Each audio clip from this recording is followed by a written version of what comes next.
Hello, Scrabble friends, and welcome to Let's Play Scrabble's coverage of the 2026 Word Cup presented by the Word Game Players Organization and the Collins Coalition. Coming to you from Colonial Williamsburg, Virginia, WGPO reminds you to play often, play fair, and have fun.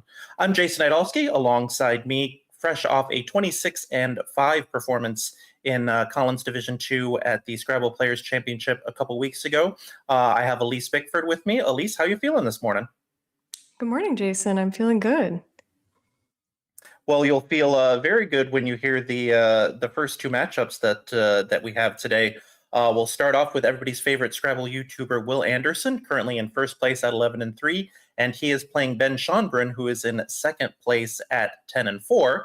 And then after that, we have the top two in a different sense. It'll be top seed Adam Logan against number 2 seed Josh Sokol. So, Elise, what are you looking forward to with those two games to start us off this morning? Oh gosh, they're going to be a great matchup. Will Anderson and Ben Schonbrun are both just really strong players, and it's getting very competitive at the top of this division. We have almost 7 players who are within one game of each other. So I think this is really going to determine the momentum going forward of how this tournament is going.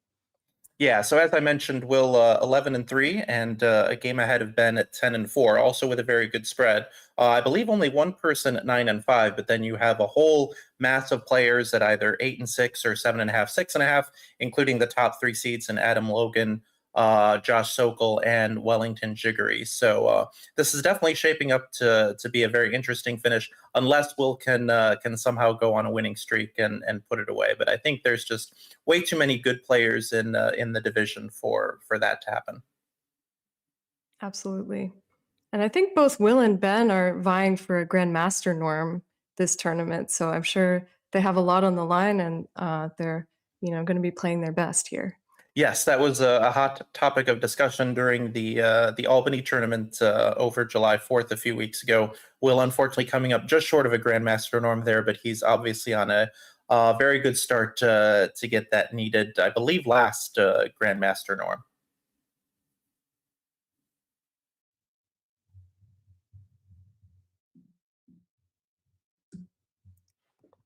And Ben actually before the tournament talking about how he needed to go 19-12 to win a Grandmaster norm and not being sure how he was going to do it in this field. Well, he's off to a 10-4 start, so he's only got to go 9-8 the rest of the way. But now he can actually focus on winning the tournament, which is a very real possibility as well. Mm-hmm. Yeah, he seems to be in good position for both of those things. So. All right, so not sure.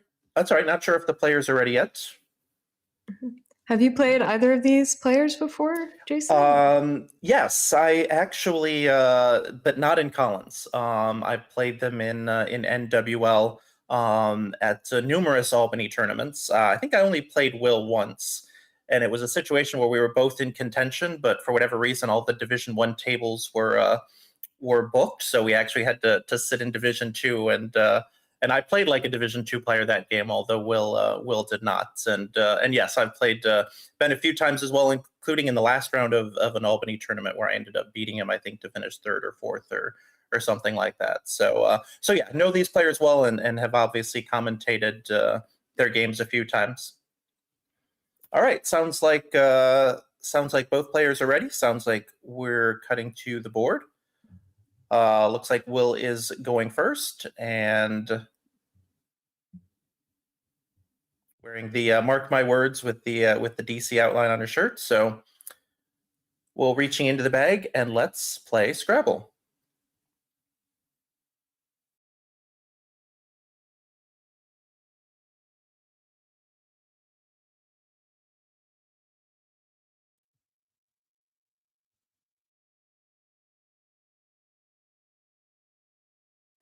All right, here we go. First rack of the day for Will. A couple S's. Needs the E for subside. Oh, wow. Interesting. First rack here. What are you looking to do with all these S's, Jason? Oh my goodness.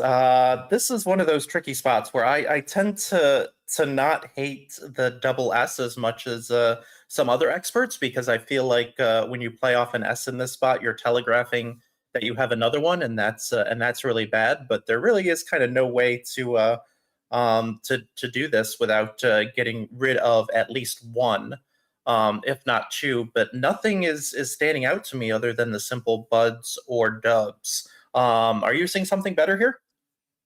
He also has the 5-letter word option of booties, I think, which might be a Collins only 5. That also looks pretty solid to me. You're not leaving a vowel with the two S's, but SS on its own is not the worst leave. I would maybe consider that. Yeah, and he's got it set up on his rack, and it looks to be the best option. Mhm. Obviously, you're not thrilled with where that eye lands, and you can see kind of gives like the little shrug, the little sigh slash shrug, like yeah, I guess this is my best option. But it just never feels good to part with an S for only 22 and slot that eye. But no surprise that that Will comes up with the best play to start the day. Mhm.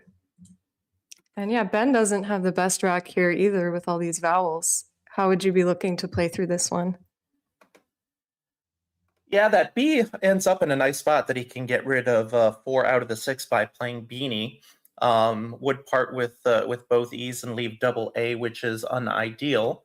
If he wants to keep that in, he could play AIA on top of the IS of booties. Again, that would only score 10. Would you go Beanie? Would you go AIA, or would you go something else here? I would probably go AIA. I do kind of like to keep things a little bit tighter at the beginning rather than opening up all those floaters. But I would also maybe consider exchanging here. I don't know. Uh, I mean, you are giving up 16 points, but keeping something like EIN and exchanging versus keeping AA, I would think it might be close in this situation. Yeah, actually, an exchange of 3 A's and the E, not performing too badly. Yeah, and that's another good point about playing Beanie is when you want to when you throw the board open like that. First off, you know that your opponent has an S, so Ben is going to play AIA. But you know your opponent has an S. Like you don't really want to be throwing the board open when you're drawing into AA, and you know that your opponent has an S. You know, open the board like when you have the good stuff, not when you know that that your opponent does. So meanwhile, more vowels for Ben on the draw as we go over to Will. I was wondering if PISCIDES was good, but it is not. Nothing in this rack longer than a 5 on its own, and no 7 and no 8. So so another difficult decision here for Will. What's standing out to you? Yeah, the big question for me would be, do I want to keep both of my S's again or play off one of them? You probably want to play something through the U. I was looking at Cupid, but there's also Cuspid if you want to just keep IS. So I would be weighing those two options. Yeah, this is an interesting one because he could play Pudic, but Cupid does set up the S. Like you said, he could play Cuspid, but again, only playing the S for 2 more points kind of telegraphs that that you have another one. So I kind of like this option, although I know that some experts may play Cuspid here. Yeah, this looks solid to me.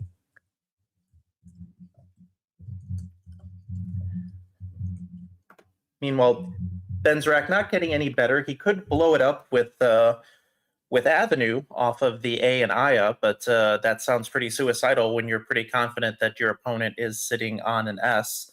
Really, no good other option. Could play Vape, take 20 points through that P in Cupid. Evo is also an option as well. One of those standing out to you, Elise?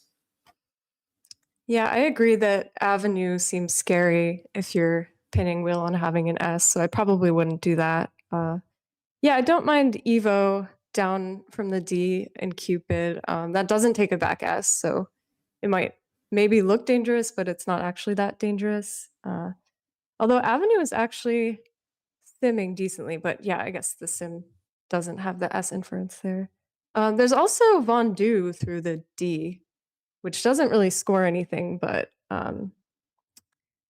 maybe, keeps a little bit better. Yeah, also does a nice job of turning over and kind of getting rid of your vowel issue as well. Hmm. Yeah, I should see if I specify Will's S, how far does Avenue plummet? And some people are noticing in the chat that Will has drawn into a bingo. I think slushy is good, right? Yeah, slushies and slushy. Hmm.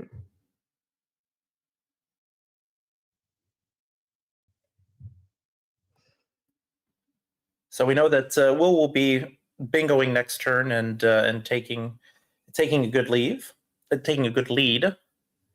Meanwhile, a tough situation here for Ben. Hmm.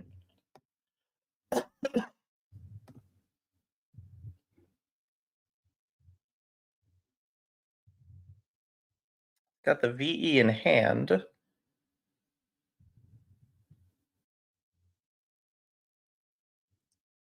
This is also one of those frustrating things where you would love to play something like Uvia, UVEA, or UVAE, but somehow neither of those fit on the board as presently constituted. Hmm. Yeah, I mean, you would love to have a play that just gets rid of the U and the V together, keeping some of your better tiles. But yeah, this board is not the most flexible for that.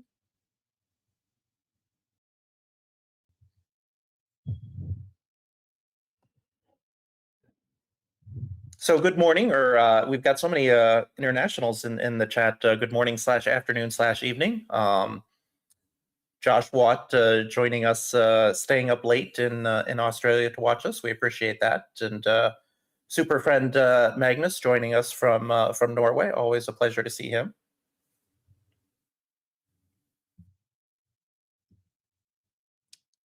Okay, this is interesting. I didn't see Nove as an option. I don't like that he's holding on to the U, but what do you make of this play? It's certainly not bad. I mean, if you're looking at maybe playing Venue, another play that I'd kind of missed making VIS and EA. This scores similarly and leaves similarly. Also kind of blunts that S hook that that Will had set up for himself. Again, you know that Will has an S, so now he's going to be forced to play lushies or slushy for a lot fewer points. So I actually kind of like this. What I don't like is when you draw QJX all at once, as Ben has managed to do. Now he did leave the U, so that'll help with the Q. But it certainly looks like it'll be a long time before Ben finds bingo, whereas Will already has one set up.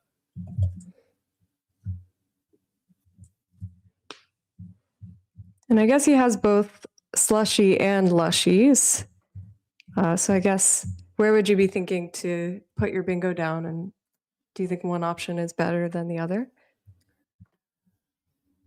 I do kind of like what Will is doing here. I mean, the thing is that your bingo score is 69, 68, or 66, but I am always kind of partial to kind of creating that corner, especially when you're taking a bingo lead like this. So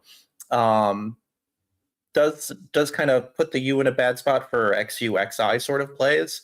But again, the top of the board is going to be really inaccessible for a while, and it's not exactly very easy to bingo on the bottom either. Now, again, we know that that Ben is nowhere near bingoing, but I like what this does to the board. Yeah, I agree. This definitely closes off the top quadrant and is going to make it harder for Ben to create chances to come back.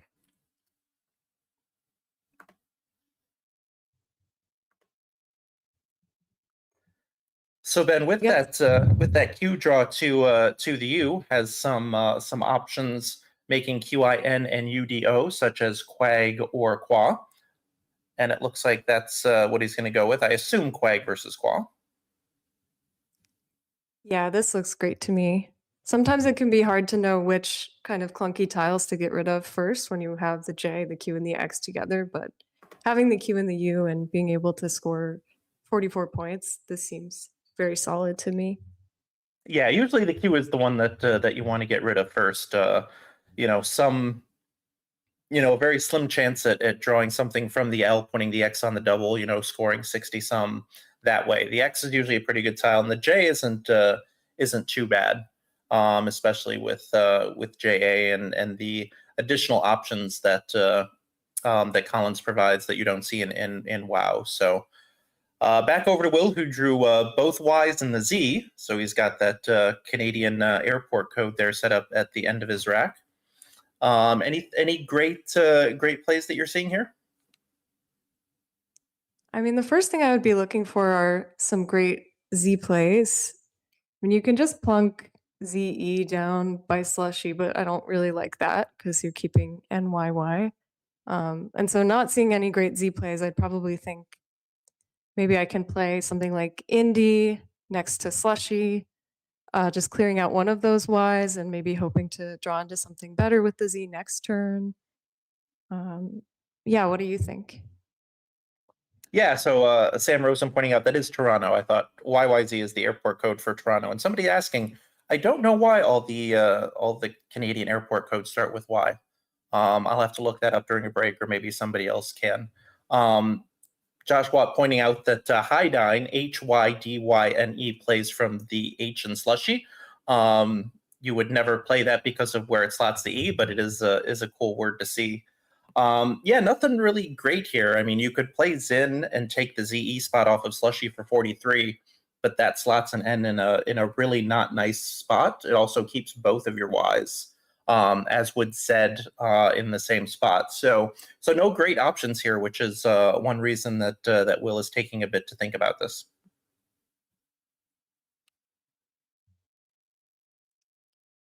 Yeah, if he doesn't want to play Hydyne, he also has the word hind, HYNDE, in that same spot.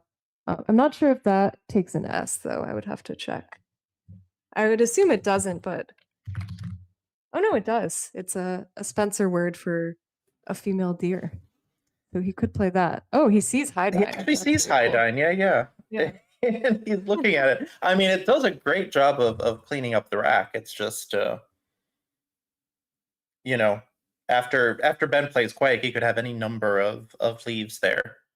Quag could mean just about anything. So I kind of like Hind in that it sets up the Z. It's a very, again, if your opponent doesn't have the S and there's only two left, and you draw an A or an O, or maybe just something, through like ZEINS, I guess would be unlikely because there's only one S. Sorry, there's only one S left. I forgot that Will drew 3 on his opening rack. So maybe a play like Hind is right here. Yeah, that's a good point.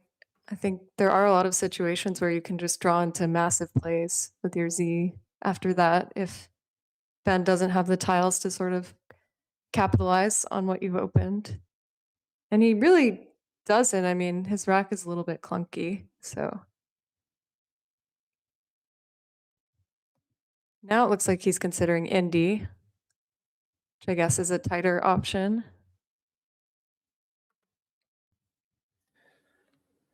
Yeah, so Indie off of slushy making HIINNED gets rid of one of the Y's, keeps the Z. It certainly looks like it's winning the sim. So if he plays it, this will be we're probably going to be doing this a lot today, especially in these first 2 games at least. Commentary is easy when players just make the right plays all the time, as has been happening so far in this game.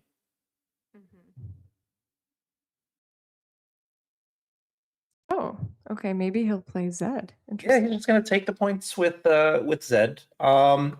Maybe a slight inaccuracy. Looks like about 78% versus 75%. About 7 points of equity, but so a slight inaccuracy, but certainly understandable. It's not like many triples are going to work with the D in that spot. So although he hasn't committed it yet, so he may. Oh yeah, he's taking it back. Although now when you play Indie, that makes it harder to play Indie because now your opponent knows you have the Z. Okay, so now he's going to go with the Zin. Okay, so he'll play Zin, yeah. Variation on the theme.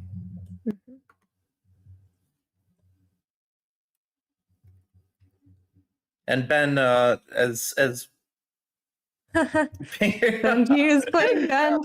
Very thematic. You can see that even gets a laugh out of Will. Always nice to get the content. Okay, this means he automatically wins the game.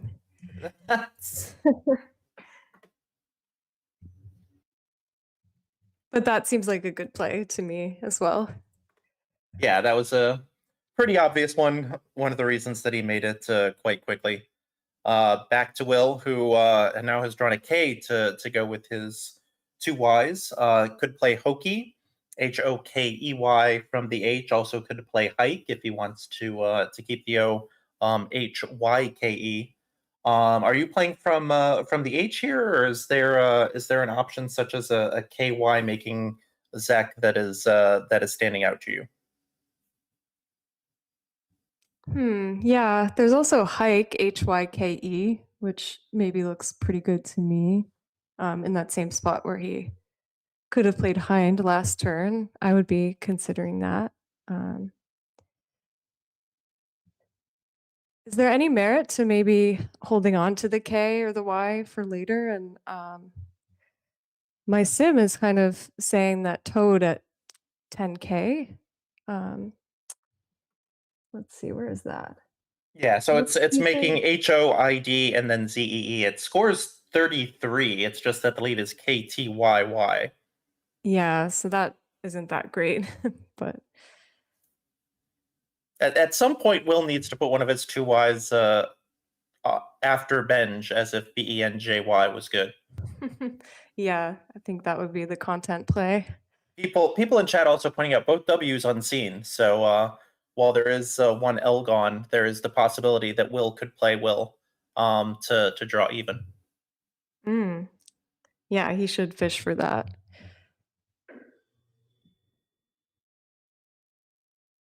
Yeah, I think Hokey seems pretty standard here, just kind of clearing out the rack. Yeah, DTY not a bad leave. Yeah, I mean, I wonder if Hike keeping the O is a little bit better. Just keeping 3 consonants can get a little bit dicey, but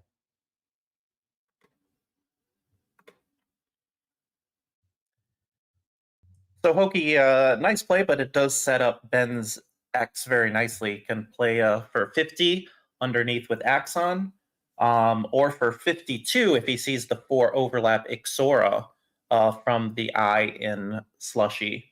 Elise, are you doing one of those two things, or are you just playing Ox underneath the K and the E, scoring 39 and trying to draw into Snare? This doesn't seem like the board that would warrant it, though. yeah, I agree. It's not a super great board for bingoing. I think I would take the points with Ixora. And it's just a beautiful play. It's such a nice underlap. Yeah, so I think I prefer that over something like Ox or even Oxen. Oh, and he sees it. Nice.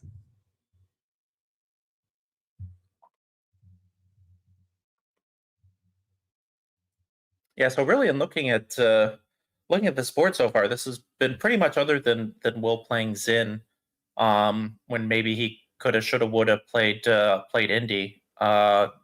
These two are basically in lockstep with the engines right now.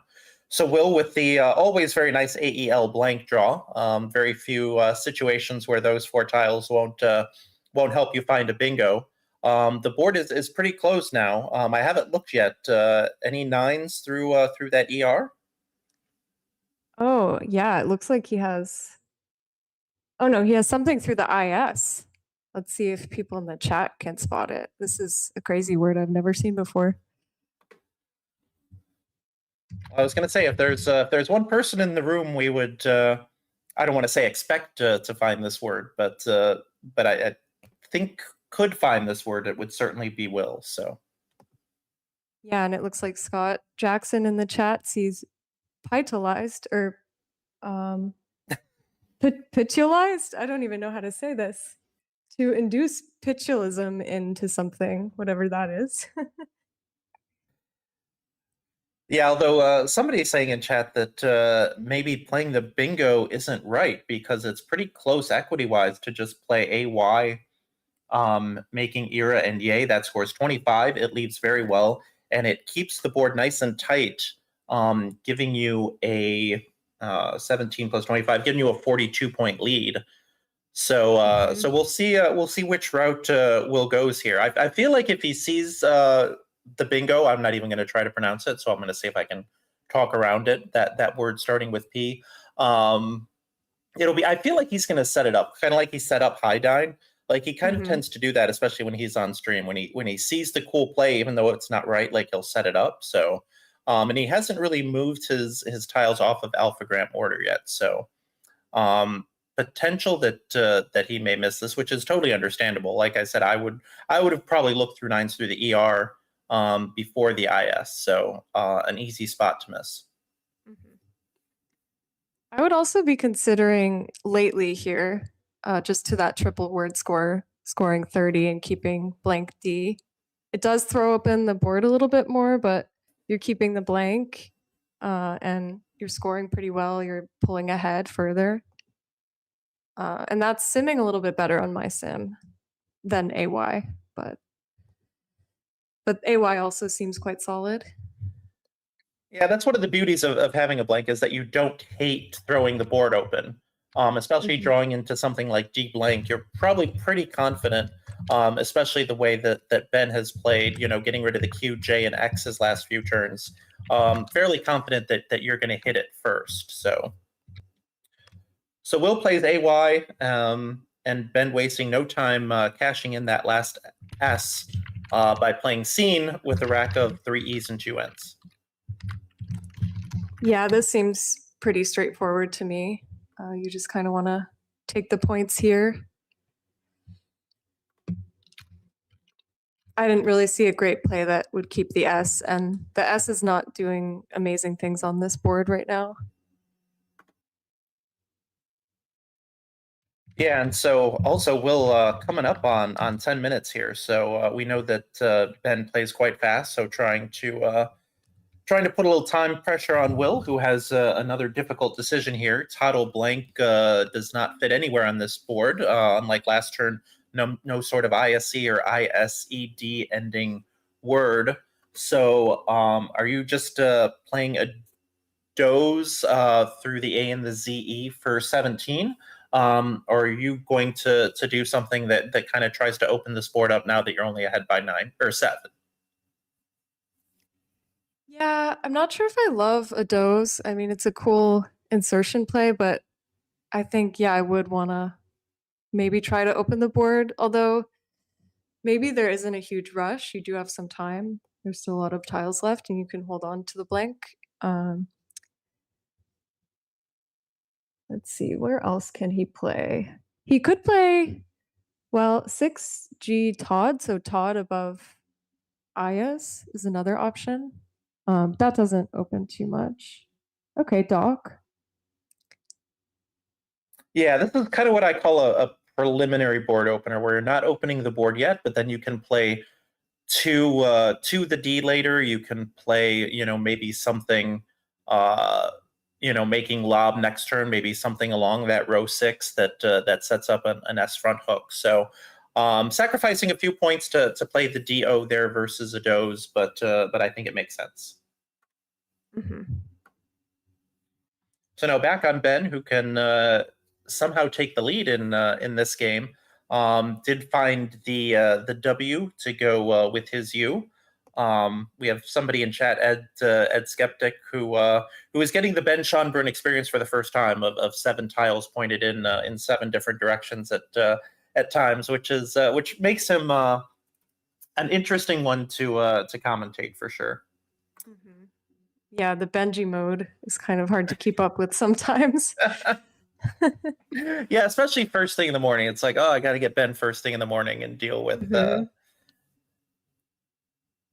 like give me a couple games. Like let me have my coffee and. So meanwhile, no great option. He's got the very cute out gnaw through the G and the A. It scores 30, but it puts the O in a very, very bad spot.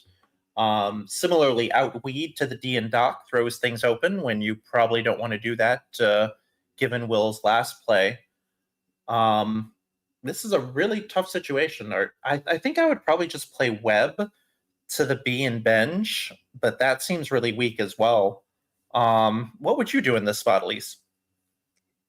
Yeah, I mean, you could consider playing Wanted, WONTED, down to the D and dock. But yeah, it becomes a question of, do you want to be opening up this board? I mean, you are slightly behind.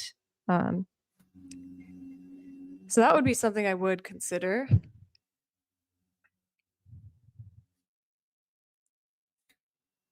right, so he's going to go with considering when, which leaves three vowels and a consonant. Yeah, I think I like web better than when. Just down to that B, like you said. That seems like a bit of a stronger option to me, but Yeah, the pool is consonant heavy. I don't know if it's that consonant heavy that I would leave out with another E and open up the board as well. So, but it does give him a 3-point lead back over to Will, who with just the one consonant, unless he has something through that IS again, which he does not, another no bingo turn. So are you just going to play melded or the seeming transposition of meddled, MEDLED, to the ED to open the board? Or now that you have that S hook, can you justify a play like Glam through the G and the A? yeah, I kind of like glam. I think, um, yeah, just doing that nice little insertion play there, keeping well. He also has Merle through the U if he wants to set up an S for himself. Just with that blank, I feel like that could be a decent option. I mean, nothing here is going to score that well unless you play melted or melded. But some of these lower scoring options might, yeah, set him up for some stuff in future turns. This is really going to, if he plays melded, this is really going to tilt Ben if he sees that meddled was available, because the D in that spot would give him eudometer. Oh, wow. Yeah, that would be tilting. See, Will with the slight head shake, probably one of those like, how am I? This is definitely one of those like, how am I behind in this game? Like, I've drawn well, I've played the only bingo, got the 40 some from the Z, and yet, okay, now he's going to go with melted, so that we'll save. As somebody pointed out, no T's yet on the board. Oh no, so he is going to go melted, and All did, okay. oh, Ben's got to be. I mean, maybe I'm the only one who does this. But I was like, oh, why didn't you just play meddled and put the D just one spot up so I could play eudometer? No, I do that too. It's so frustrating when you see the letter that you want and it's just not quite And in it's the just right not in the spot. right spot. Yeah. It's never in the right spot.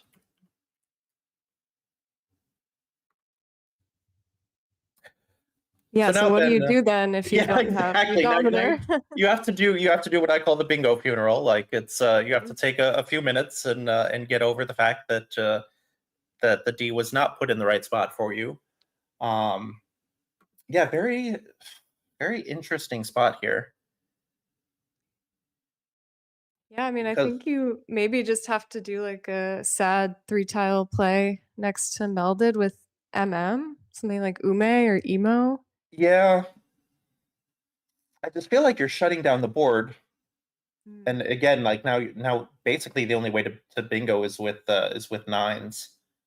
But maybe that's what you want because there's two blanks unseen and you don't have any. So maybe something like a UME makes sense. It does kind of. Oh, I was looking at the 2B placement, which was setting up, all sorts of evil stuff in that A column.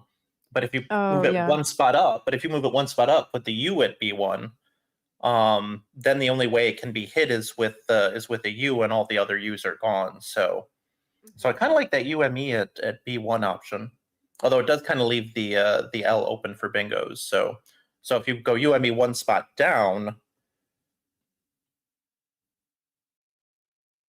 weird position. So Yeah. you would play UME at the B2 spot or the B1 spot?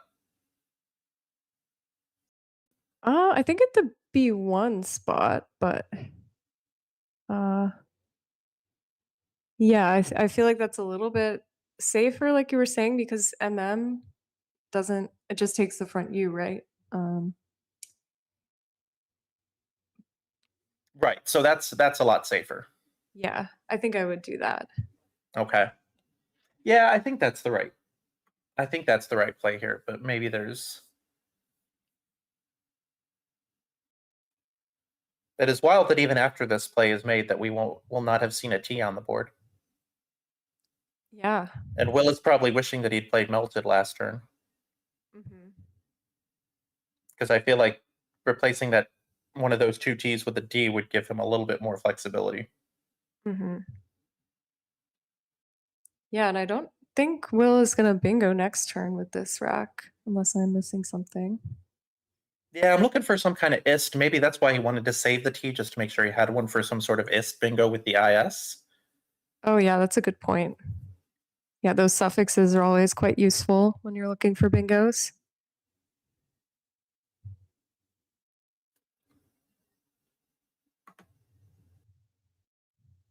Oh, there's an idea. Somebody in chat pointing out that you could play MOE, also making MM, and that will set up your KCU.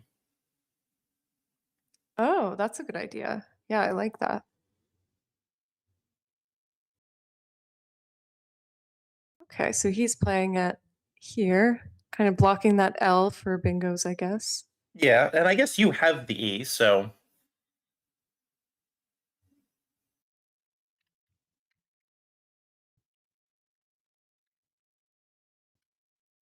that makes this a little bit more palatable Hmm. in terms of what you're giving back. Has not hit his clock yet, though, so.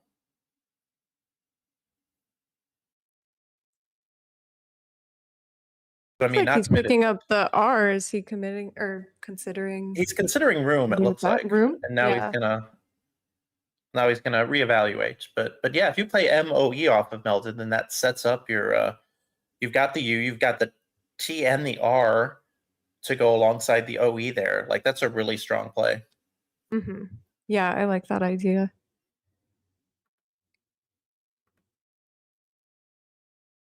Oh, or variation on the theme, which is the two plays that are winning the sim. You can play emo, Hmm. Yeah, it's a similar and then idea. really set up your KCU. Hmm. But then goes back to UME.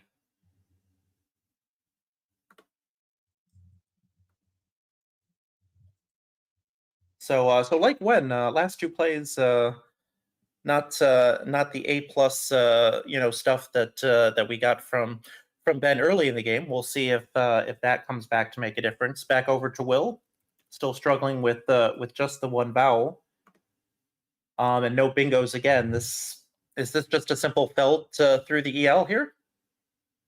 I think so. Yeah, I think I want to get rid of those double T's, especially with all those T's lurking in the pool. And this scores decently. Yeah, this has been quite a cagey game, just very sort of tight and defensive. Yeah, now we're in a spot where the lead is basically changing hands every turn. So really fun game to start the day here. Hopefully you and I get two more like this, and then a few more like this one tomorrow. Mhm.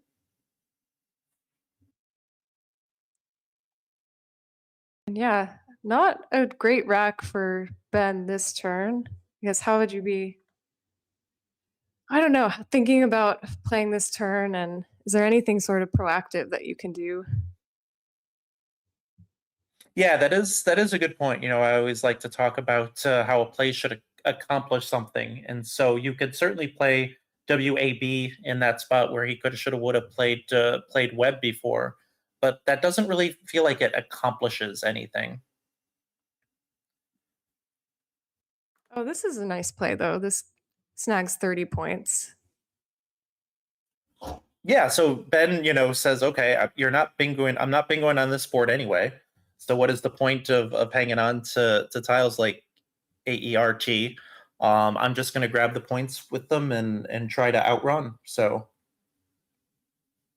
I do like this. He's got the W and the V.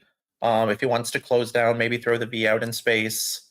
That spot from the Ellen Slushy still waiting for somebody to to play something to it. And like you said, maybe in hindsight, Will could have played lately and opened the board a bit more, and wouldn't be in this spot where he's still waiting to bingo again.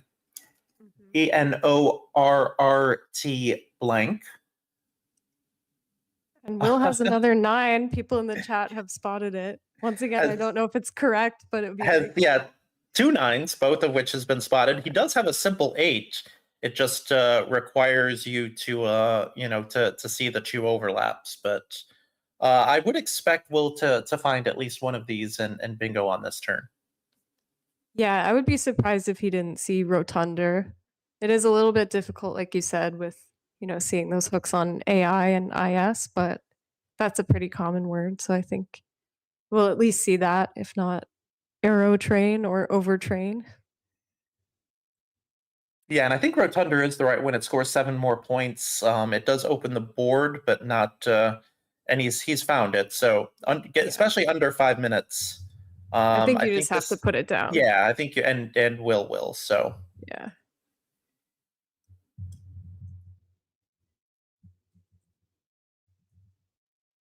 And Ben has picked up the second blank. That's going to make this interesting. Yeah, the only issue from Ben's perspective is now he probably needs a bingo. He needs to open the board, and there aren't a lot of great ways to do that here. Yeah, this looks quite tricky.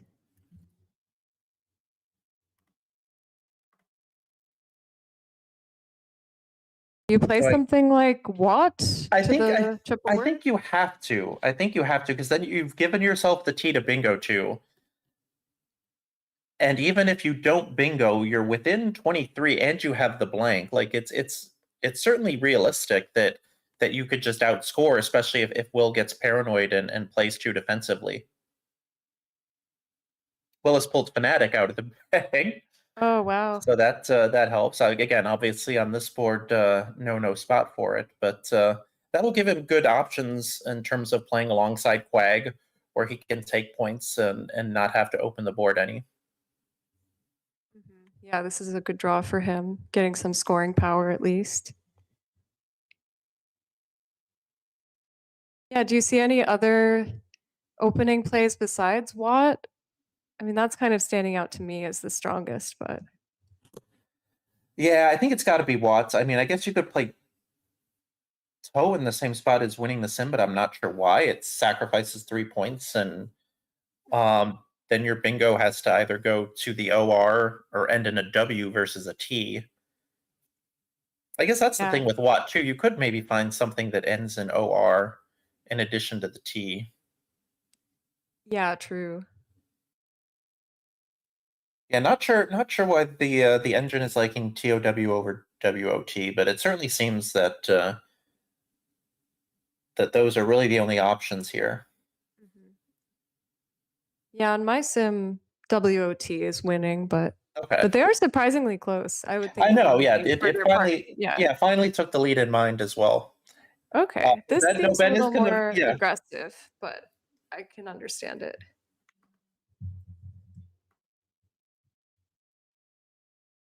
So Ben keeping that DER on the right side open and giving himself some more options with blog. And with Will's rack, he can shut it down with a Tavik, which is what I would expect him to do. You can see him checking the bag right now, making sure that he's not going to do something silly like empty it if he plays a Tavik. But certainly seems that that's right here. That's interesting. My sim is liking B10 Catlin, so Catlin through the L in vlog, which also blocks. But I'm not sure why it prefers that, because it scores a few fewer points.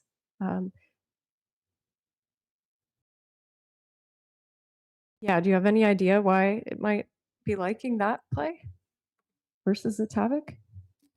Yeah, maybe are you I'm just trying to see like with that F, like is it like some sort of like you're setting something up like maybe an like phobia doesn't quite fit there, so yeah, I'm not sure, but I think they're kind of a 1A 1B situation. Yeah, yeah, I think its havoc is a good play.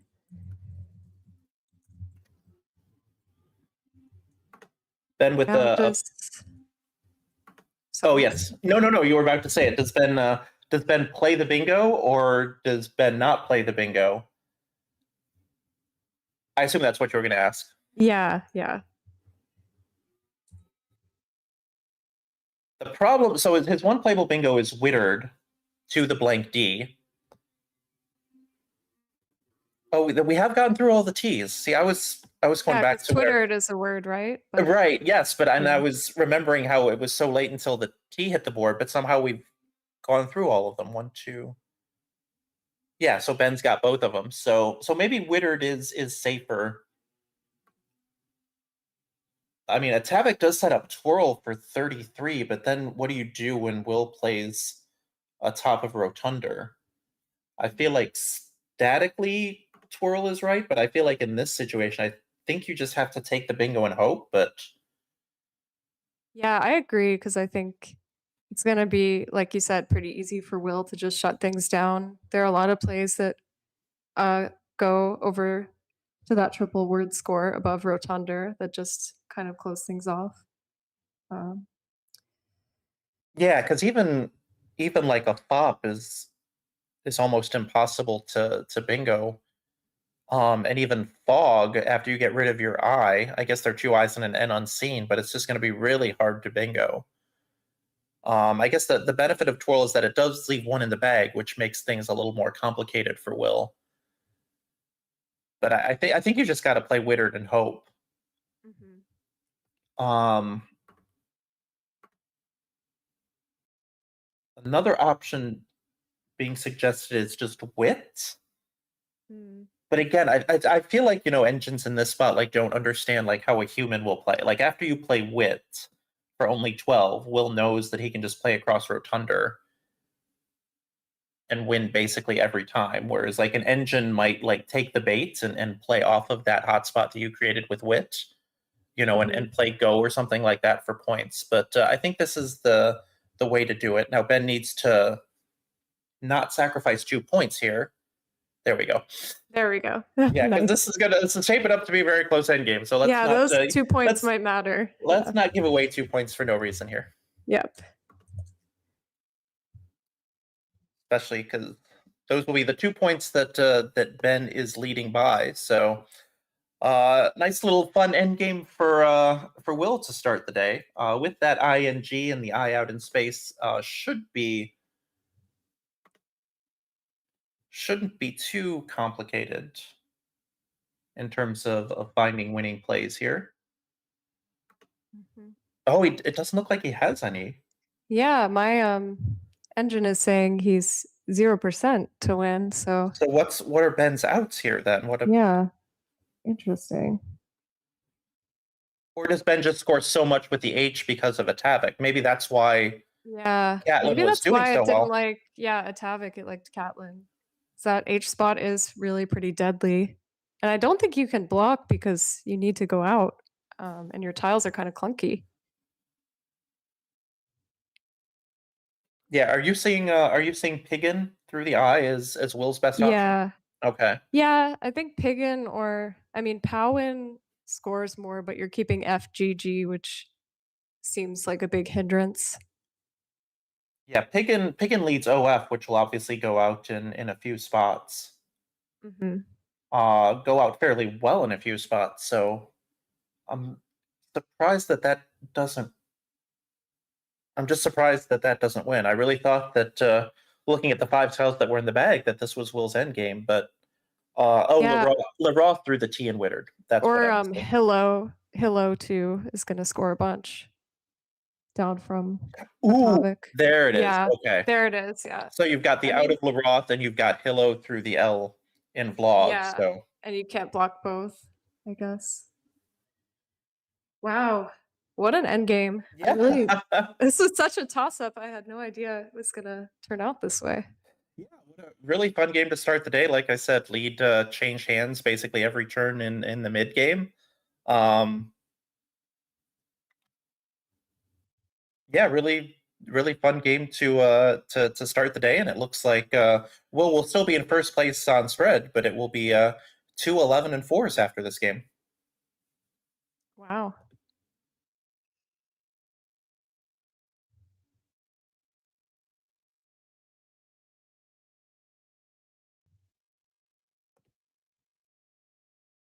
So yeah, Ben's only bingo of the game. Comes with 5 tiles in the bag, and he still wins. Mhm.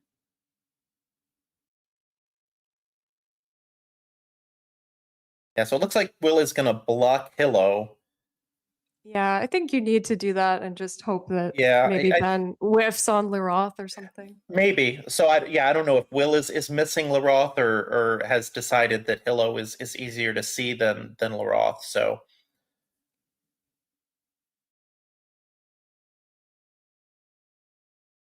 yeah, I think he realizes that made a slight mistake there. So I don't know if we want to cut to overhead mic early here and hear what Will is saying. It looks like they might be just going over scores though at this point. Yeah, I would like to hear what they have to say after this game. Yeah, hopefully we can cut to overhead mic a little early. Yeah, That's a crazy game. gotta believe I should not have lost that. Uh-oh. So I mean- many. The top, I could. I mean, like nines. there's just so much both of us could do differently in that sort of game. It's just Yeah. Yeah. Can I beat Hello? Probably I can't not. imagine that 52 or 53 or something. Yeah. Like that's way too many points. I've been getting a lot of breaks like this. So have I. I could have missed any number of nines. All right, what did you play after Doc? Melded. Nothing. Okay. Yeah, Zin. I was close to playing. I left 2 Ys. I was close to playing High Dine here. Ooh. Put an E there. It's, Yeah. After I played Nove, I kept EU. I drew Q. yeah, you were struggling. Yeah, the first You two did turns were great rough. to fight back. Um, I would be so unsurprised to discover I missed a 9. I was looking every turn. I drew QAGJX after Wow. crazy. So had I played Zed, you would have had less there. I mean, Yeah, I wouldn't have had, like, that's I would have- fine. I'll live. Yeah, I mean, I'll like- live with 39. Yeah, that's not a big. Yeah, I'm happy to get rid of my J. So AY, I left Delt. I had a blank. I have to play to ER. Avertedly doesn't fit. Yeah. I imagine I it's, have to play Witter. Yeah, probably. I saw. Tialized. How do you spell it? PTYAL. Yeah. Wow. I know that word, but I didn't see that I was- IS there. Well, I didn't have a blank until after I played Trepa. That kept VAW. That kept Val. Doc left Toddle blank. And then I think AR was blocked by that point. So I had IS no. Yeah, I think the key to that game was being patient for. Yeah, I don't know. I was also trying to stay patient. I had the blank, but oddly, on the closed boards where you can't bingo, the blank is kind of. Kind of a hindrance. It can get in the way a little. How long I'm did you have happy the to blank? it. I had it on AY. So 5. Yeah, I was thinking like both blanks are out. He's likely has one. Let's make him. Open. Well, also just like make that blank hinder him. This is actually one of my thoughts during the game. Yeah, exactly what happened. I don't know. Anything better than Rotunda there? Let's see. Rock. Fournier, it didn't fit. IS. I wanted to play to IS. If I could get more points. No, there isn't anything. Okay, so tileized, which AY is probably not that much worse. Yeah. So like the thing is, you kind of just have to get rid of that blank at some point. Yeah, that Which is a crazy thing to say. That would have been the virtue of playing the bingo. That was a just deep getting it off. That was a deep dark forest game. Yeah, for sure. All right, nice one, nice one. Thank you. That was. I didn't have any games like this at all. They were all just like no think games. All right, great game and a great postmortem. Will perhaps teaching us the pronunciation of tileized, the 9 that he missed, but as he pointed out, AY only a slight inaccuracy below that. Very well played game between two friends, and a very fun postmortem. Hope we get quite a few more like that. Yeah, that game was a real treat. I'm looking forward to seeing more, hopefully just like it. All right. Well, as I teased at the start of the session, we do have the top 2 seeds coming next, Josh Sokol and Adam Logan. We will take a short break. So, Elise, what is everybody's homework on the break? I guess learn your 9s. Go and study some 9s. Yes, and like and subscribe to LPS, like this video. Yeah. Yes, once you've learned all the 9s in the next 2 minutes, then like and subscribe to the Let's Play Scrabble channel.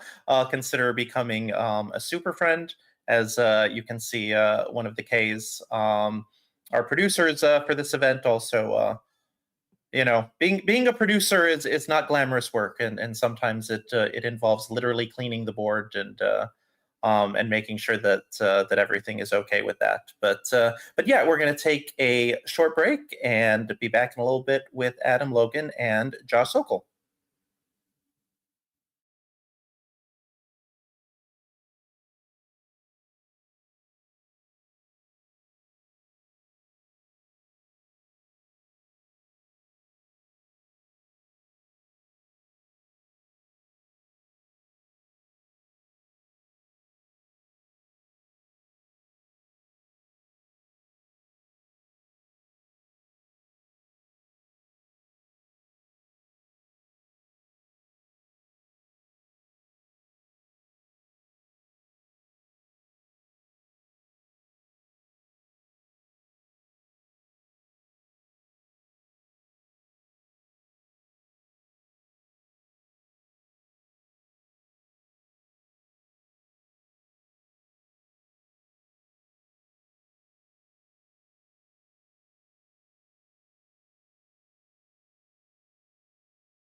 All right, welcome back to Let's Play Scrabble's coverage of the 2026 World Cup taking place in colonial Williamsburg, Virginia.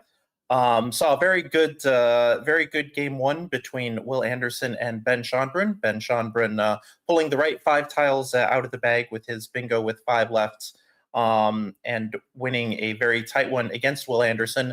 Both of those players are at 11 and 4 and have a 2-game lead on the rest of the field. But nipping at their heels, one of the players who we are about to see in third place with 9 and 6 and a very good spread at plus 675 is Josh Sokol, and he is playing top seed Adam Logan. This is going to be a great matchup, and it looks like the players are seated at the board, so I think we'll be ready to get started soon. You can see already sharing a laugh. Obviously, 2 people that know each other quite well. Yeah, and they're both from Canada too, so I think they play a lot at tournaments in that area. Yeah, Adam more from the Ottawa area, and Josh more from Montreal. But obviously, two world-class players. They have seen each other across the board quite frequently, I would be quite sure. Adam starting out, not finding that R or T or last tile that would have given him a bingo. So for the second game, we have an opening rack where the opponent would have an 8 if the right letter was in play. In this case, 4 said for Adam, but without that, is there a good 5 here that doubles the F? Maybe a Collins only word that I'm not seeing. I'm not seeing any 5s. I just see 4s, so Fado and Fido. I guess you could play Fidos, but I wouldn't want to give up the S. So I think just playing short here and keeping a good leave, like Adam is doing, seems pretty standard. Yeah, a little surprised you didn't go with OAF, get rid of the A instead, but yeah, that's a good point. I mean, I guess you are potentially putting a vowel in front of that double letter score, but I guess if you're going to draw RL, then yeah, leave aside. What's the then big you deal? don't need to worry about it. Exactly, easy game. Back over to Josh, who is nowhere near as close to a bingo as Adam is or was, with the 2 I's, the U, and the V. Could play via underneath of, which seems like a really strong play, especially given how fishy of is. So you play a V, then the OI and the FA. He's got that set up. Are you doing that, or are you doing something like Vatu making oft? Yeah, I think I like Via a little bit better. It seems pretty defensive to me, although Via does take it back E, I think. But yeah, if you wanted to grab a few extra points, you could play Vatu and Oft, and I think those are pretty close options.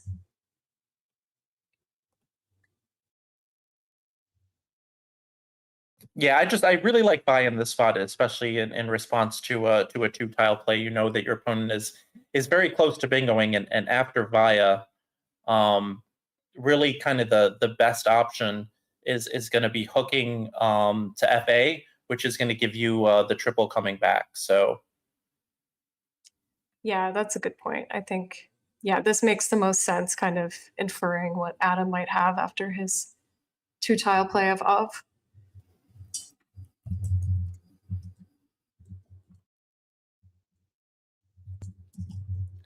So now Adam, with obviously with a bunch of options here, Via actually does take the S, so he could play Sidereal and put the L out in space, assuming that he doesn't want to do something like derails or dialers and put the S out in space.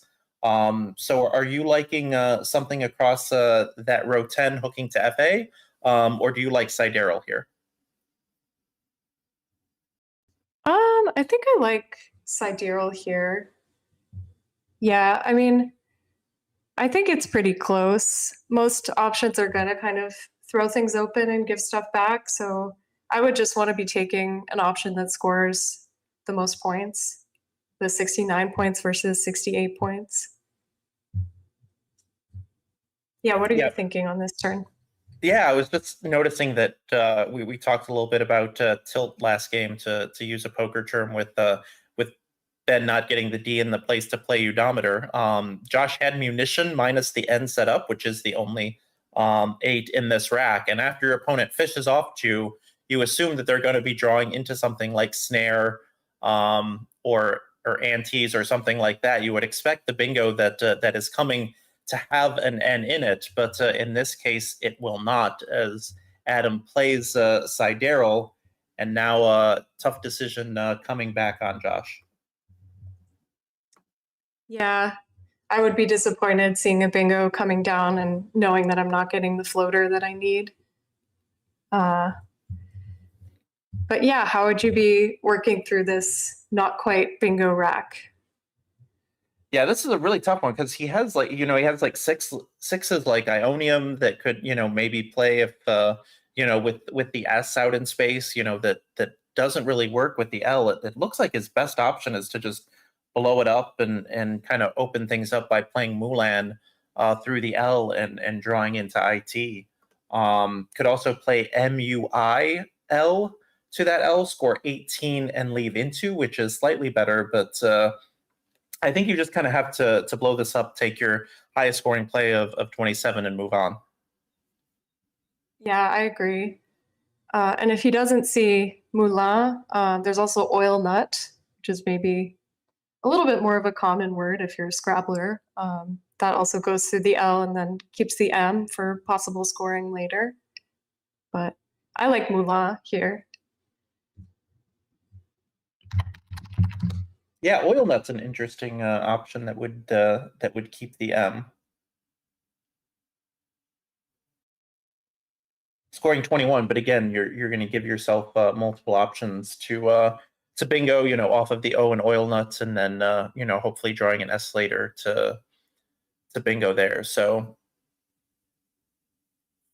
tough choice for Josh. Also needs to make sure again it's easy for us knowing that that munition is the only 8 in his rack, but people throwing out plausible stuff like mini tour to the R in chat. So you just have to make sure that that there are no playable bingos, and then kind of get to the process of deciding that Mulan is best, which is also counterintuitive because you would expect there to be something that that doubles the M while also hitting the triple, and yet there isn't anything. Yeah.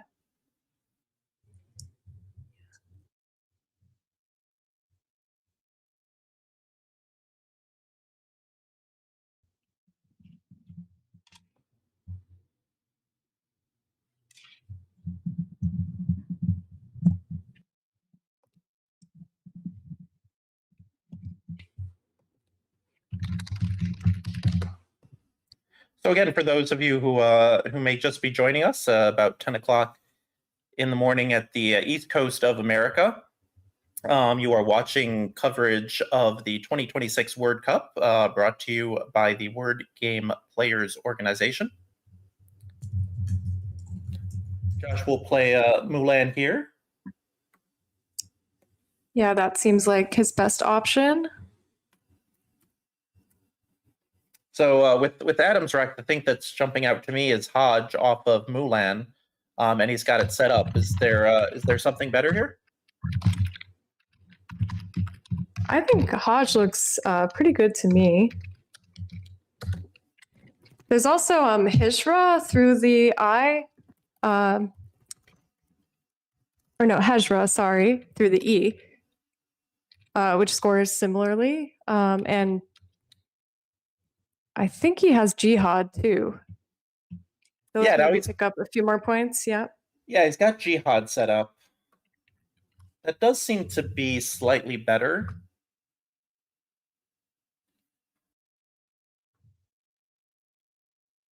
In terms of kind of shutting down the D and the E to bingo through.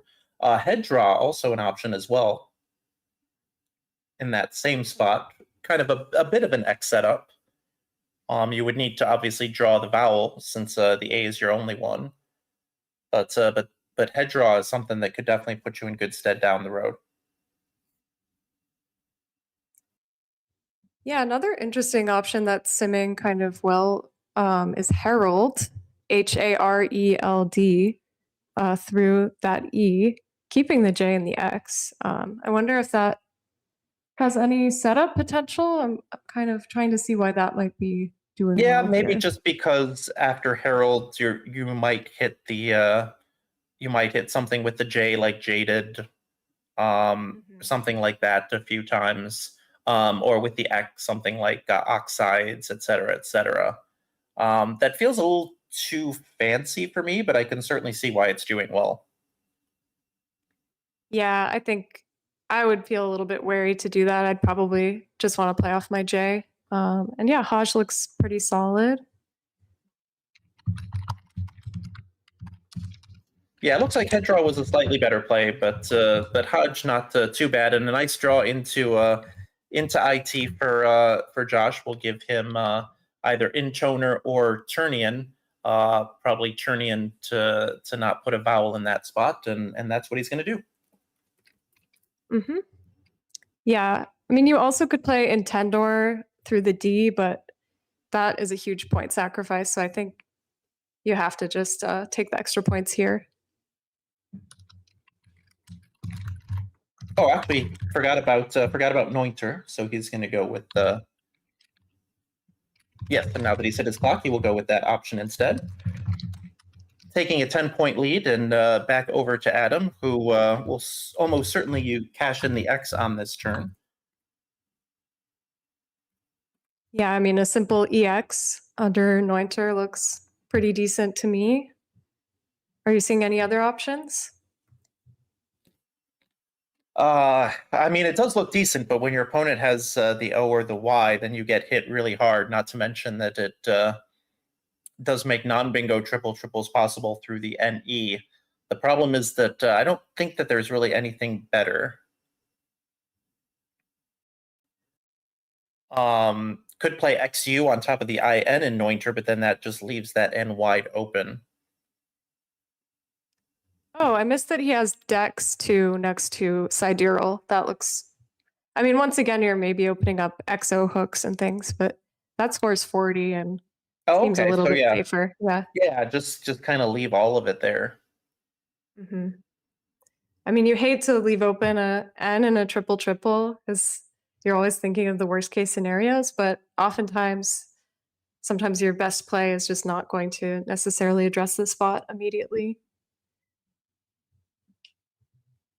Yeah, and that's why I didn't see it, in part because I kind of tunnel visioned on the left side of the board there.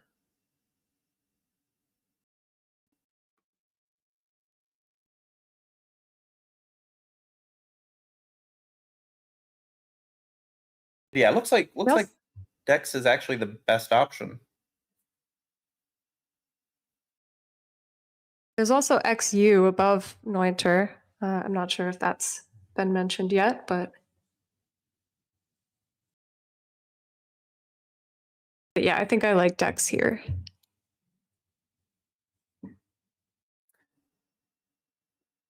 Yeah, now he's now it looks like he's got it set up. So unless there's another Dex spot,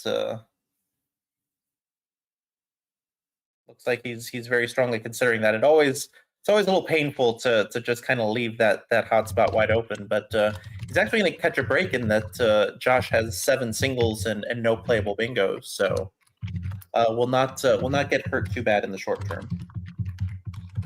Mm-hmm. Yeah, it looks like Josh might be close to something, but those 2 ends are kind of holding him back a little bit, especially, yeah, you can't really play through the N and Neunter with the bingo if you already have 2 of them. So yeah, how would you be working through this rack? He's kind of almost there, almost onto something. But yeah, and it's one of those where it's kind of hard to fish into a rack like this, like without a blank, without an S. Like there's not really a good way to to play something like maybe an EN underneath Neunter.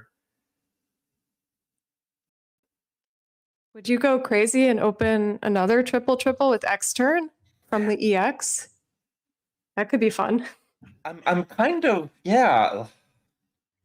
ANE would be the leave, but you'd give yourself R's. I mean, you'd obviously have an N to triple through, to bingo through. There'd be one in each triple lane. Actually, it looks like EN underneath Nointer. Oh, not underneath Nointer, off of. You can play Ide and Den, so you get 10 for EN there. Then you've got your E hook, all sorts of ATE, IDEE, stuff ending in E.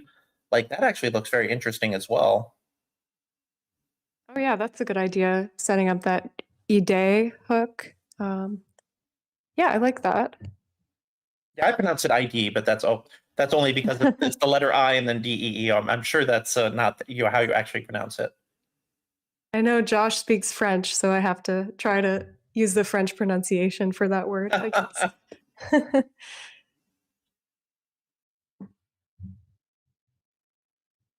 So yeah, I was still seeing. I'm a little surprised that the other EN spot. Well, I guess that's not bad.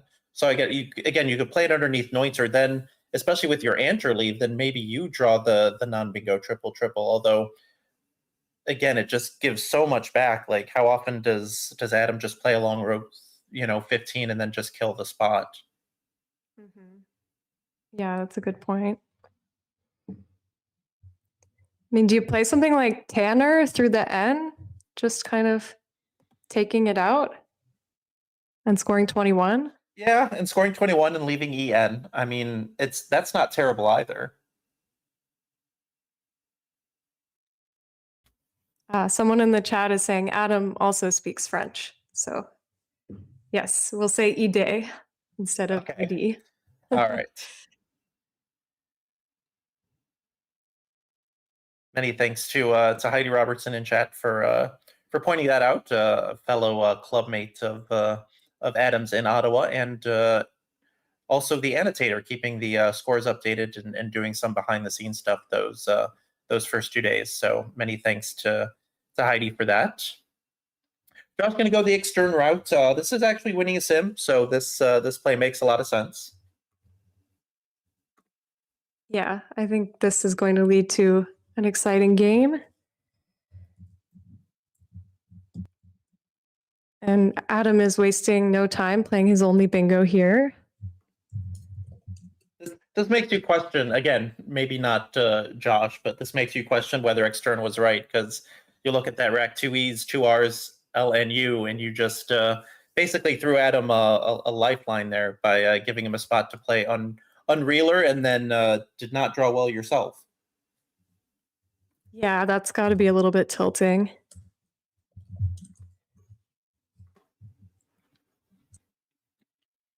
So now, is this just a simple Unite through the N in Nointer? Block the spot, get rid of your vowels, and leave decently? Or is there another option, maybe an Ore, to get rid of even more vowels through that U and Unreeler? I think I would play Unai. I really like keeping the E with INS. Yeah, REI keeps just INS. I think the E improves the leave. So I would probably want to be doing that.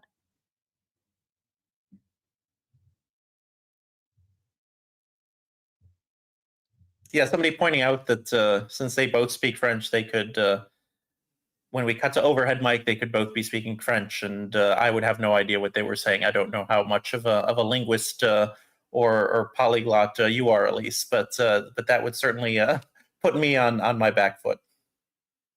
I would struggle a little. I took French in high school, but it's been a while. Okay, well then you would. Another French word, ennui.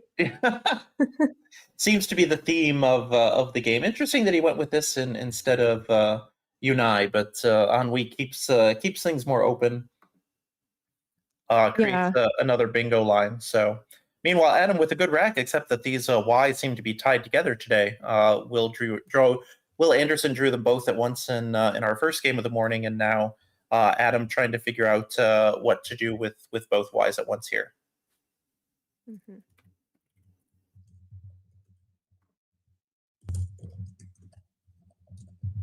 Looks like he's got AYRIE set up through the through the R and unreeler. Scores 36. Does get rid of all of your vowels, which is a little nerve-wracking considering that that Josh just dumped a bunch as well.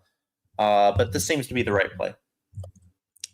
Yeah, this looks right to me. I mean, 36 points is hard to turn down. And the SLY together are kind of synergistic in a lot of cases, so I don't think it's the worst combo to leave. And meanwhile, Josh may be regretting not keeping that N last turn. Again, you and I would have kept his N, which was his only consonant other than the S, and now a 4-vowel draw here has made things really rough for him. Yeah, I mean, you're looking to dump some vowels. I like the play of maybe Arrie through the R and X turn. Are you seeing anything else that can help him get back on track here? Yeah, there's only 2 E's left. I just hate parting with both of my E's, but you know, that's in part because you know, being someone who studied words by probability, most of the bingos I know contain E's in them. With Josh's word knowledge, you know, he would probably be less concerned about that. So I might just play area and keep the E, even though I know it's counterintuitive to keep one more vowel than you have to. But yeah, not really a lot of great options here. He's got Aeon to the end, but I guess that's to be expected when you have 6 vowels in the S. There are very seldom good options. Mm-hmm. Yeah, that's a good point about the pool. I didn't realize that we've already burned through so many E's here. So it does become kind of a valuable resource. And I think the sim is agreeing with that. Aeon and Area are simming a little bit better than Arrie. Yeah, the other good thing about Aeon is that it kind of gives you another lane for 7s up there. Mm-hmm.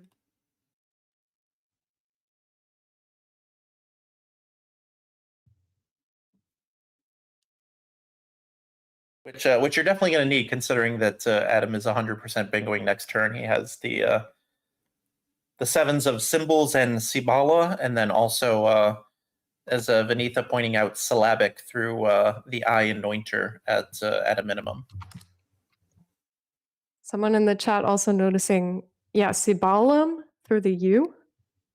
That's a pretty cool word. Okay, so I'm assuming that Sibala is the plural of Sibala. Yeah. Yes. Yeah. Oh, the definition of that is kind Yeah, of. I was gonna say I just noticed that. Look it up if you want to, but yeah, exactly. Well, Yeah. we won't be saying the definition of this on the stream, but since I expect Adam to play Sibala as a double now that the spot has just opened up for him. Oh, never mind. Okay, I didn't realize that Josh hadn't hit his clock. So, is there any merit to Eoin over Aeon? I don't really see the difference, but well, it forces Adam to play symbols instead of Sibala, I guess. And now we have a nice true. definition scrolling on the bottom of the screen instead of the other one. So, but no, yeah, I don't know what was going through why Josh decided to make that change last second.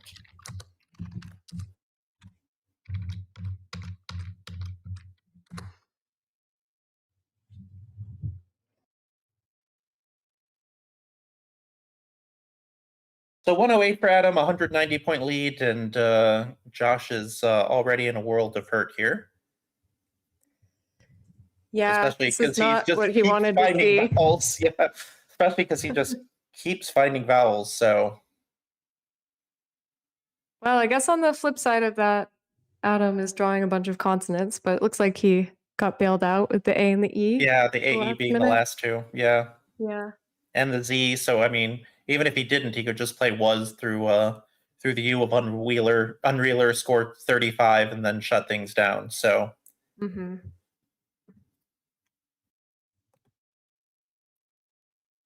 Yeah, are you looking to play Nook here?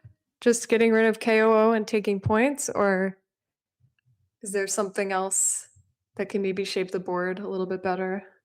I think you just gotta take the points, especially in a situation where you're way behind like this. Just take the points and hope you draw well. Again, you could play Inoki in the same spot. Jeez, I didn't realize what that set up.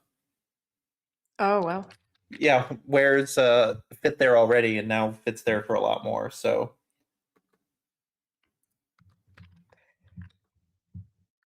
Oh my, that's a really nice play. Ouch. yeah, 90, 100 some point double, and then 90 for the W and the Z together. So like you said, that AE being the last two tiles really saved that rack. Yeah. Oh my goodness. So This Josh is becoming a bit of a bloodbath here. yeah, Josh will hit Sociate to make this look somewhat more respectable, but certainly feels like the race has been run here. Mm-hmm.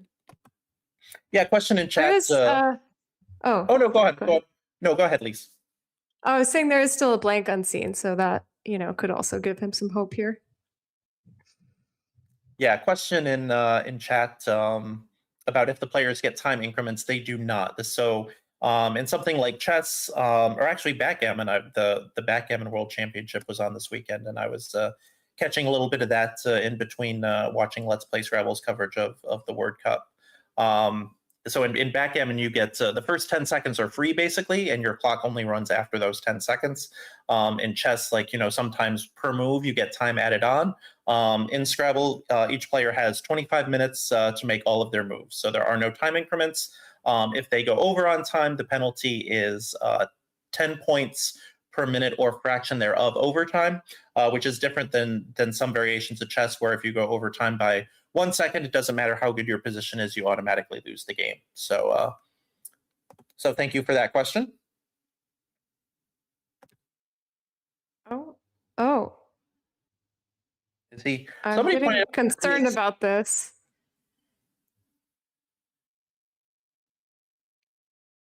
Oh, okay. Yeah, I'm not sure what he was. Trolling us. Yeah. No. I wasn't concerned at all. I knew that Josh was trolling us. He got a laugh out of Adam, so I'm not sure exactly what he was showing there. But somebody pointed out that he did have Olea cats through the L. Too bad that all the L's are tied up. And if you're not familiar with the Olea cat, I guess it's kind of crossed into meme territory. But if you're not familiar with Olea cat, Will Anderson has a video of having two AI engines play each other, and so if you have not seen that one yet, then that will watch that, and then you will kind of understand the Olea cats meme. Mm-hmm. So associate for Josh, he will sacrifice 1 point with the placement. Adam, for once, does not have an easy rack to play. Again with just the one vowel, as Josh has been doing a very good job of devoweling the bag this game. Mm-hmm. Although, yeah, I like this play of Diff just taking 38 points. You are setting up like Oda stuff, but that's kind of hard to hit. So I think this is pretty nice, or it's about as good as you can get with that many consonants. Yeah, Vip to the A and Irie seemed nice at first glance, but this is a lot of points. Interesting to do that with the O out. With the 1-0 unseen. So I might have leaned toward Vifta if I knew it, but Diff is fine. Take the points, Adam, with the outside shot of getting to 600 here. I think he'll run out of time. The fact that Josh has pulled the other blank is also an issue. So especially for somebody like Josh, you can see his spread there quite good, especially for a 9-6 record of plus 675. So he'll be looking to try to save as much spread as he can here. So in that vein, are you just kind of making the standard equity play of Wig or Whip here alongside Sociate, or are you going to play Wig off of the U in Unrealer, Wig or Whip on either side? A bunch of good but not great plays here, it looks like. Yeah, I think I would probably play Wig. You could just play IGG too, but just maybe keeping some scoring power. Okay, he's gonna play Whip here, which seems like maybe just a slightly worse version of Wig. Yeah, it looks like they're both pretty similar. Yeah, I guess GG versus GP, it's not that different. Yeah. With the blank. Yeah. And you're gonna get a few more points, a couple more points by playing whip instead of yeah. So Adam gonna block the two most obvious bingo lines on the board at once by playing Gov, the C in symbols and the E in Airy. Yeah, this looks good to me. I mean, you don't really need to worry about scoring. You're just trying to avoid worst case scenarios here and maximize your spread by blocking stuff. Yeah, when you see the blank out, your opponent's just bingoed, so you know odds aren't that he's drawn it, but then after playing 4 with whip, it's like you gotta assume that it's over there, and so start playing defense. So you know, Adam, even though his spread is not good, you know, if he goes on a win streak, he could get back into this. So both players pretty much just playing for spread at this point. Mm-hmm.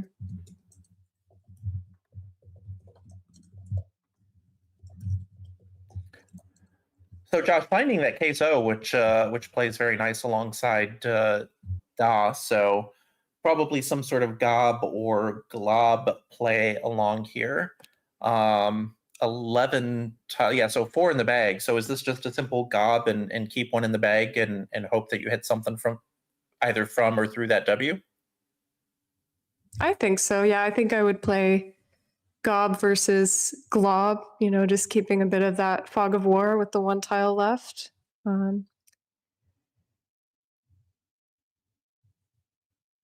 Is there anything with this pool that he can hit from the W? Or any like that is a nines good through the OI? point. Yeah, so with the T's.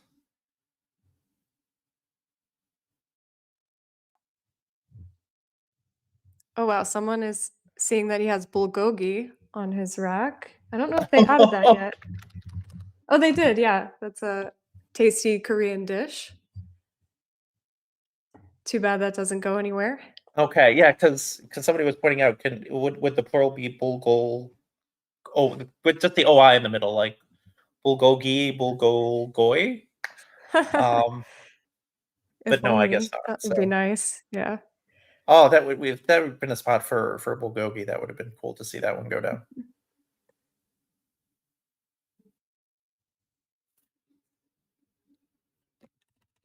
I think he can burn his blank and play gumbo for 50 if he wants to just take the L. But yeah, that's a little bit silly. I don't know. Is it that silly though? Again, if you're not going to bingo, I think one of the benefits of gob is that it leaves one in the bag, so then Adam can't play perfectly from there. But I mean, you're probably not going to get much out of the blank on this board, as it turns out. Mhm. Like unless you have some sort of nice play that hooks to gov. You maybe use the blank as an S or something like that, but you're probably not going to get much out of the blank. So I'm not necessarily opposed to taking the 50 for it now. Mhm.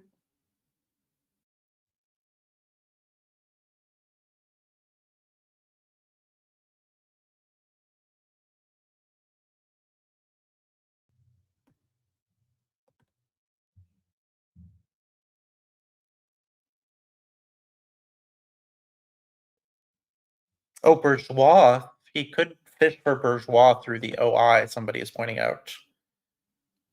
Oh, that would be Problem, cool. yeah. Problem is that it does. He would have to leave, and maybe that's why he's got the GOUB blank set up. So we need to get rid of the LG, which again you can't score well with. So Yeah, is there even a place to Oh, you could play gel through the E, I guess. But yeah, that scores nothing. yeah, that scores 4, and then even if you hit it, you're only scoring like 60.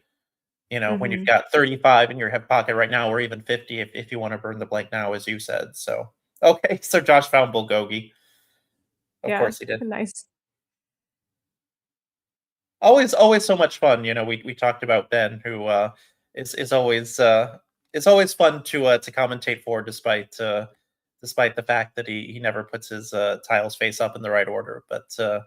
But he's really good about giving us content, and you see Josh always loves to play to the crowd.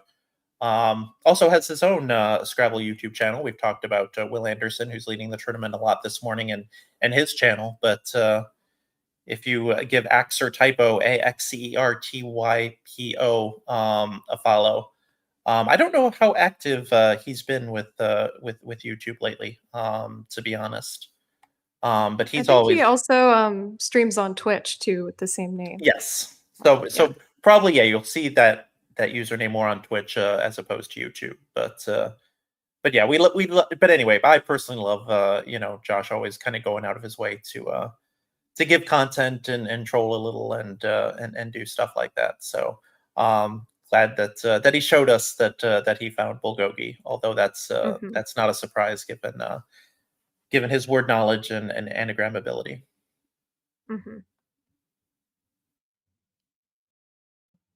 Okay, so he is gonna play Gumbo.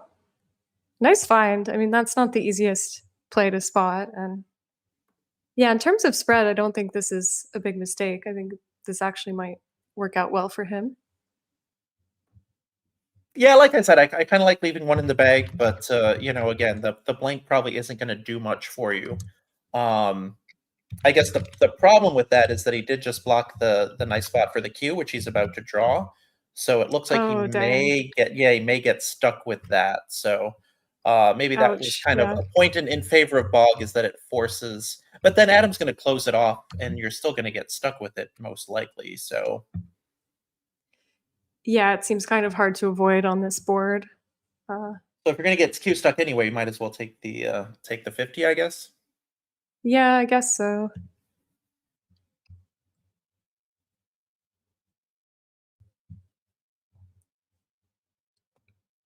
All right, so we have word that if chat is really nice, and we don't have any issues. I don't think we've had any issues this morning. I've noticed that Elise has the little blue on her name when she chats, so she's an admin. It doesn't sound like she's had to take any steps this morning, but if chat is really nice, then we'll give you one more game of Will Anderson before the lunch break. How does that sound? Yes, keep up the niceness, chat. You're doing great. Yeah, and it sounds like people in chat are mentioning that Adam apparently did a commentary for a point of view stream. So when Heidi Robertson plays a tournament, occasionally that she will set up her own stuff. So you don't know what the opponent has, you just know what she has. And Adam did commentary for that. And Adam, known for being a fairly soft-spoken person. Unfortunately, I have not had a chance to view that yet. But yes, so Adam has done our job as well, probably better than us. So Yeah, I'll have to watch that. I would love to hear his insights. Huh, okay. So he's just playing OP.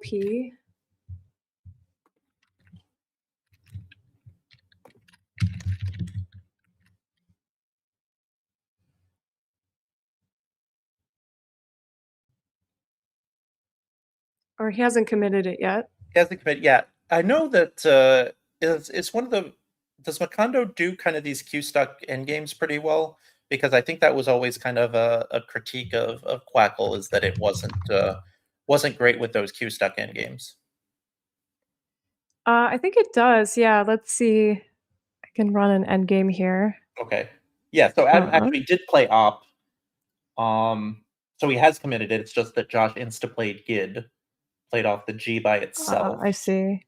So now it is back on Adam. So many thanks to, by the way, while we're on the subject, our annotator for the rest of the tournament, Excel Muia, pointing that out to us. Thank you very much, Excel, for doing this at whatever hour this is in Africa. Adam's going to play the T by itself, so we're going to get these little one tile back and forth plays. Josh only has 27 seconds, so this will kind of go pretty fast. It followed by Cly. Yeah, looking at the end game, I think maybe I would have wanted to save the P to play empt and gist later. But this also seems solid. I guess the main principle is you can play some shorter plays because Josh is stuck, and you can kind of try to get the most out of each turn with some one tile plays. I'm assuming that Adam is going to save MET for his last play, because that looks. Well, I guess it's blockable if you play like War or something. Mm, But yeah, so you have all the T's, he doesn't, so I think he's just kind of waiting to play there. yeah. I also feel like he doesn't want to part with the vowel right now. Yeah, that makes sense. You want to hold on to that E.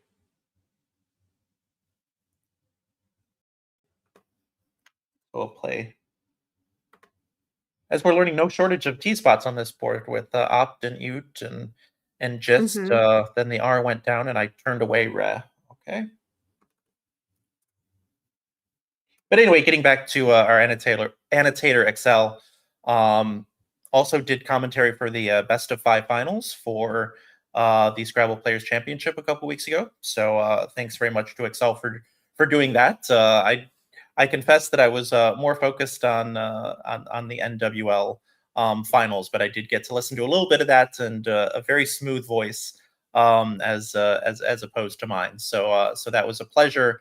Also to see that that stream being done by 2 international players. So many thanks to Excel for doing the annotation, keeping all the scores updated, and when we miss stuff like that, just giving us a nudge in the right direction. So Yeah, thank you so much for your work. okay, It's so great maybe to I'm see wrong. that, yeah, Scrabble can bring together people from so many different countries.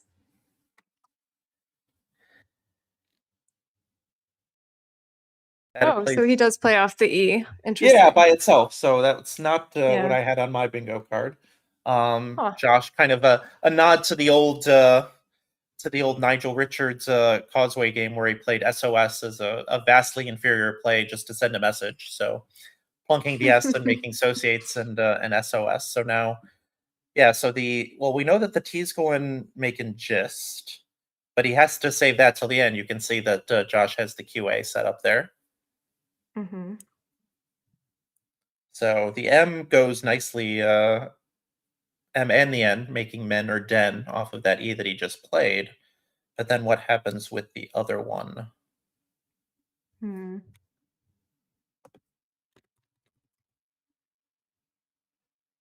Because I'm seeing AM and MI for 8, and then den for 7, and then the 12. There's also moi, just MOI, but I don't know if that helps.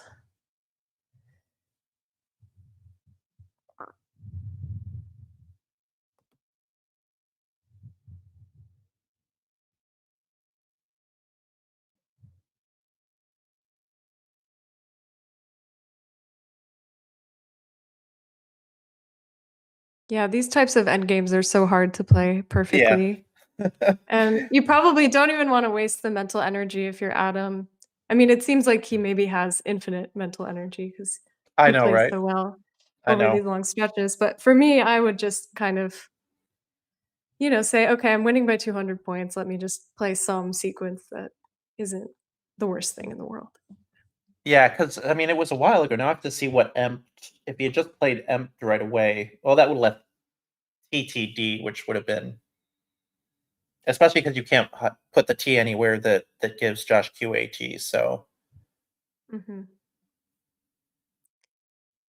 Yeah, I think Macondo liked plunking the D and then playing empt and then um yeah, I don't know exactly what happens with the last T, but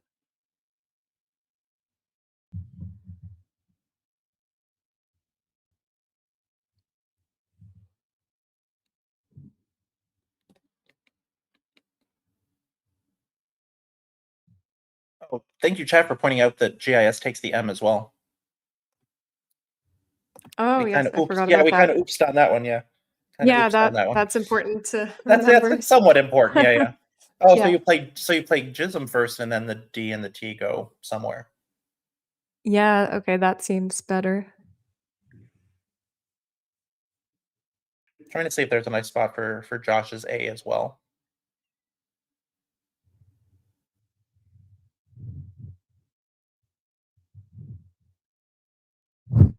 Associates? No. That's not how you spell that. But I mean, in a situation like this, there's no harm in trying it. Yeah.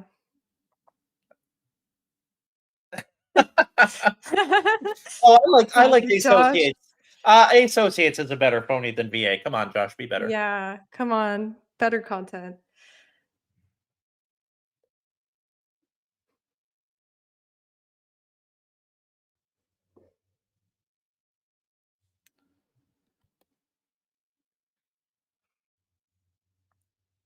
I wonder if Adam is going to spend his whole 6 minutes here Yeah, I doubt it, but wouldn't just to make surprise Josh me. sweat. Yeah, Yeah. I love how Josh is leaning forward, like. All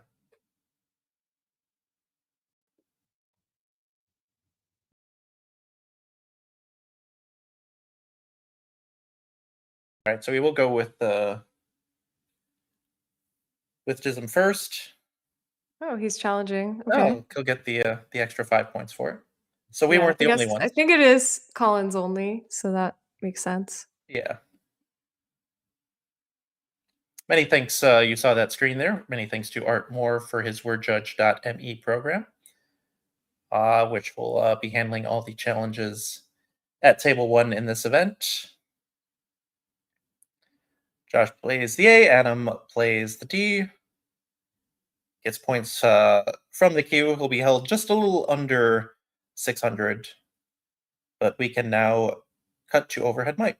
So after GUI, you did what? After GUI, I did what? What's that? Did nothing. Yes. Then you did this. Oh, that's following. Okay.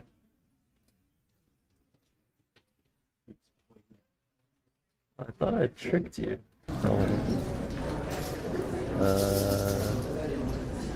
And I only got, after associates, I got an A. That's it, right? Okay.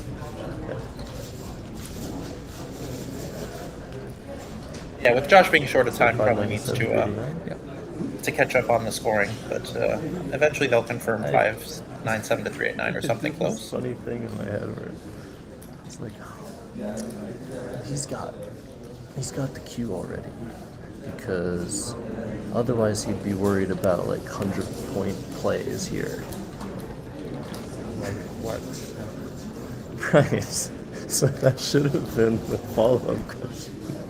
Like what? But like it just seems like there's stuff like whole hog or something like. Anyway, But it's such a silly thing. Like I was just trying to Q stick you, obviously, which I guess is probably fine.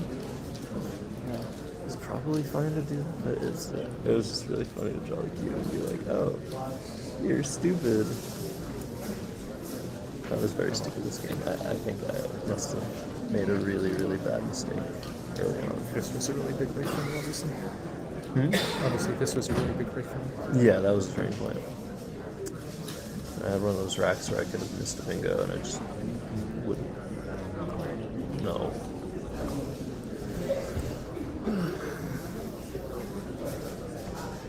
I mean, I should know, but like,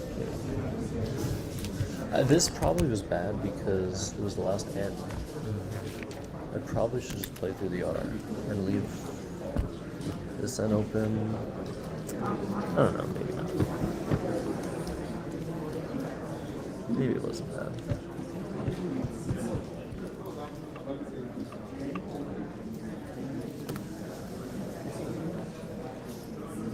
Yeah, the whole time was just like I wasn't even thinking about that hook. I didn't have time to like think about whether it's alert or not.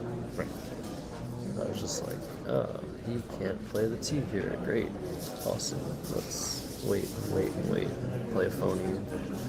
Even after you play the final T, it's like still in the mind space of playing a phony.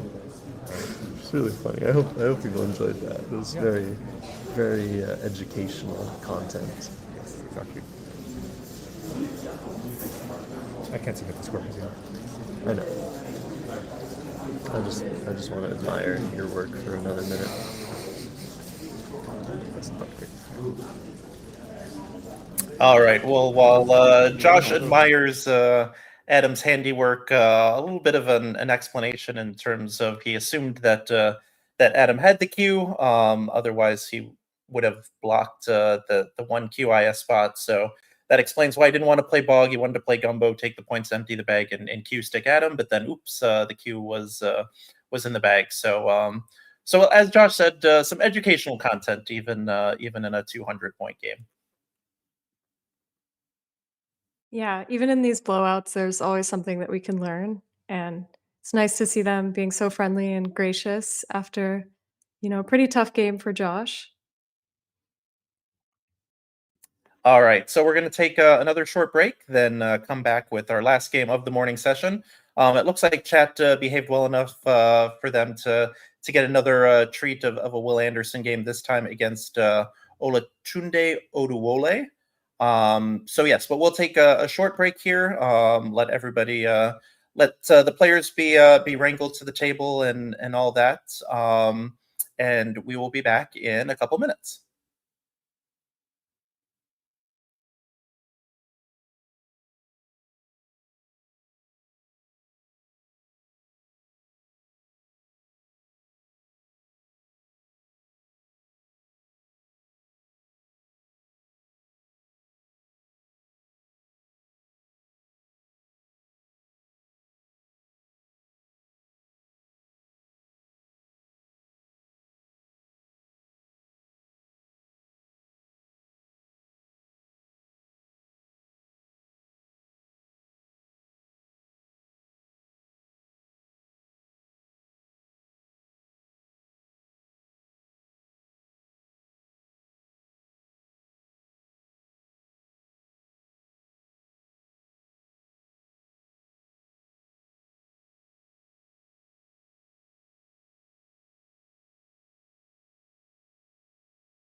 All right, welcome back to Let's Play Scrabble's coverage of the 2026 Word Cup, brought to you by WGPO and the Collins Coalition. As you can see, we're already ready with to go with our next game. Will Anderson going first against Olatunde Oduwole.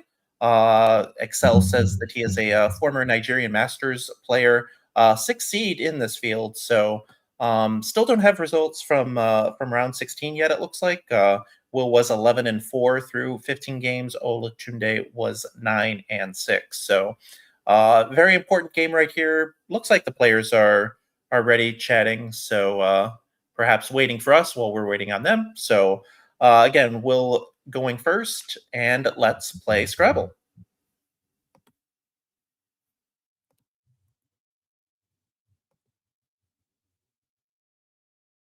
I forget that Will takes a while to draw, so I need to delay my Let's Play Scrabble until like the first tile comes on the rack. Yes, he's very methodical, and looks like that might have paid off. This Yeah, looks like a pretty good draw. he takes a minute to draw his tiles and then draws minute blank. So there we go. Yeah.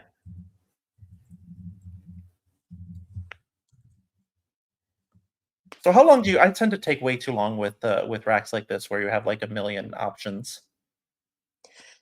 Yeah, I tend to overthink it a little bit too.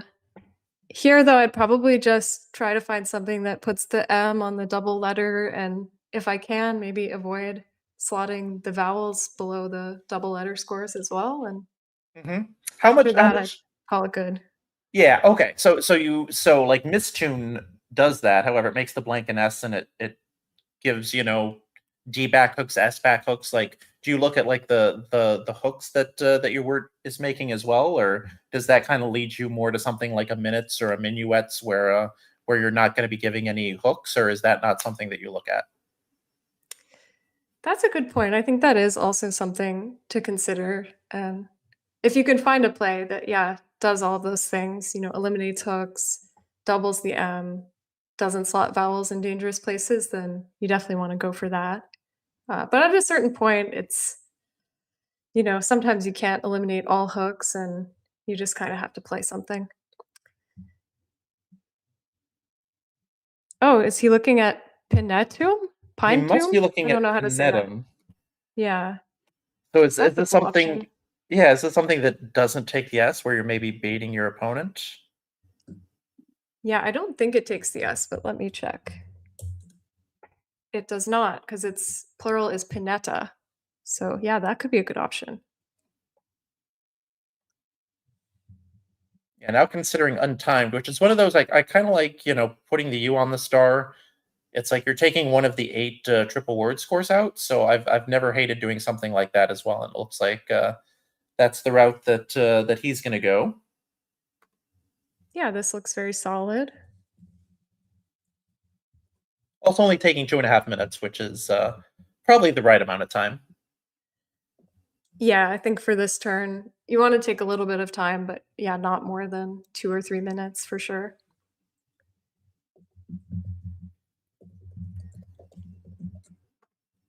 Back over to Olatunde. Sadly, Budgiest is a Budgie is a bird, and so Budgie does not compare. So no playable bingos here, and now having to deal with the fact that Will has opened with a bingo. So what are you seeing here? There's you can play big off of untimed and leave the very potent DEST with all those floaters open. You could go really fishy and just play beg, play the B and the G through the E and untimed. It only scores 11, but tides on this board is going to bingo a lot next time. Or are you just going to blow the rack up and take the points with something like debit here? I would consider just fishing. I think bag, leaves TIDES, which is really quite good, and sets up an S hook for yourself. But yeah, I think big also could be maybe more of an intermediate option. Maybe even Deb, keeping GIST, scoring a little bit more. That scores 23. Yeah, that's not a bad middle ground. Scoring well and keeping well. GIST is a pretty good leave, especially with that N out in space. That's probably not going to get messed with. So Yeah, but I'll be curious to see how he handles this one. I think it can be hard to know whether you should just play a fish or not with racks like this. Yeah, Excel again. Excel, our annotator, pointing out that Olatunde is a multiple-time Nigeria national champion. So when you see a good player that you personally, and by you I mean me, have not seen play yet, always interesting to see how they handle situations like this. Absolutely. And I just love learning from all of these different players.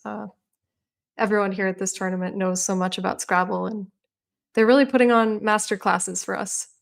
Yeah, so like for like especially for the people in chat who may be new to Scrabble, like what's the biggest thing that you take away from watching players of this caliber, and what's something that maybe the players who are newer to Scrabble watching this, should pay attention to as they watch games like this.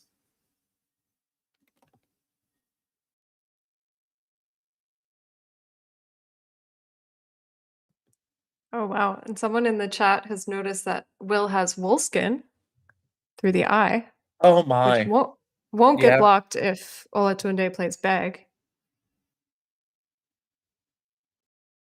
yeah, nice spot. I just looked at this rack, and I guess that's another lesson. Always look for the bingo first.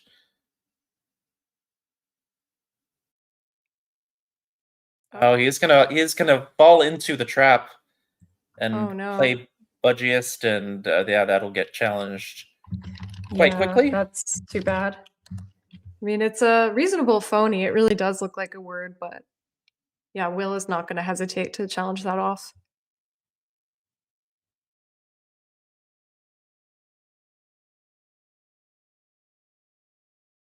So again, word judge .me giving Olatunde the bad news. Budgiest will come off, and we would certainly expect Will to find Wolfskin and play it quite quickly here. Yeah, and this puts Olatunde in kind of a tough psychological spot. I mean, having your opponent bingo on you twice and you have a score of 0, that can be a little bit tilting.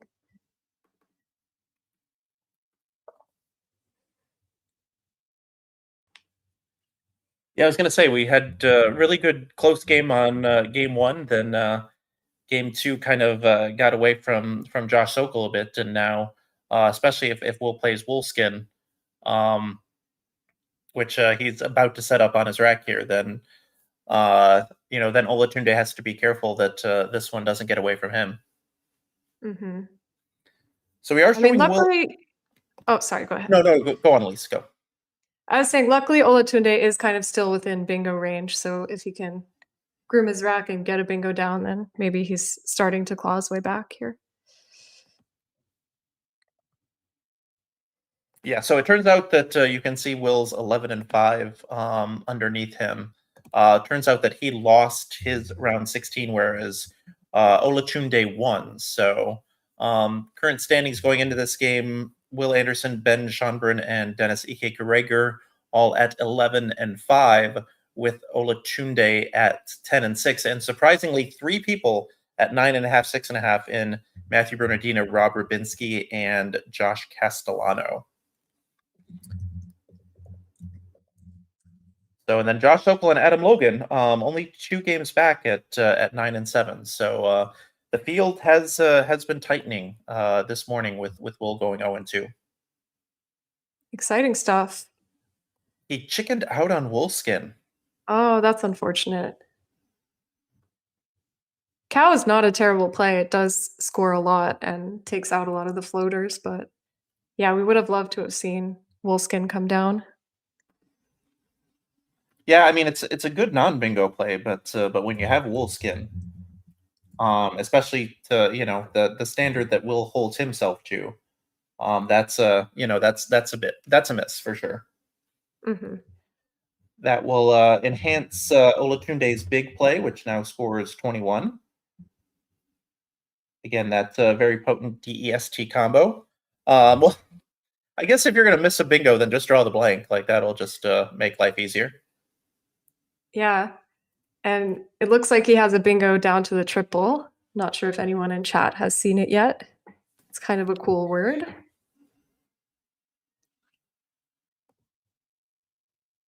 But also just the 7 of Solonin is pretty straightforward.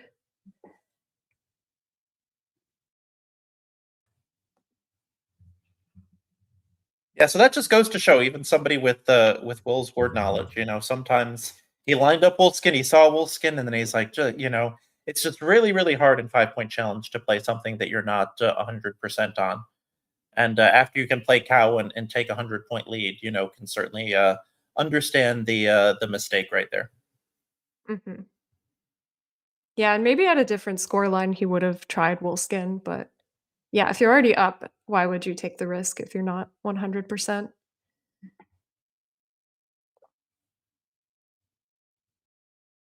And yeah, someone in the chat has spotted unisonal, which is his bingo down to the triple. Probably what I would play here. It scores 14 more than anything else.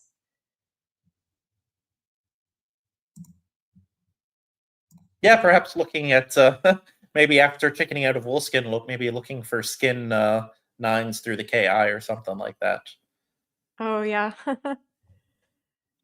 Or do you ever? Oilskin, which is not I mean, that would keep the blank. It's not a bingo, but Yeah, he does I have a mean, skin word. yeah. If oil skinny was a double double, then or if oil skinny was a word, it would be a double double. But unfortunately, not.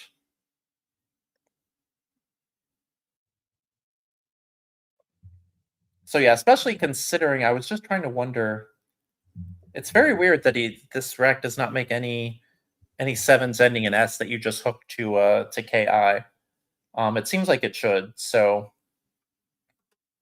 yeah, very very weird that after you unisonal, or I feel like it should be unison plus AL, so it just should be unisonal, but that sounds really weird. Medicinal, So yeah. Yeah, I yeah, have no I idea. kind of like unisonal better. So yeah, it's very weird that other than that, his highest scoring bingo is 60 with this rack. It certainly seems like that should not be the case. Mhm. So that's probably why he's taking a while here, because if you don't see the bingo from the U right away, it's like, why am I only scoring 60 here? Yeah, exactly. And it looks like if he plays Solonin or unisonal, that'll give back a bingo to Olatunde of Diodates. Yeah, I think just about everything he's gonna play here, other than non-slip, is gonna hang an A. Mm-hmm. Because if he misses unisonal, then he's gonna play Solonin, which also gives the A. Yeah. Oh, now he's looking at. It looks like he's looking at Nausling through the Oh. U. So Oh. everything is just coming up well this game. He misses a bingo, draws the blank, plays the inferior bingo. It doesn't give his opponent Diodates. So sometimes your mistakes Wow. work out handsomely in this game. Psychic powers here.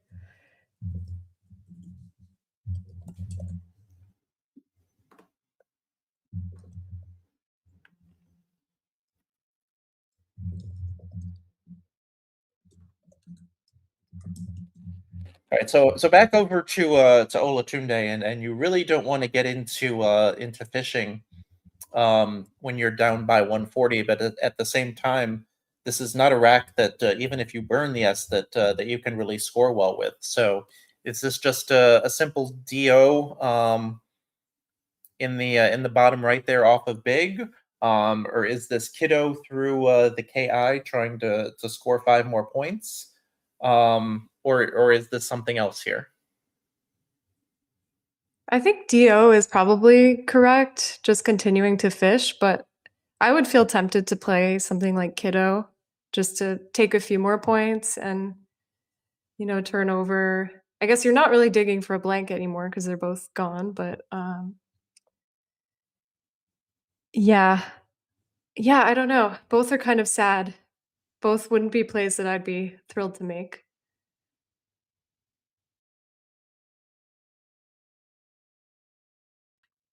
Yeah, poor Olatunde really has not had an easy decision yet in this game with that Mm-mm. that opening rack that was close. Played the phony, didn't have anything playable. So yeah, too bad that we haven't been able to to kind of see his talent on display yet. But he'll go with Joe and really needs to kind of hit this right away. Mm-hmm. Will has drawn the And Q and the Will, X together. yeah, No, both of them together.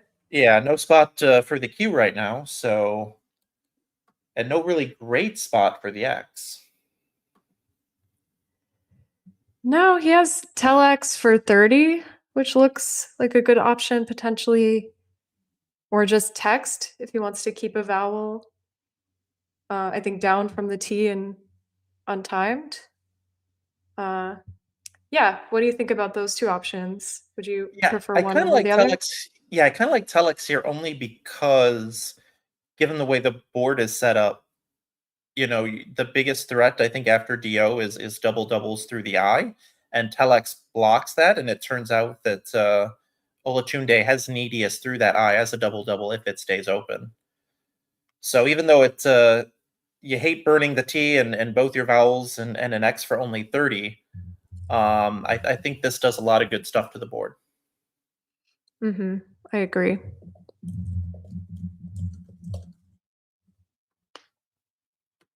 And it looks like Olatunde has finally hit something. He's going to have a few options here. Yeah, needy is blocked, but he does still have playable bingos. Steamed, the highest scoring one for 68. However, that does put the S in the triple lane, which is not a terrible thing considering how far behind he is. And also bingos through that T in telex that Will just played, specifically détentes and nedettes. So given that you're behind, are you going to take the 7 extra points with Steamed, even though it puts the S in a dangerous spot, or are you going to play it straight and play something like Nadette's fairly defensively? I think personally, I would probably play Nadettes or something a little bit more defensive, just because it seems like the S in the triple is quite easy to block in a lot of cases. Um, so yeah, you're making an opening for yourself, but what are the chances that you're actually going to get to use it? Um, but I don't know. I think it's pretty close. It might just be kind of a stylistic or maybe an in the moment feeling based choice here.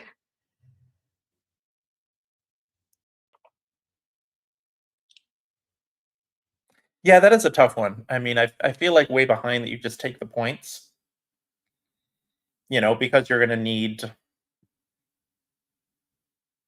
your opponent to have bad racks to get back in the game anyway.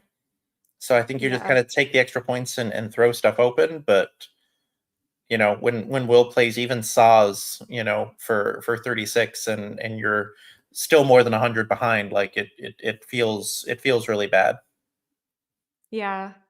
Yeah, and of course we see that he has like Swizz too. I think you can spell that with one Z, right? Um, yeah, which also scores a lot. So in reality, it's probably going to get hit back if he does play Steamed, but obviously Olatunde doesn't know that. Yeah, Wiz, the S front hook to Wiz, that just came up yesterday. I saw you commenting about the S front hook to Joe, Hmm. an easy one to miss. I've missed the S front hook to Tie before TIE. STIE Oh as yeah. as a non NWL word, one that's easy to miss, and the Hmm. S front hook to Wiz is another easy one. So yeah, I'm sure. Yeah, Swizz after Steam seems right, and then Hmm. that's going to score only 20 fewer than the bingo. So Yeah.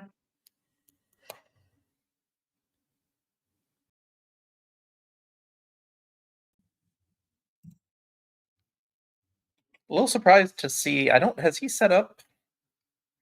I don't know if he set up Detents or Nadets or Steamed yet. So I would be surprised if he were to miss all three, especially Detents, which is fairly high prob. But Yeah, I I would assume he's just assume he's looking for the 70-point bingo that doesn't exist here. Yeah.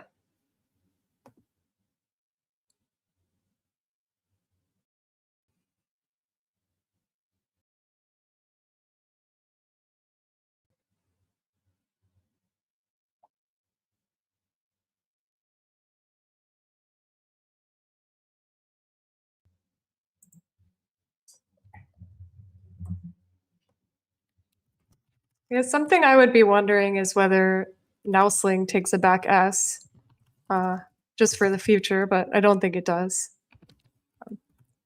But whenever I see an ing word on the board, that's something that I try to consider, because that can be important.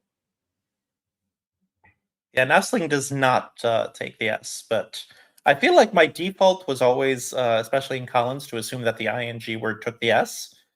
And Mhm. lately, just feel like I'm running into all of these ing words that that don't, surprisingly to me, in some cases. So, considering I was never good with ings words, I guess I have to recalibrate. But I'm sure that was also probably part of the logic. I mean, I believe that Will would have played Unisonal if he'd seen it. I just think that sacrificing, 16, 17, whatever this does points, is too much. But I'm sure that this was part of the reason behind it.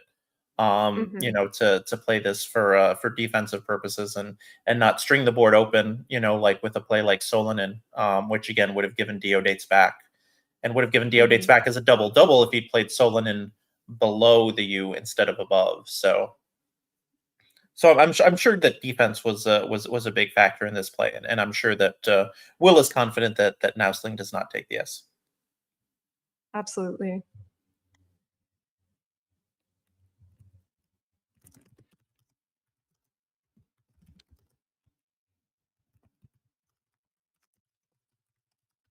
Okay.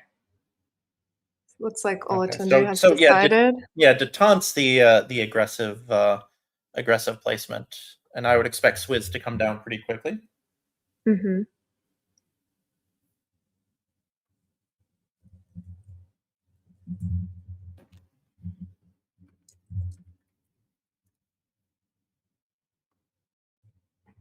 Oh, he also has Zoes next to Détentes, which scores one more point and keeps QI.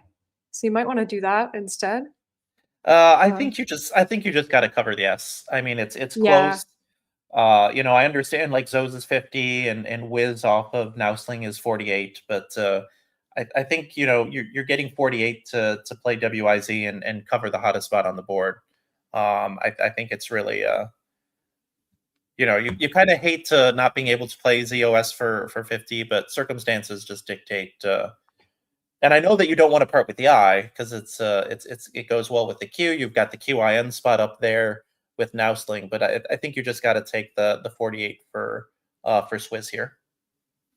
Yeah, you do have to avoid those worst case scenarios. And yeah, Swizz scores 49, so it's really not so bad. Yeah, that's the thing. It's not that much worse than than playing Swizz off of Nousling or playing Zoes from an equity Mhm. standpoint. So Yeah. and now he's got OZ. Oh, considering maybe just playing Saz.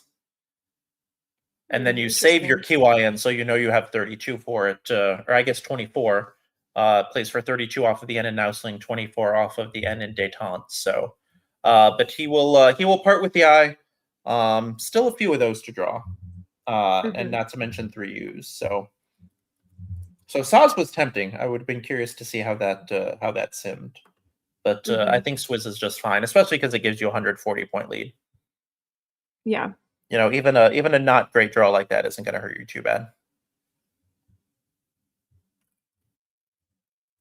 Meanwhile, Canary R for Olatunde as he works to continue to get back in this game, and a really cute little option of Creasy, Creasy, through that disconnected E and S in the middle of the board. That scores 29. ANR is a very good leave, throws the C out in space. Also could play YAAR off of Détentes. Again, a bit of a gutsy move. But that will also open things up. Do you like one of those plays, Elise, or do you like something like Canard to the D? I think Creasy is really nice if he can spot it. It's just a super great insertion play. Gets rid of all the tiles you want to get rid of. There's also Ray just down next to Nousling, which I guess that takes a lot of front hooks, but it sets up his C for Cray, so that could be a potential option.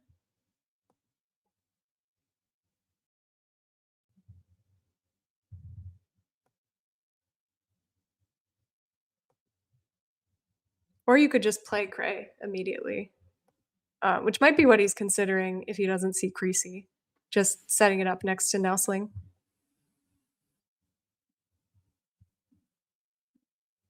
Yeah, I was gonna say the Y hook to did means that he could play Cray down there, but that doesn't really do anything to the board.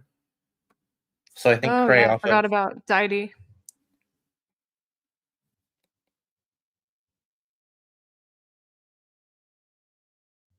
yeah gets rid of the same tiles that Creasy would have, just 5 fewer. Creasy a very tough spot.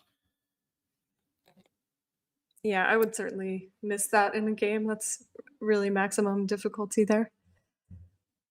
Yeah, so now back over to Will, who's got the Q problems. His QIN for 32 spot, if he draws an eye down the road, has gone away. So not much going on here. Is there a way to score well? Maybe even if you have to part with one of your 2 S's. Well, Cray does take a front S, I believe. So I would be thinking about a play like Roofs or something. You're keeping the Q, but I don't really see a good Q play. So I think that could be worth it.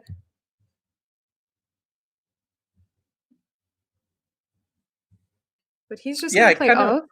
I liked Roofs myself. Of is also 29 though. Okay.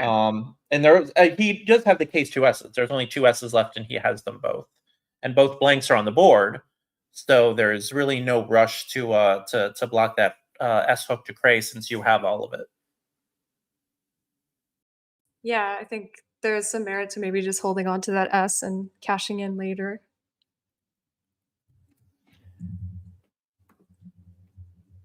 The only downside is what happens when Olatunde has a 4-letter word ending in H, and somehow, despite having an H on his rack, he doesn't have that 4 ending in H that will really hit here.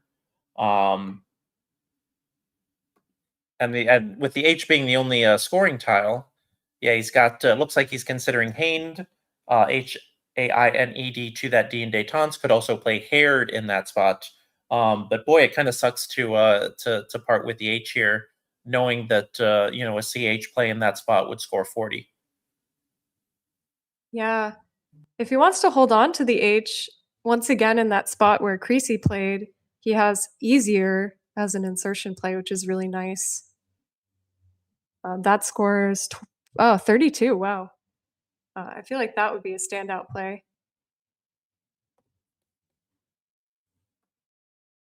Yeah, again, that's kind of in that same Creasy spot, which is a bit of a blind spot, understandably so. But this will score, open the board, does all the stuff that Olatunde needs to get back in this game, and now Will with a very good rack. So now we can see why he was considering Saz last turn, because when you get rid of the eye and then you don't draw one, then that Q is quite the problem. He can plunk it though for 21 on top of the eye and Haired, and that makes a lot of sense. Yeah, I don't see any reason why not to.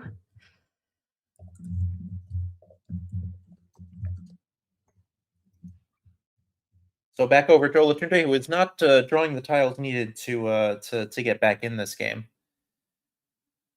FVM all showing up together. He can get rid of most of it by playing Fave and Vor for 30, and that seems to be the right idea. Yeah, I think I would play Fave here, leaving Mint, which is pretty decent, and just trying to close that gap in the scores a little bit.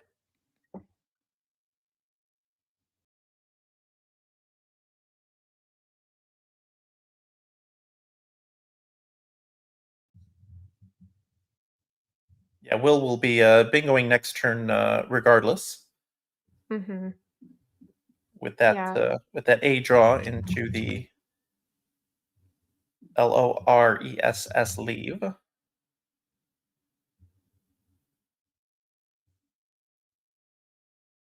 although maybe not, because I thought he had something through the H, but he does not. So Yeah, I don't think there's anything with the H.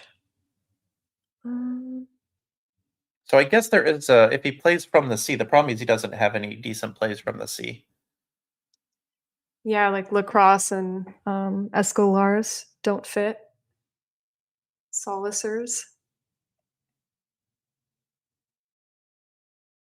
Oh, he has oh no, never mind. I Yeah, thought but he I had guess Rosella from the R, but I guess yeah, not. I guess since he has Yeah. stuff that ends with S and starts with S, it would have been really hard to totally kill that that S hook to Cray. Hmm. So Vim instead of Babe.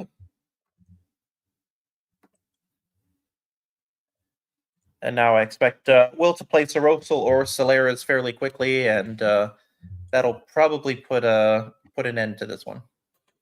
Yeah.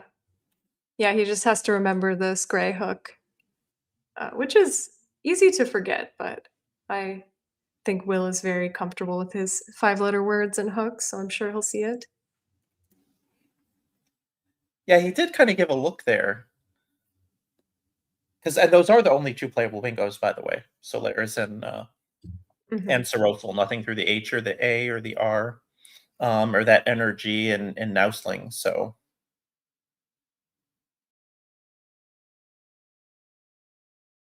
the thing about Solaris is that it slots all the vowels, although so does Sorosal. Yeah, it's So you could easily unfortunate, but see I some. think you have to do it. Yeah, so you could easily see some sort of like put the M on Olatunde's rack instead of the P, and Phantom is gonna score a bunch up there. But Yeah, yeah, that's a good point. it's the only playable bingos. Both your playable bingos slot all the vowels, so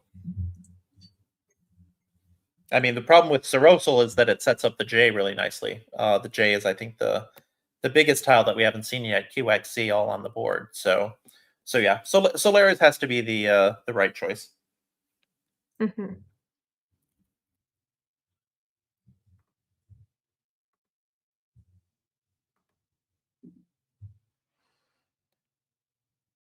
So in kind of keeping with the theme of this game, somehow, despite a fairly balanced rack, Olatunde does not have a 5-letter word that plays across for maximum impact. So, and the problem if you play an FU word up there, it looked like he had fun setup was considering that, but with no front hooks to the FE, all you're really doing is closing down the board again. Hmm. Yeah, and then you're kind of hoping that you maybe draw a miracle bingo through the H or something, but that's not super likely.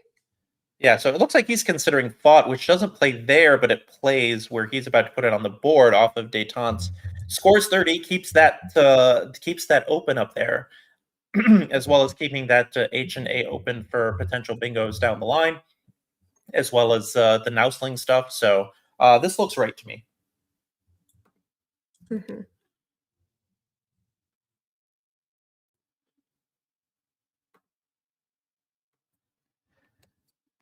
So And we'll how would you be close. thinking about this turn if you were Will? I guess he's, yeah, kind of close to some good stuff with ACEIN, but you also could maybe just play along.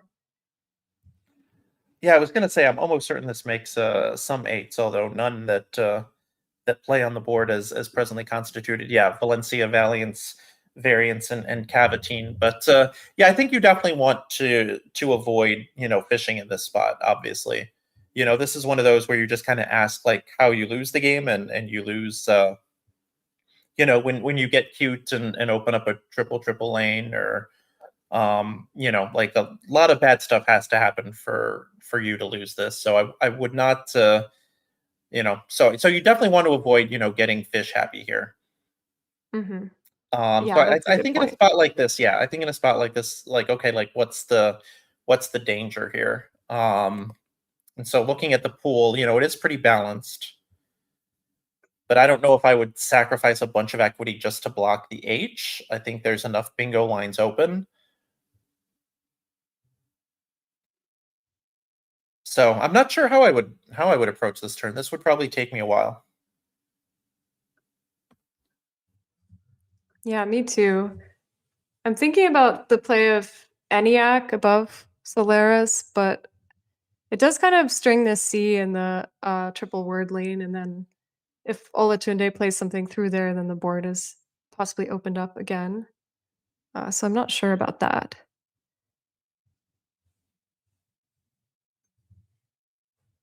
Yeah, so that's an interesting one too. Yeah, so if he plays Vav, which is like the equity play, then Olatunde can play through the A, open up the triple triple. Now you're going to be drawing into ACEIN, so I can't imagine anything he would put up there that you wouldn't be able to handle, even if you get the worst two tile draw imaginable.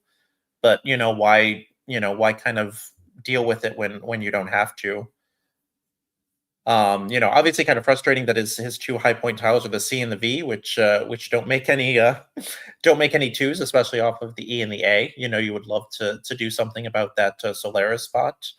You really don't want to risk leaving it open again for Olatunde to play some sort of 5, and maybe one that starts with a P that opens up that top part of the board. Hmm.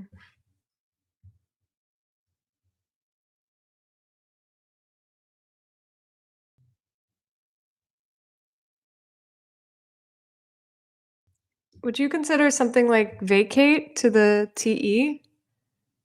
Kind of taking out a little bit of space Oh, that I underneath like that. H and A. Yeah, I Yeah. think that could be If nice. I see it, that's the kind of thing I want to do. Yeah. Doesn't kill the H, but it blunts it. Hmm. Yeah, I mean, again, you are kind of giving back a lot of stuff, but in a situation like this, I'm happy to trade points with you. Like if I get 22 for vacate and you get 33 for playing through the V, it's like, okay, congrats, you've just gained 11 points and 7 tiles have come out of the bag. Like, I'll do that the whole rest of the game and win by Hmm. more than 100. Yeah, for sure. Especially with that spot up top. I always kind of like, when you have a hot spot like the one off of Solaris there that you can't really do anything about. It's like, okay, well, I'll, play vacate. I'll create this other spot. You can't hit them both. And I'm going to leave well enough. Okay, so Will's going to dump vowels here, which makes sense. The Hmm. pool is kind of vowel heavy. So yeah, take care of the H and the A all at once, and then try to draw a bunch of tiles yourself.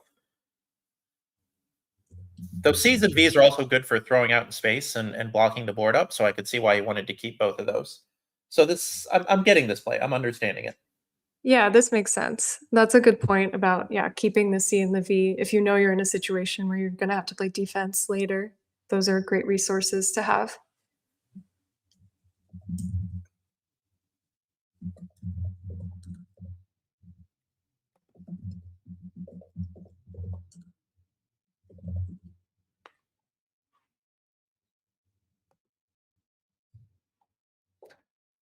All right, so looking like pup off of Solaris for Olatunde. Pupe would have scored quite well if he just had one of those 3 E's. Yeah, it's too bad that he doesn't have quite the right tiles to extend over to that double word and get maximum points. Yeah, I definitely. So he's gonna play pupa, I guess, with 3 A's and 3 O's and 3 E's and 2 I's. Foul heavy pull. This makes sense to take the 3 extra points.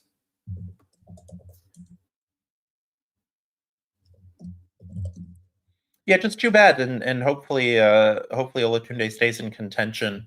And we see him later in the tournament. Maybe when we're together tomorrow morning, or if he's in contention at the end, because we really haven't had a chance to see what he can do. The tiles have not been his friend. Made that phony on the opening play, and seemingly the bag has punished him for it ever since. Yeah, sometimes it's like that in Scrabble. You make one mistake early on and then things just never coalesce again after that, and it becomes very tough to come back. So, he's playing pretty well. It just has been a bit unfortunate what he's pulled out of the bag after that one mistake. Yeah, and then meanwhile, we saw Will make the mistake of chickening out on Wolfskin. And then he just pulls the blank out of the bag and runs away anyway. So sometimes you get away with your mistakes in this game, and sometimes you get overly punished, and a small mistake, can end up looming quite large, which is kind of seeing both sides of that in this game. Meanwhile, Will can play. We can have a cray cray board, in that Will can play cray off of Vought, making Canrut ATE. That would be cool to have a cray cray board. Yeah, I would like the double cray. Another cray play. Will has a disconnected word through the AN and N, which is super cool. Canonry. Oh, okay. So CANONRY. Yeah. That would be very stylish. Probably not correct, but very stylish. Yeah. They really need to give style points for disconnected words like that. Mhm. Kind of entice people to play it, especially on stream where we like to see cool things. Yeah. Looks like he's looking at Yarko and Ope. Yeah. That makes sense to me, just taking out the spot. Yeah, I mean, Crate score is 42, but why leave that spot open when you don't have to? Yeah. And this is really, there aren't really many great ways of blocking it, just this and Arvo. So now he's looking at Oracy. Where does that go?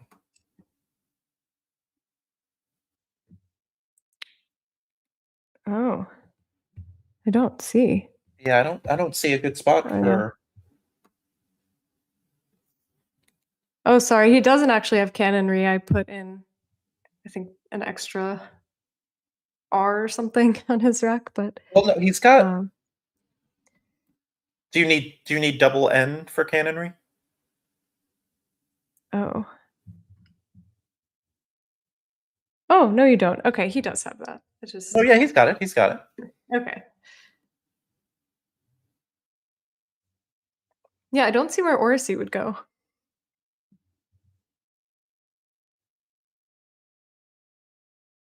Yeah, a little surprised he set that up. He's Mhm. he's gonna go Orca there instead, Okay. or not? Oh. He also has gyro car from the G. That would be very fun. Yeah, yeah. Speaking of cool plays that he's never gonna make, so Yeah. okay. So Arvo instead of Yarko, maybe wanted to keep the Y for the DID hook. Maybe Yeah, seeing that's a good maybe point. seeing the Cray spot. There's two A's, so if he draws, so he plays Arvo, he draws one of the A's, then that Cray spot is available for 42 again. Mm-hmm.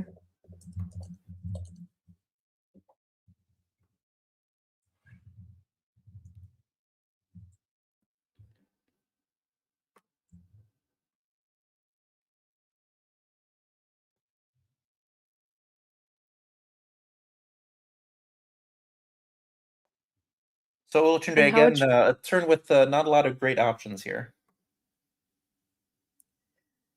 Yeah. I mean, you can just play Bod and uh Baz or something, but that feels a little bit sad. It has a 10 set up, but again, not sure where. Like Oracy last turn, not sure where that would go. Yeah.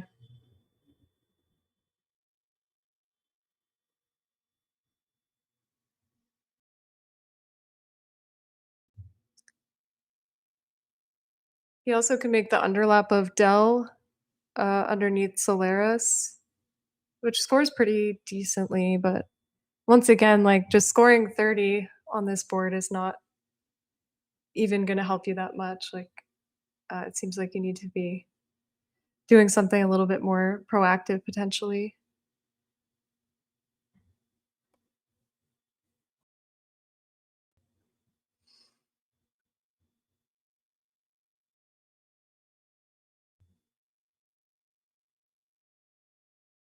All right. Well, as this game is all over, but the final score. Looking ahead in the short term, we will be switching back to the WoW Lexicon this afternoon. Emmett Grosowski and Jared, I don't know if it's Capel or Capel, will be with you all afternoon. Do you know either of those? Because I know of them, but I don't know them personally. You said it was Jared Capel, and who's the other commentator? Emmett Brosowski. Oh, okay. Yeah, I know Emmett was a youth player and has kind of come up very quickly. And I think I saw he was doing some streaming on Twitch, analyzing his games. So he should be a good commentator. And yeah, I know Jared has commentated a lot of WoW games. So they Okay. sound like they'll be a nice duo. Yeah, Emmett seems again, don't know him that well, but he seems very well spoken. So Mhm. I think that that they will make a great team this afternoon. Meanwhile, old with the E for Olatunde, we do have our Cray Cray board. As Will draws the A and takes the points.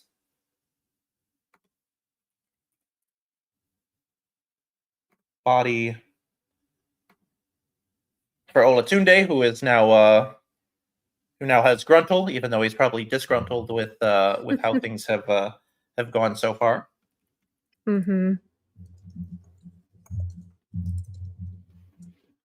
So anyway, so that's in our immediate future. Then I will be with you the rest of the way, barring any last minute changes. I will be doing Collins with you again, Elise, tomorrow morning. So looking forward to that.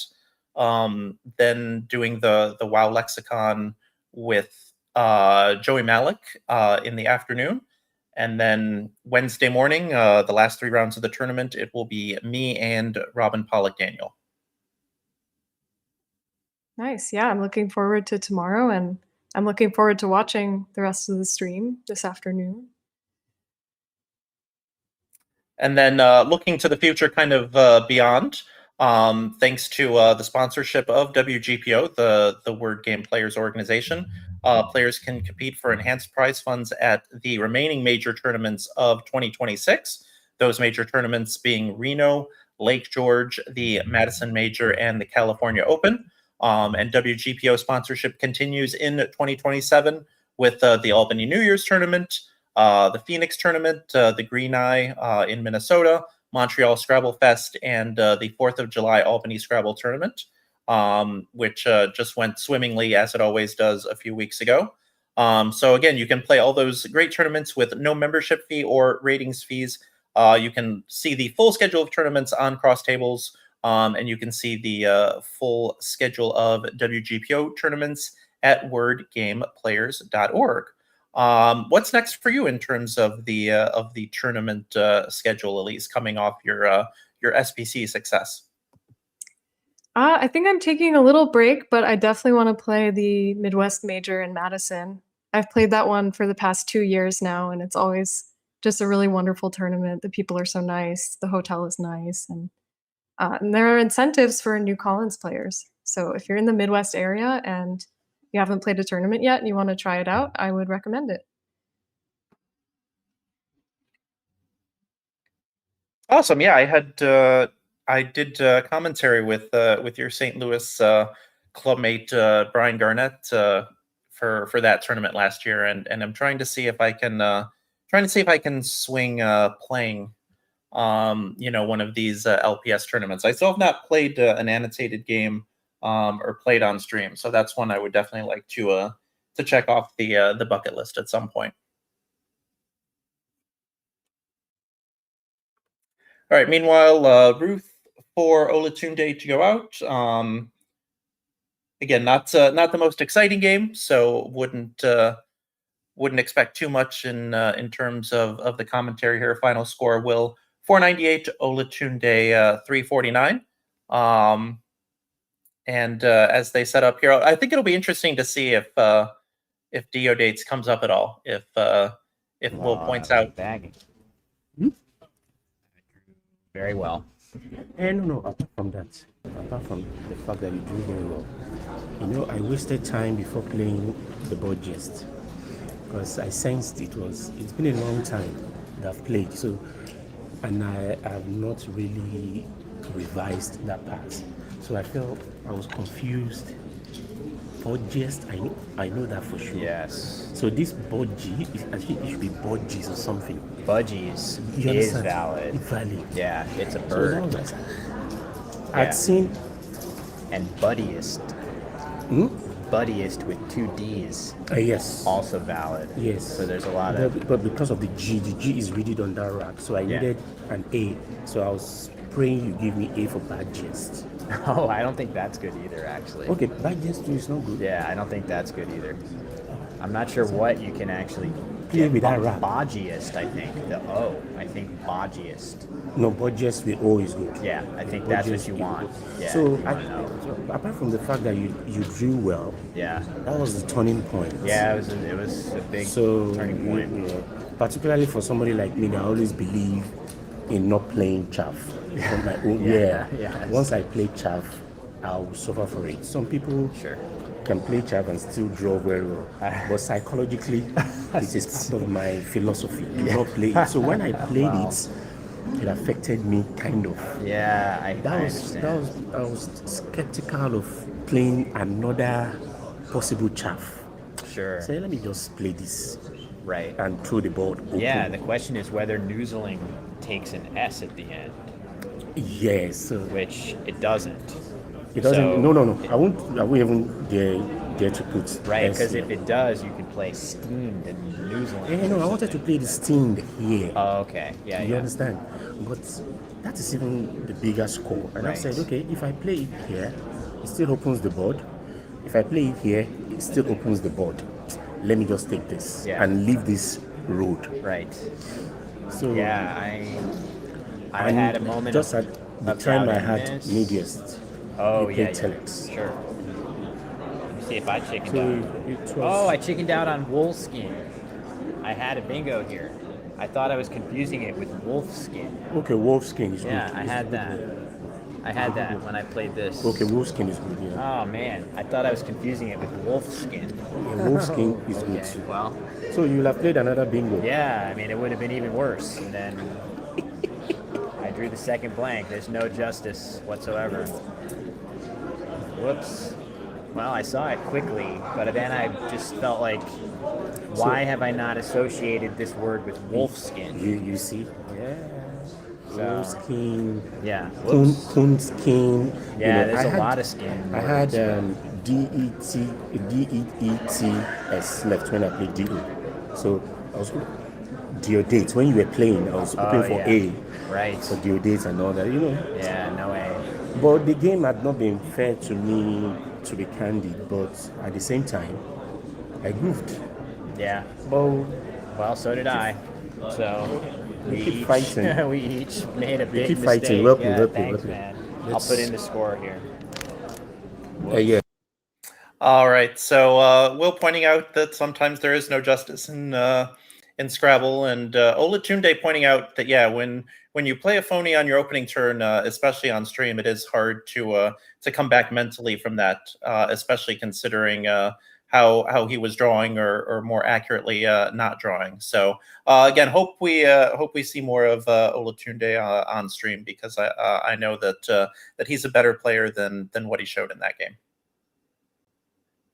For sure, yeah. I really enjoyed hearing that postmortem from both of them. Both really great sportsmen. Indeed. All right. So Elise, any last words from you before we head to lunch?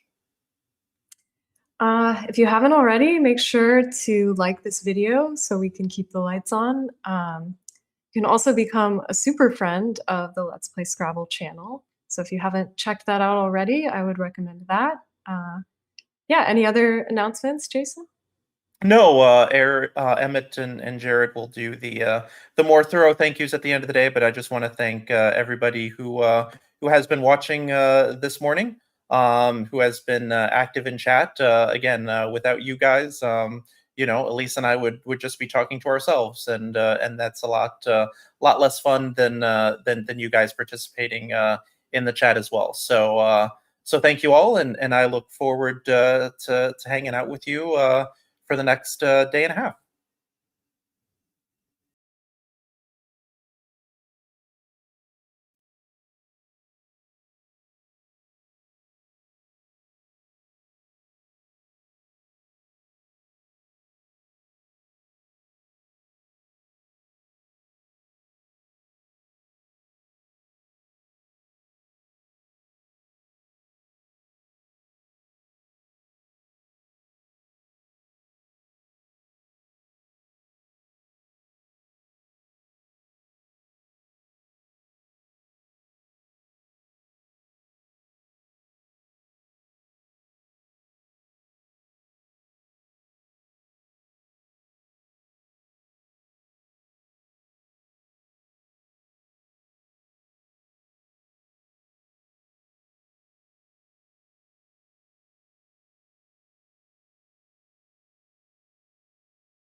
Ladies and gentlemen, welcome back to our coverage of the Word Cup here on the Let's Play Scrabble YouTube channel. My name is Emmett Brissett this afternoon alongside Jared Capel. Jared, how are you doing? I'm doing great. This is a great tournament. We got a great field of players, and I'm excited to see how everyone does in the afternoon session. Agreed, as am I. I think our first game of the afternoon is going to be between two top experts. We're going to see Ed de Guzman going first against Barry Keith. And so we'll have that for you guys in just a sec as soon as the announcements are wrapped up. But first, we're going to take a quick look at the standings to see how we're doing here in the WoW Lexicon. Jared, is this surprising to you, seeing Rafi and Jackson in the top three? No, Rafi was the top seed coming in with a very high rating, and he's really held up to his recent strong performance. The last year or two, he's taken his already great game to the next level. So I'm sure we're going to be seeing more of Rafi as the afternoon goes on and as the next 2 days go on. Jackson, of course, has won 3 Word Cups in a row before losing last year to Nigel, who, of course, is the best player in the world. You can allow a loss there. I think the big surprise is Barry Keith, who's been near the top almost the whole day and just 1 game back of Rafi. Yeah, I think I agree with you. This is a very impressive performance from Barry so far. I mean, of course, he's been near the top of Scrabble for a while, but I'm with you. I expected to see Rafi and Jackson up there, but Barry's a surprise. But I'm really excited to see how he can do in this game and if he can keep it going this afternoon. Absolutely. So yeah, I think And Richard Spence there in 4th place. I've been playing against him online for a long time. I'm not surprised to see him that high. He is a great player. We might get to see more of him later on. In the comment section, let us know which players maybe you want to see, and we'll consider that as we plan our next 3 matchups for the afternoon. Yeah, I mean, there's some fan favorites on this list. You've got Peter Schwartzman, the mayor, Ori Swift, runner-up at this year's SPC, and more. Seth Lipkin, godfather of many Scrabble software sites. So I think we're going to cut over to see how these two players have been doing today, and that'll get us introed into the game so that we can get a read. Yeah. So Ed is coming into this tournament rated 1851. He's played 300 career tournaments about, and it looks like he's won a tournament this year, which is more than I can say. More than I can say as well, but Ed has played a lot of tournament games over his career. You can see 1,643 wins. He certainly knows what he's doing out of San Fran, California. And then we'll cut over to his opponent, Barry. Barry's out of Virginia, so Charlottesville. And they probably haven't played too much playing in such different parts of the country, but that's what makes these big tournaments so special, isn't it? Very true. Yeah. Barry's actually pretty local to me, but I don't believe I've ever matched up with him. I think I'm from DC. He's from Virginia, but we've never hit each other. I look forward to playing him in the future, but yeah, I think we're about to see what Barry can do against Ed. Yeah, this should be a great matchup. And we see Ed sitting in the left position, which means he'll be going first. The players are just going to put the tiles in the bag, and then we have the first of 4 afternoon games on tap for you. Yeah, I'm tingling with anticipation, Jared. It's been a while since I've been in the commentary booth, and there's really nothing like watching 2 great Scrabble players face off from close up. So I'm really excited to see what we're going to get. What are you usually thinking when you're squaring up the tiles and putting them in the bag before a game like this? I'm thinking, I hope the opponent doesn't see how nervous I'm feeling on the inside. If I'm being very honest, that you have those early jitters, and then as soon as the game starts, I find it'll begin to fade away, and you just go from all the thoughts in your head to looking at a rack and making specific actions. Yeah, I agree. I find that generalizes to a lot of things in my life, at least. I like to play ultimate frisbee, and I'm always nervous before I touch the disc for the first time. But Right. similar to the Scrabble board, you get that first tile out of the bag, you know exactly what you need to do: maximize equity.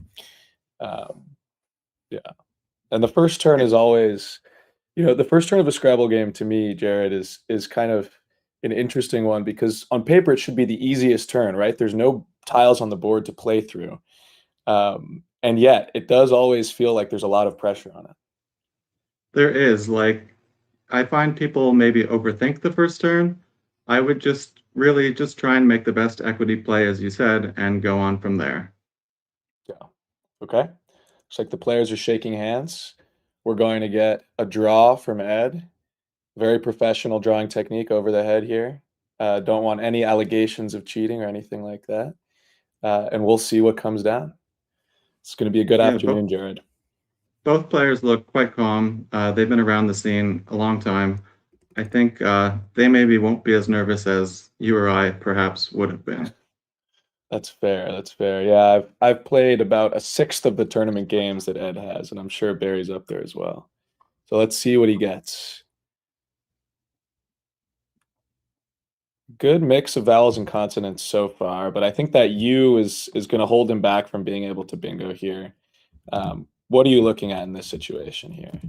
Yeah, I'm trying to find a play that can get rid of a few of the vowels. He has 4 vowels to 3 consonants, whereas typically you'd want the ratio to be the other way, 4 consonants to 3 vowels. So he's probably going to try and get rid of at least one of the B or the P, as well as the U, and the O if he can as well. My first thought was pub, but that leaves 3 vowels, so I'm thinking there's got to be something better than that.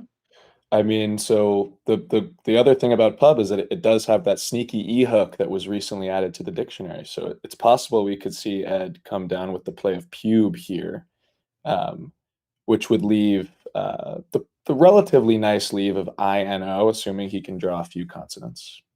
He could also play UPO, which takes the back N hook. So he would put the U on the star and then set up his own N towards the double lane, leaving BINE. And that's actually what he's going to do. Yeah, I quite like this move, actually. I think BINE is a pretty underrated leave. It's going to bingo a fair bit of the time, and this play is really not giving much back to Barry unless he himself happens to have an N, which he actually does. He does, but just like Ed, he has more vowels than he'd like. He could actually play UPO as well, just dumping off 2 of his vowels. That would be the very rare UPO start. Yeah, I mean, in all of the Scrabble theory that I've read, I've never seen the UPO start. But we'll see. I think I would expect him to play something a little more standard here, like Audi, potentially, OUTIE, underlapping UPO. Now, of course, that does create the relatively dangerous triple letter spot underneath the O. But I'm not seeing too many better options.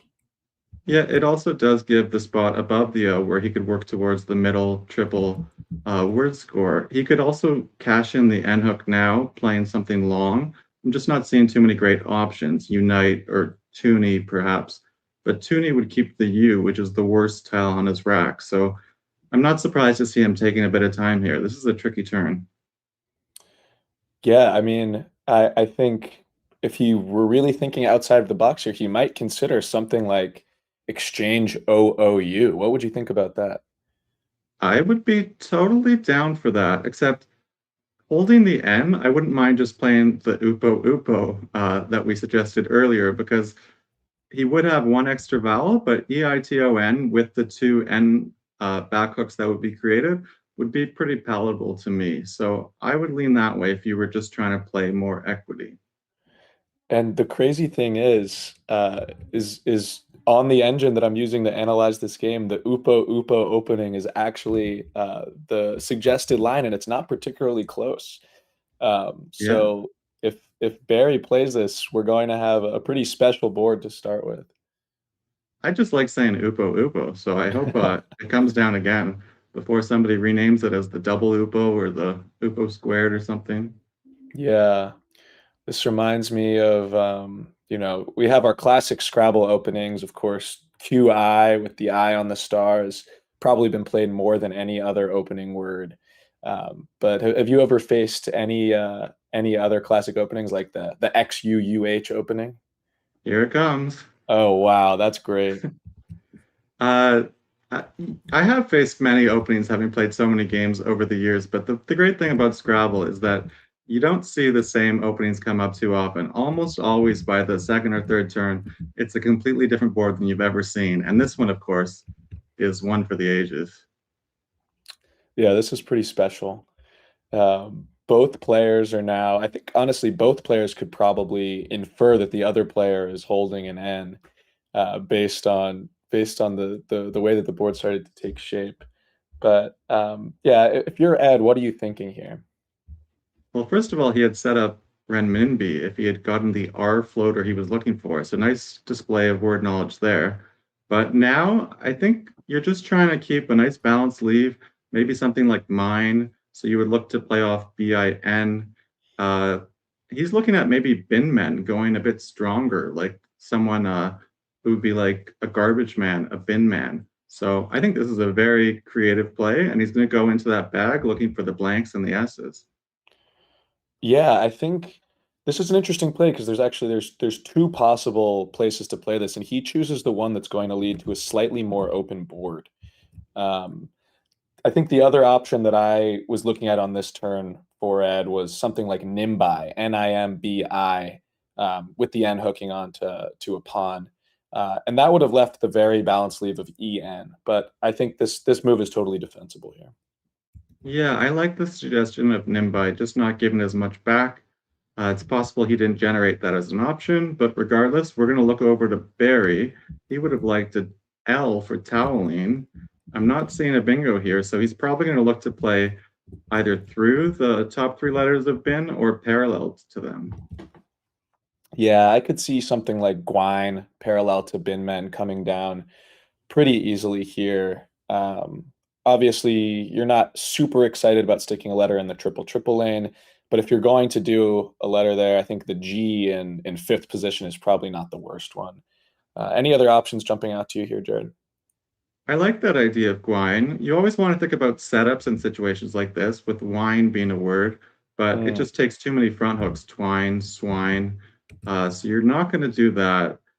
Next to the I, you can only put the T or the N, so that really guides the sort of words you can play parallel. And this just screams like a parallel sort of play to me. So it looks like he's going to go a bit shorter and just play bow and keep the best leave possible. If he hits a bingo next turn, this will be a great way to proceed. Yeah, I think this is a perfectly acceptable play here. He's kind of keeping the board a little more closed, daring Ed to bust it open, and drawing as you say, a very, very strong leave with that ING combination. Plus, the N of Binmen gives him a chance to hit ING bingos, even if he can't do it hooking Upo to make a pawn. Maybe we'll get the a pawn board after having the Upo board. I really would not be surprised, honestly. I mean, that seems like the way this game is heading. Over to Ed's rack now. I think he has some pretty straightforward plays. If you were leaving the strongest leave, you might want to leave CEIRT, but he can leave a very strong leave of EIRT and still play the very strong move of coup through the O in bow here, Jared. Yeah, that was the first play I saw. This feels like maybe the easiest turn we've had so far, but that said, Ed has to look and make sure he's not missing a bingo. You know, he's pretty close to something like friction or fraction, so he's going to be looking especially through that N, which looks the most promising. And after he realizes that there's no 7 or 8 letter word available, I think then we'll see Koof come down. Yeah, I agree with you. I think this is one of those turns where it's certainly okay to take an extra minute and a half to make your move. Ed's done a pretty good job with his time management so far, so he's got a little time to spare, but I wouldn't want him to run under 20 minutes on this turn. No, and I don't think he will. We'll see how he does here. He's now reaching for the tiles, and here comes Koof. It's just so much better than any other play. Your first thought will just be, look, there's an I. To the right of it, I can put my F, and it can double both ways. It's just so many points. And you get a bit scared opening up the triple lane. Oh, he's going to go the other way. This could be a reaction to Barry just having played only 2 tiles on the previous turn with bow. Yeah, I think that's exactly what this is. And while he is sacrificing 6 points to make this play, he's mitigating the downside of sticking a C in the triple lane, which, as you say, could lead to a bingo there or a triple or something like that. And instead, Barry is just going to hit him down below, making the a pawn. opening, I guess, or mid game, with his bingo of anteing. This seems totally reasonable. Yeah. With the C in the triple lane, would have been close to something like enacting. That's sort of the fear that maybe Ed over-adjusted there. I wonder, tell us in the chat, would you have given up 6 points there to play Quaff instead of Koof? I think it's pretty close. Certainly is. Ed is still keeping us on tenterhooks, and he's drawn the powerful Z, but along with a couple of other vowels that might make it more difficult for him to bingo. Although, no, he does have arrow ties, actually. I'm just not sure if that is going to play anywhere. Yeah, I'm not seeing a spot for it, but when you have the power tiles like this, sometimes it's okay. You can score on this turn and keep a nice balanced lead and go for that bingo the next time.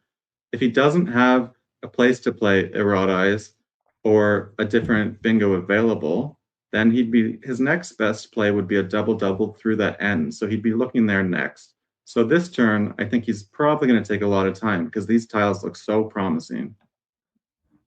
I agree. Yeah, this is one of those ones that could trap you if, like Ed, you actually don't have a bingo or a very powerful double-double play here. It's possible if Ed takes his time, he's going to end up leaving the exact same EIRT leave that he left on the last turn and playing something like zone through the N and anteing. Yeah, it feels frustrating leaving the same leave, but if you have a good leave, you should be leaving it on multiple turns. It's just TIRE leads to so many good things. This time, it did lead to a 7-letter word. It just doesn't happen to fit on the board. So if you leave TIRE again, chances are, once again, you'll be drawing something that hopefully plays. And this board definitely has some life. The A and the N of anteing, as well as that T. And then bow takes a lot of back hooks. You could put the L, you could put the S. So the board is definitely has some life to it. It's certainly true. Although I can see this board shutting down in a hurry here, especially if Ed decides to play something like zone, which he has set up on his rack through the N and anteing. After that, there are the front hook of the O onto zone, which could reopen the top left quadrant of the board. But the C in Quaff is cutting off a large portion of the board, and parallel plays that put an A next to the Z in zone are going to be some of the only ways that this board is going to open up. We could see a 5 or 6 letter word through the Z to the triple, but it's not super likely to happen, at least in the next couple of turns. Yeah, that play would certainly score a lot. The Z alone would be worth 30, so it's something players would be looking towards. Of course, Barry with that J might play something like Jota, Jota, although most likely when you play zone, you know your opponent is probably going to have one of the doctor's hook, as I like to call them, the D, the R, or the S, to play zone, zoner, or zones.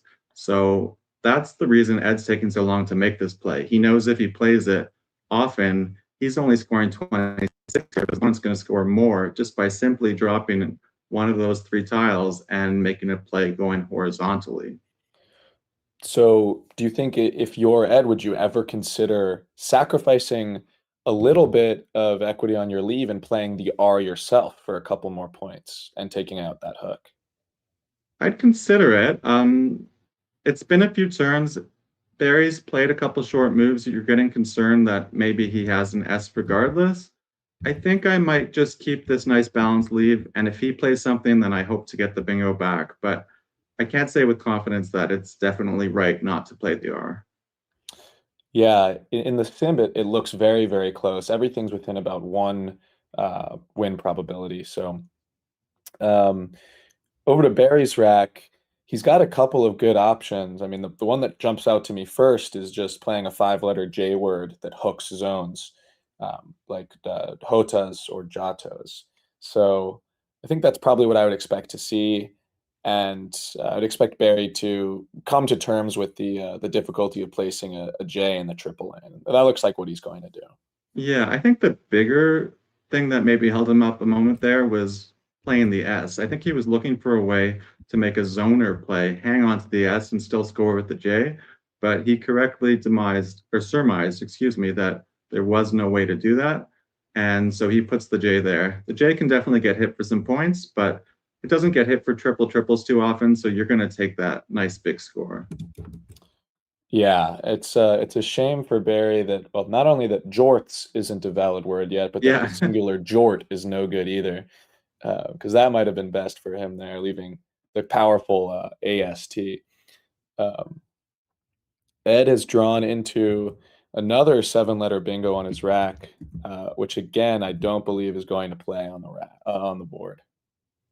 Help me with the 7-letter word there. Am I misremembering wiltier? Is it no good? I didn't think wiltier was a word. You could be right. With an Well, R, it oh would yes, form. it's certainly no good because it would have played with bull. Yeah. So instead, he's just going to play Jolt quickly, which is makes Ed a better player than I. I might have gotten trapped and played Wiltier hooking bull. You might have, but you also suggested jorts, which I really enjoyed. It always bothers me when the dictionary hasn't caught up to the modern parlance. I had Cronut challenged off by Hasty Bot or Best Bot the other day, and one of two sort of more modern words I tried that game. So we'll What have to was wait the till the other one? next I'd love to update. hear. Yeah.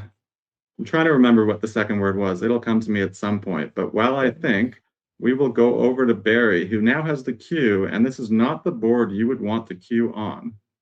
It's not the board that you want the cue on, but actually Barry has a very, very sneaky and powerful play here using the cue that I think is probably far and away better than any other play he could possibly make. And I'm not going to call it out yet because I want one of the Scrabble experts in chat to see if they can come up with it.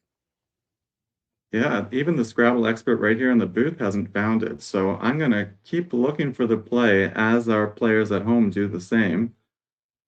And as Barry does it, as his clock ticks down to about 1750, both players are pretty good on time right now. So he has some time to look for this very creative suggestion that I guess you and the engine have come up with here.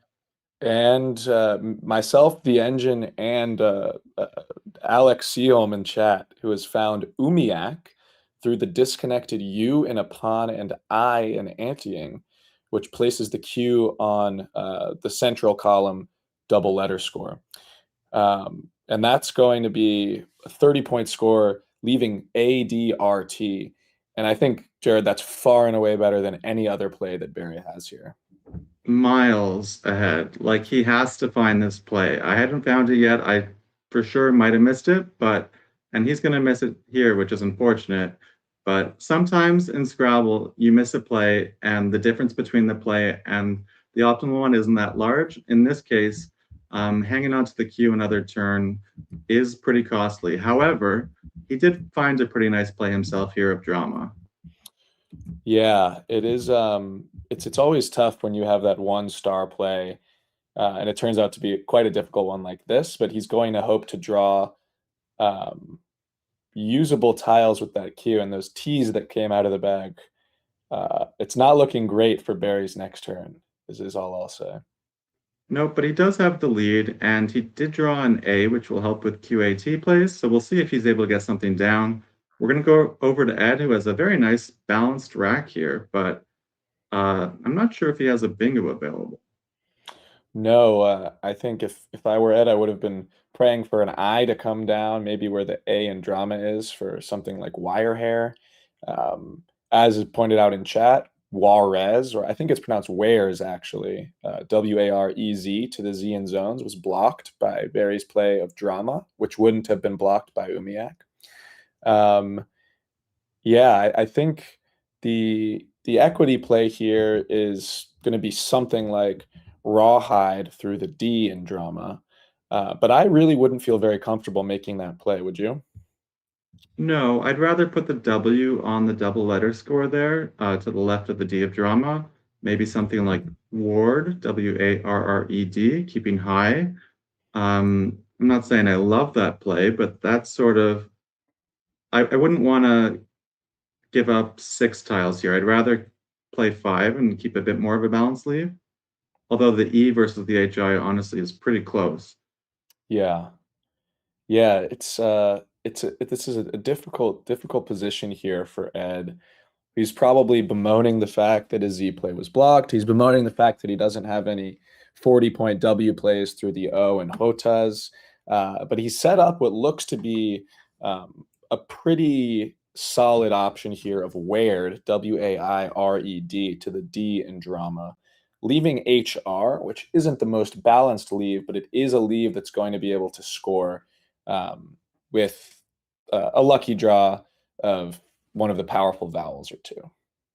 Yeah, I'm not sure if the computer prefers the I or the R played here, but if he plays it with the I, he's going to get hit with a huge Q bomb of QAT for over 50 points. So now he's adjusting to looking for a place to play were, maybe just with two R's of drama. Yeah, that's what I'm thinking. I think the computer. Oh, that's interesting. I might have gone with the other placement, but I definitely would have gone with the other placement. I'm surprised. You typically don't want to put a vowel beneath a multiplier square. It gives a lot of options. If Barry had the I as well as the Q and the A here, he'd play that very helpful word Qadi, Q-A-D-I, for a big score. yeah, it is certainly setting yourself up to get hammered by plays like that. But unfortunately for Barry, Ed has not given him any of those massive Q plays. So he's going to have to think a little bit harder on this turn. And I'm not seeing anything that's jumping out to me so far off of Barry's rack. No, but he does have three T's, and we don't like duplicates in Scrabble. We certainly don't like triplicates, but I think he's just going to drop the Q, and the reason he's doing that is there's really not much else to do, at least from first glance. Perhaps he could have used a bit more clock, but still seems like he probably made the best play here. Yeah, I'm not sure. I think I might have decided to exchange through this. The leave after just dropping the Q is really, really terrible. You don't have very many good prospects. So I might have decided to exchange or played a few more tiles, maybe not for so many points, but Barry's decided to play QI, and now he's put Ed rather, in a little bit of a bind here. I think what I like about the QI play is it takes out potential, like maybe Ed was setting up an X bomb there. That placement of were seemed a bit surprising, and it also takes out any potential bingos through the H. So it does play some defense while Barry holds a 45-point lead here. In Ed's favor right now, he has that L hook for bowl. It would be really nice if he could make a word that would get the K to the triple letter score down from bowl, but I'm just not seeing a way to do it. Yeah, neither am I. You'd love for pleek to be a word or gleek or something like that, but neither of them happen to be good in the dictionary. So Ed is going to have to think a little bit harder. He might consider playing something like kelp, K-E-L-P, opening up two pretty powerful lanes. Or he might consider a different option, maybe something like gawk through the W of were, keeping the L hook for a later turn, and putting the ball back in Barry's court to see if he wants to make an opening move. Yeah, I like keeping the L if possible. Another way to open this board is down from the I of Anteine. I don't think he has a play on this turn, but it's something to keep in mind if you're trying to add some lanes to the board at a later spot. Another thing to consider is what front hooks, or what front extensions, I should say, can you put before za? A word like stanza or piazza. So those are some words in the middle of the game. If you have a big spot like that available, you want to start writing down some of the words you see as possible on your score sheet. And then that'll help you decide which tiles maybe are a bit more valuable than normal. That's a great point. Yeah, Ed. So for that reason, Ed might bias towards keeping an A for stuff, maybe AR for stuff like Coriza, or something like stanza with the A. But I'm not sure it's going to be a big part of his decision-making process here. Yeah, not on this turn, but it's something just to keep in mind, I'd say. 100% agreed, especially as you get closer to those plays. But yeah, this is If you a wanted to go difficult turn. Sorry, go ahead. No, please go ahead. If he wanted to go full fishing, he could just play KEG, keg, through the ante and keep Pearl, which would probably be as strong of a leave as he could, going for those bingos with Bowl next turn. But I don't think he's desperate enough to only score 13 points here. He is down 45. So maybe your suggestion of Gawk might be the play that I would be leaning towards. Yeah, I think whatever Ed does, he's got to do it fast because he's already dipped under 10 minutes on the clock, and we're not even halfway through this game. There's still 49 tiles unseen to Ed, so you know, a lot of Scrabble players recommend having about a third of your time remaining when you go into the end game or pre-end game, and Ed is right around that third of his time remaining mark, and the pre-end game is nowhere in sight. So I think whatever he does, he's got to hurry up and do it. I totally agree with you. Ed still looks very calm. If I was at 9 minutes with half the tiles remaining, I would be shaking in my seat. So hats off to Ed for staying so composed. But at the same time, you do have to make a decision. Often in Scrabble, the decisions you're deciding between aren't that far off from each other. It might just be a value of 2 or 3 points. And at that point, anything can happen. Even if you make the play that's 2 or 3 points better than the other one, you can get hit with something worse. So he's going to go with sort of a fishy play like I suggested. By putting the P here with Kelp, he's opened up a new lane starting with 7 if he doesn't draw an S, which with Keg, you would have needed an S to hit bingos there. Yeah, the issue I see with Kelp is that he's just gotten rid of his one hook to Bull, so Right. that part of the equation is kind of out of the picture. But he did get a play down, and if I were Barry, I would be looking to use the clock as a weapon here and play quickly, and that's exactly what he's doing. He will play Bota here. He has to keep 2 T's as a result, but with an I, that leave would become tight. So there is some potential there, and Ed's leave is pretty tight, to use some slang, because he's just drawn into some pretty common bingos. Yeah, this is a kind of a bailout draw from Ed. He left 4 powerful tiles, but drawing the S is quite good. Yeah, what are you looking for here on this turn? I'm not sure I see a bingo immediately, unless Yeah, I no. don't think anything is gonna play, unfortunately. I see some really common words there: dangers, gardens, ganders. But I'm not seeing anyone that starts with the S. Unfortunately, this can lead to a real time suck because the tiles are so promising. You really want to make sure you find that bingo if there is one. A time suck is not what Ed needs as his clock ticks down towards 7 minutes. Yeah, his saving grace here might be that this rack is so high probability that he's studied this probably countless times and is going to be able to rattle off the 3 bingos that you just rattled off and notice that none of those 7s are going to fit on the board.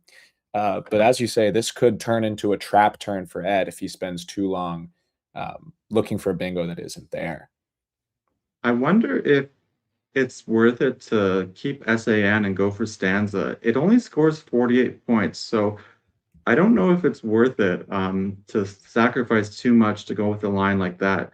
You might have to just open up the bottom of the board with something like aged, AGED, and take your RNS strong leave and hope to bingo going forward.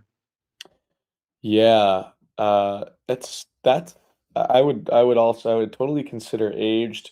The equity play here is making the sneaky A hook onto whir, which is whirra, WHIRRA, and playing just AG in that spot, leaving yourself a very, very strong leave of DENRS. But Ed has gone back and re-alphabetized his tiles, so he's now considering playing gaze somewhere, GAES. Maybe with whirs. I'm not actually sure where he's looking to play it. I like that idea of whirra.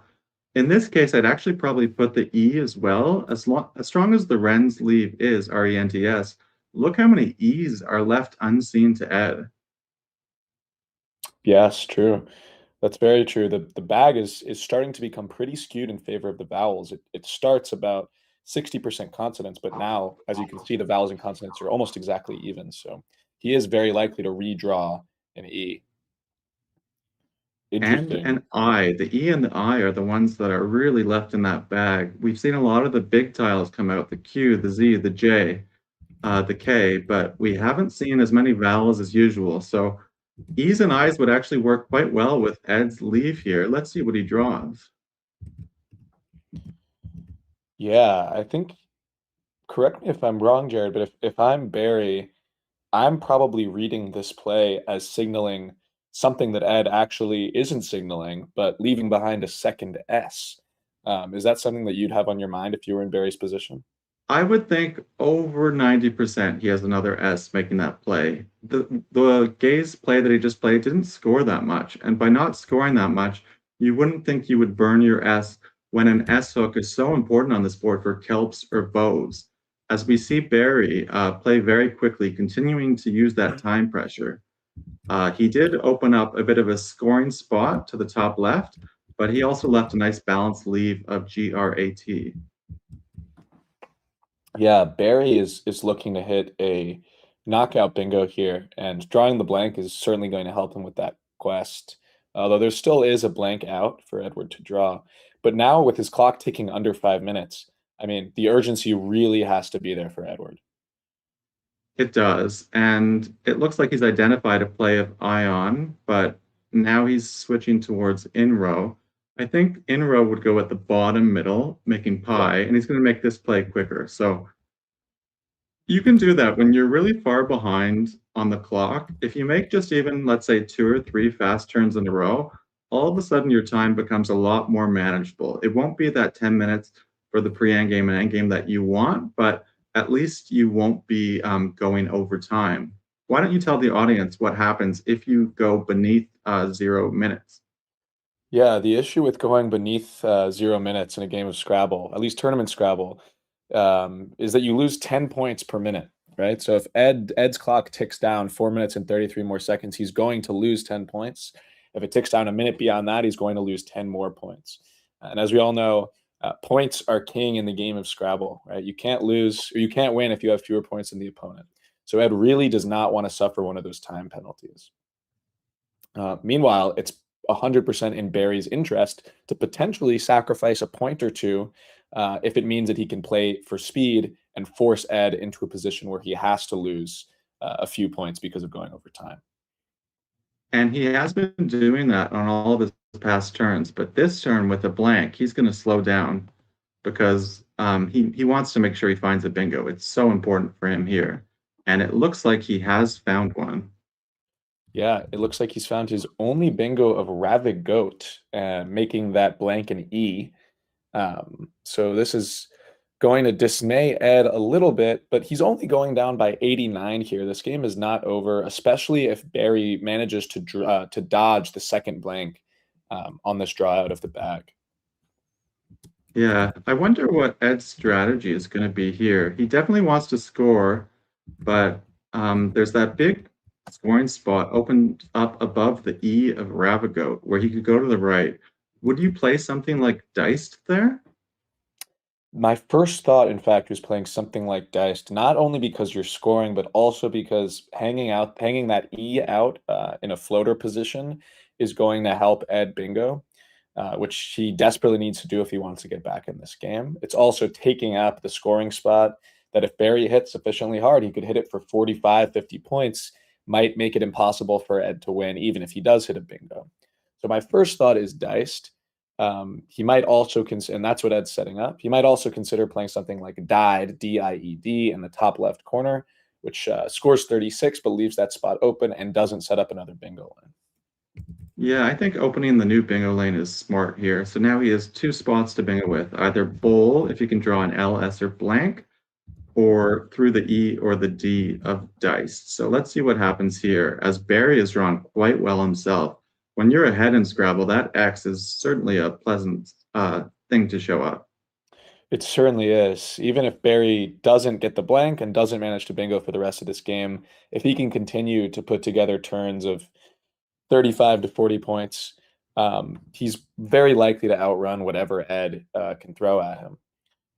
In this instance, though, I think Barry's highest scoring turn doesn't even use the X and is still going to manage to score almost 50 points. and he set it up. Very, very impressive. It was easy. It was easy. It really was. Oh, and it's Honestly, he set up two great plays there. He could play Lex in the bottom right, or he could play right. Easy in the top left. Yeah, that's actually an interesting dilemma here for Barry. It might be in his interests to play Lex first, blocking the new bingo lane, because he knows that no matter what, unless Ed blocks, which I think is unlikely given what Ed has, he's going to have Easy on the next turn, and that looks like the decision he's made. Yeah, like he could get hit with a big play there, looking at the unseen tile, something like Reef, Reef, forming Fa, but he can withstand a play like that. It's only going to score about 50. He's scoring almost 40 here, 35, I guess, for Lex, and he's in a good position, especially holding that S. Indeed. So now Ed is in an even more dire position than before, down over 90 points. Luckily for him, although he has no way of knowing this, Barry has not drawn very well. But as pointed out in chat, I think if you're Ed, you might have to play Rude, Rued here in the top left corner, for about 36 points, or 33 points rather. Cut your losses, dig in the bag for the blank. Yeah, what he would really like to do is make a play in the top middle, something forming GO and then A something from the G and A of gaze. The reason you'd want to do that is to open up a really nice triple lane going towards the top right of the board. But the only way he could do that is playing YOD, let's say, and you don't want to put the Y up there. It just doesn't start enough words. And if you put the D up there or the R up there, you're going to end up keeping the Y, and that's not going to help you bingo. So I think the idea of, well, he's going to play Read instead of Rude. This could be a time pressure slight mistake here, but at the same time, there's 4 E's unseen to him, so it could still work out very nicely. Exactly. I think it's given that the bag still has 4 E's. I think this is slightly more defensible than if it didn't. Obviously, typically you want to keep an E over a U 100%. So Barry was hoping to get his easy play down, forming at, sh, and ya, but that won't be possible now. What he has to, I think they're just checking the score, by the way, if people are wondering why the clocks are paused. So as they look at the score, we will look towards Barry's next play.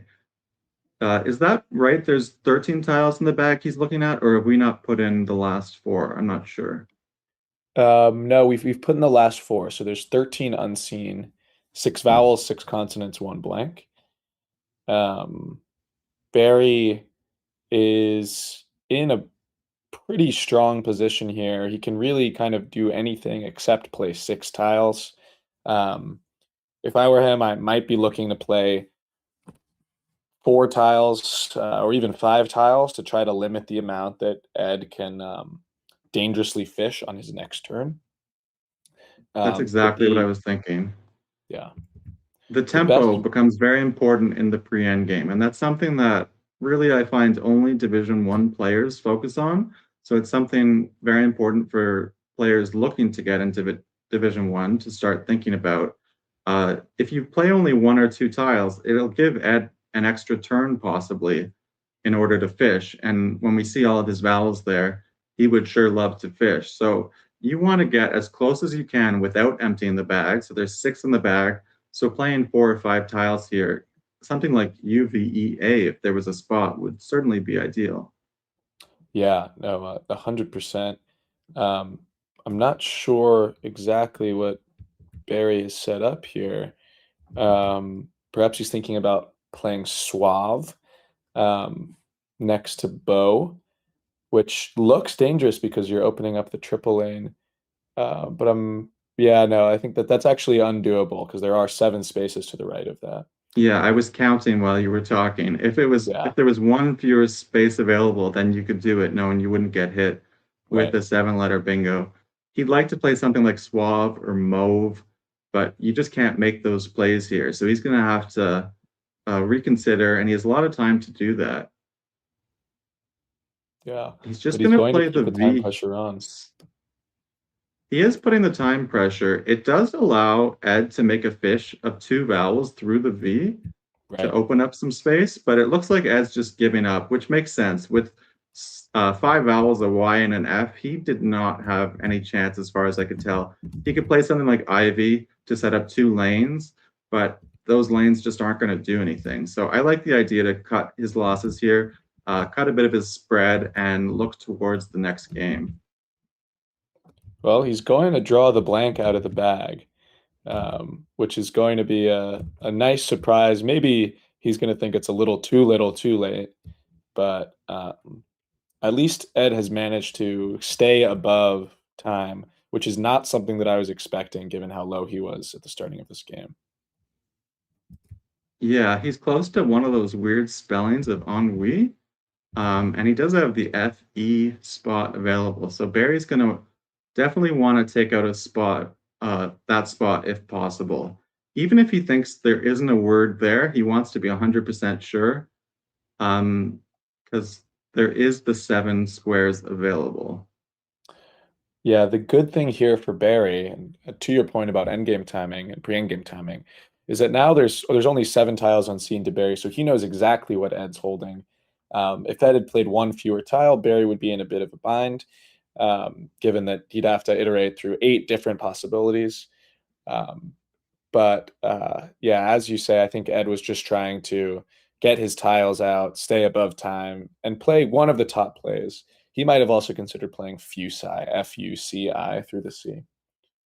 Yeah, I thought he was going to just have 6 tiles on his rack after this turn. So by drawing 7, or like drawing enough to keep a full rack, he actually maybe had some possible slim chances to win, especially if Barry made a mistake and didn't block a lane where 7 was possible. So great job by Ed, showing that he can play fast. I certainly love fast Scrabble. Kenji Matsumoto and I have been talking about making some speed Scrabble tournaments. If that's something that might Ooh. interest you, I'd sure love to hear about it in the chat. I know that would interest me. There hasn't been a prominent speed Scrabble tournament since the Blitz Worlds a few years ago. But yeah, like shout outs in the chat if you're interested in that. Always Look at good to that have new hook Scrabble events. look at that hook that Barry just found there, turning bows to bows with an E on the end and scoring a lot of points. That is a very, very high level hook. I don't know if I would have seen that as quickly as Barry saw it, but he looked to set it up pretty immediately. He's correctly deduced that there's no playable bingos in Ed's rack. And now we're going to see if Ed can execute through his endgame here. It looks like he's found what potentially might be his best move, which is playing EYNE through the N and in row, forming the 5-letter word of Kelpie. I love it. What a great play, especially under time pressure. And I also like the confidence by Barry to make that play. You know, he's up 79. He's holding 6 points in his rack, 3 times 2. So if there was a 73-point bingo that came down, they would have tied. And the bingos forming FE, if there was one possible, would have scored a bit less than that. So Barry had math on his side to not be too afraid. And now he has a computer word on his rack of URL. And this game should be over shortly after. I think he's just going to play Furl or Hurl. Yeah, it's very easy for us in the booth and in the chat to look at the game and think, okay, Ed has no wins, there's no bingos there, Barry's fine. But when you're playing in the game, especially when you're playing on stream, it's a totally different story. So very good on Barry for having the confidence to just play out. And he's going to play Hurl and end the game right there. He's going to get 6 points from Ed's rack. And we will cut over to the overhead mic. 4, 3, 2, 8. Yeah. That was a really weird board. At least I thought. I seem to get on boards like that. I thought that would get hooked a lot earlier. Right. Yeah, we had L's, we had S's, Yeah, I forgot about this hook, that the E hook both. I don't. Well, I figure if you hook with an S, maybe I rehook, but... Right. But, yeah, yeah, I wanted to do better here. Yeah, I don't know. I seem to get on these boards sometimes. Like here I start with EINOOTU. So I'm really just fishing. I mean, I don't like unite keeping two O's. I don't like Toonie leaving like the S hook. I mean, there's nothing I like. So I figure, okay, if you take one end hook, maybe I'll get a different end hook. Right. And I was ready to play to the Z here for when you played that, so that was good timing. Well, yeah, and I didn't. Yeah, I don't know. I wonder about this play because I didn't like. Yeah, I just didn't like doing that. But I thought I had a pretty good lead. But who knows? Yeah. What else did you have with that rack? TIRE. I had arrow ties. Oh, arrow ties. But it didn't play anymore. Right. And I didn't want to completely break up the rack. And then I feel like after that, my racks just got kind of weird, and I was running low on time, so you just need another end with that for interzone, like a 9. Ooh, nice. Yeah. No, that's hard to break up a rack like that. But what else are you gonna do on that board? Right. Yeah. Nice job.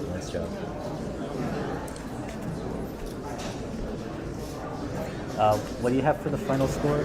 I have 384 and 328.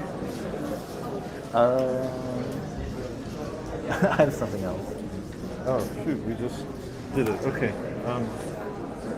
We agreed on 324 and 266, right? Yes. Then you got 32 for 298. Yes. And 30 for 328. Oh yeah, mine was okay. Yours? All right. So mine, I had 324. All right. So the players are now going to do a little bit of a recount to iron out the final score. And we are going to cut away from the game, take a little bit of time to rest, relax, and take that in before the next game. Jared, that was a fun one. It was a positional battle. Barry came out on top, but Ed had chances the entire way through. Yeah, it kept it close. That's what we want to see. Some nice battles where either player can win. And I liked hearing what they had to say after the game. Barry was seeing the possibility of bows to bows for a long time, and Ed noticed that whereas play got blocked. So lots of interesting stuff there. We're going to try and figure out our next matchup and let the next players get to the board.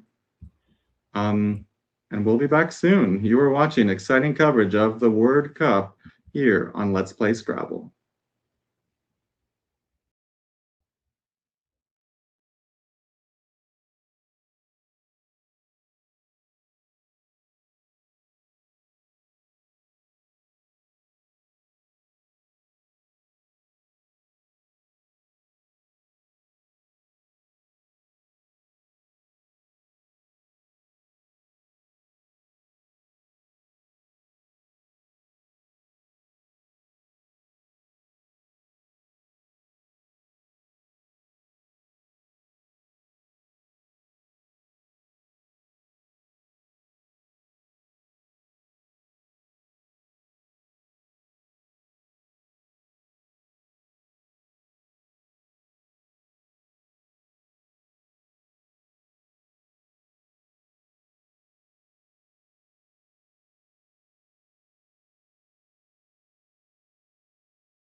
All right, welcome back, ladies and gentlemen, to the second game of this afternoon WoW session here at the Word Cup 2026.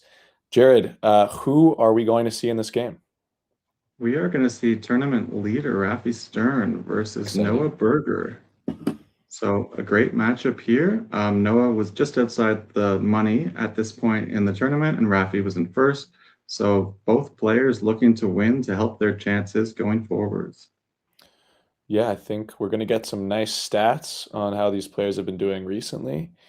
As you can see, currently Rafi is ranked in the top 10 in the country in WoW. So he is a true Grandmaster level player. Noah, no slouch himself.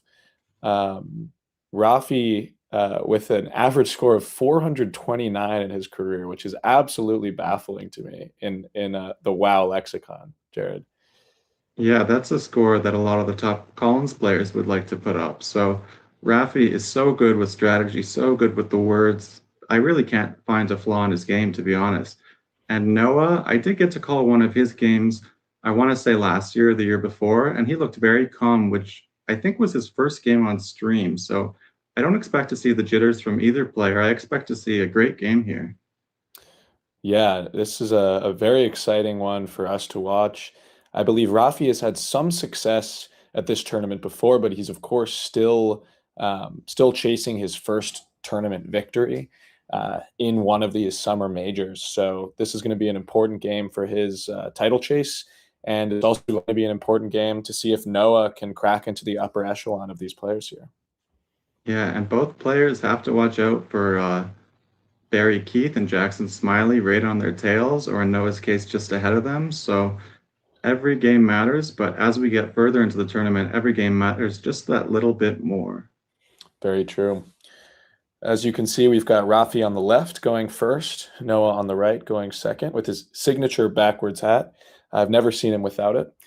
And the players are going to exchange some pleasantries before Noah's going to shake the bag up, and then Rafi's going to draw, and we're going to be on our way. And I want to thank everyone for their comments in the chat about my speed Scrabble idea. While you're in the chat, don't forget to like and subscribe. You can also go over to Let's Play Scrabble channel, their website, where you can learn more about a lot of the upcoming tournaments we have. Yes, we've got, I believe, 4 big-time tournaments later this year and a bunch next year. This year, we've got Reno, Lake George, Madison, and the California Open coming up. So there's no paucity of Scrabble tournaments in the near future. And there's no paucity of good Scrabble tiles, rather, on Rafi's rack, as he's going to open immediately with a bingo, and he plays this very, very quickly, exactly what I'd expect from a player of his caliber. Yeah, he finds it. He sees that it slots so nicely with the P on the multiplier square, the N and the R beneath the multiplier squares to not put a vowel beneath them. This is just a perfect opening play. The one danger is putting that S on the star, which can allow your opponent to hit back. His opponent does have a natural 7 on his rack, amounts, but I think he can do better than that. Yeah, I see at least a few 8-letter bingos. So this is not going to be an immediate blowout. Noah has set up his 7-letter bingo of amounts. We'll see if he can find either of his 8-letter bingos through the I or his bingo through the P. Okay, I hadn't seen the one with the P yet. He will take his time here. He's going to alphabetize his letters. And the reason players do that is when they're learning words, the computer program will put them in alphabetical order. And this just helps with recall. Yes, I know I, for one, study with alphagrams. I think the vast majority of players study like that, but there are some prominent players that don't alphagram their tiles in game. Mac Meller, the 2-time North American Scrabble champion, doesn't, to my knowledge. No, he just will put them however they fall and just stare at them, and he's so good he doesn't need to. He finds every play so quickly. Matt coming off a huge victory at the Scrabble Player Championship. Rafi is another player who does not alphabetize his tiles. Most players at the top level don't tend to shift their tiles too much, but Rafi is always moving them back and forth. Jason Lee, another top player, seems to move the tiles. It looks like Noah has found his highest scoring bingo of Pantoums, which is going to slot the S in the 4th position in the triple lane. He's gone back to amounts. This is a very important decision here, Jared, because if Noah plays amounts over top of impors, hooking the S with the A to make the word as, Rafi is going to hit him back hard with the bingo of Valerate, Valerate through the T. But he's going to go ahead and pull the trigger on Pantoums. I think Noah should be very proud of this play. He took his time and he found the right move. Yeah, amounts would have been a mistake. It just doesn't score enough. The S is dangerous here, but Rafi just played off 7 tiles, which means his rack is completely random. You have to take the extra points here with Pantoums. You could have considered Tinimus, I believe, is the one through the I. Manitous wouldn't double, but it had to be, I think, one of the plays that was going to double. Yeah, certainly. He also had the more difficult bingo of Romances from the R and impors, but as you say, that does not hit the double word score.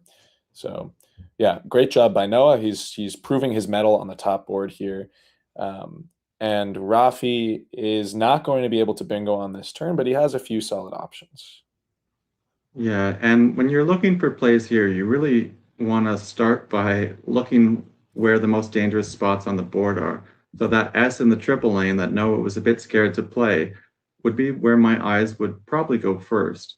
He could play something long, like several. He could also play something a lot shorter. I believe VALSE is a word, and that could leave a nice balanced leave.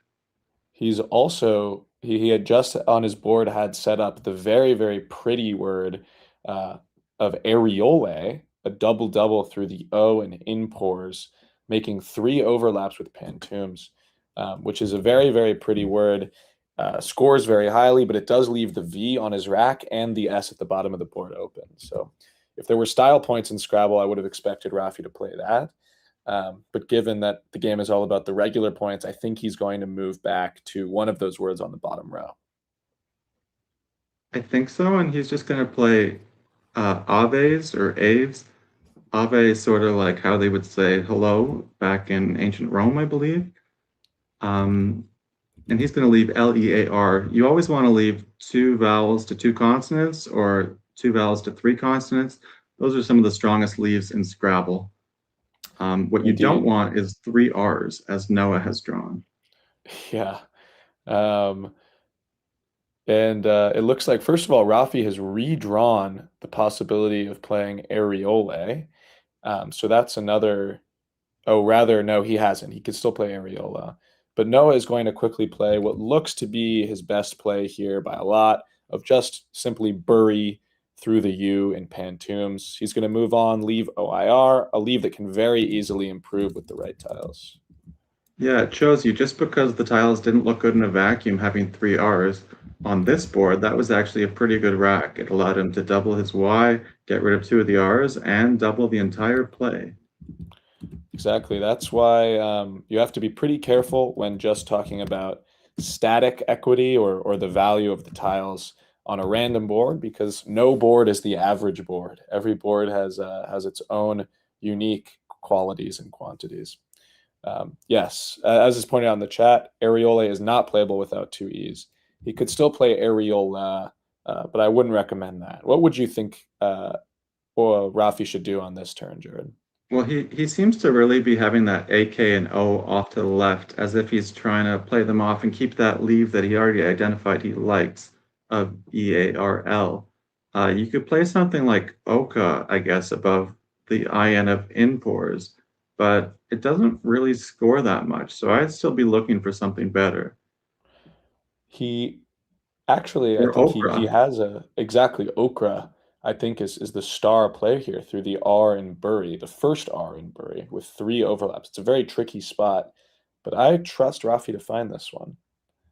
Yeah, like I first saw Oka, and then as you were talking, I just finally spotted the better place for it. I find when I'm watching some of these great players who line up their words, often it takes me a moment to find where they're looking to play it. He now has OAK in order. I hope he hasn't missed this Okra spot. It scores so nicely. Yeah, it scores great. It scores over 30 points.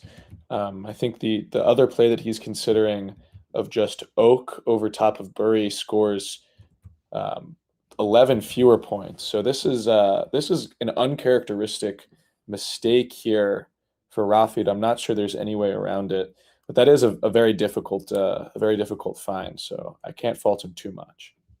We do have to remember that the players have been playing for a few days straight now, and Rafi also played a big 5-day tournament just a week or two ago.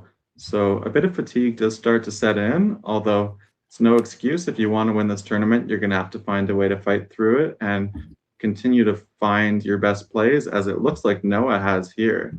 Very, very quickly, I was wondering if he was going to see this, and if so, how fast.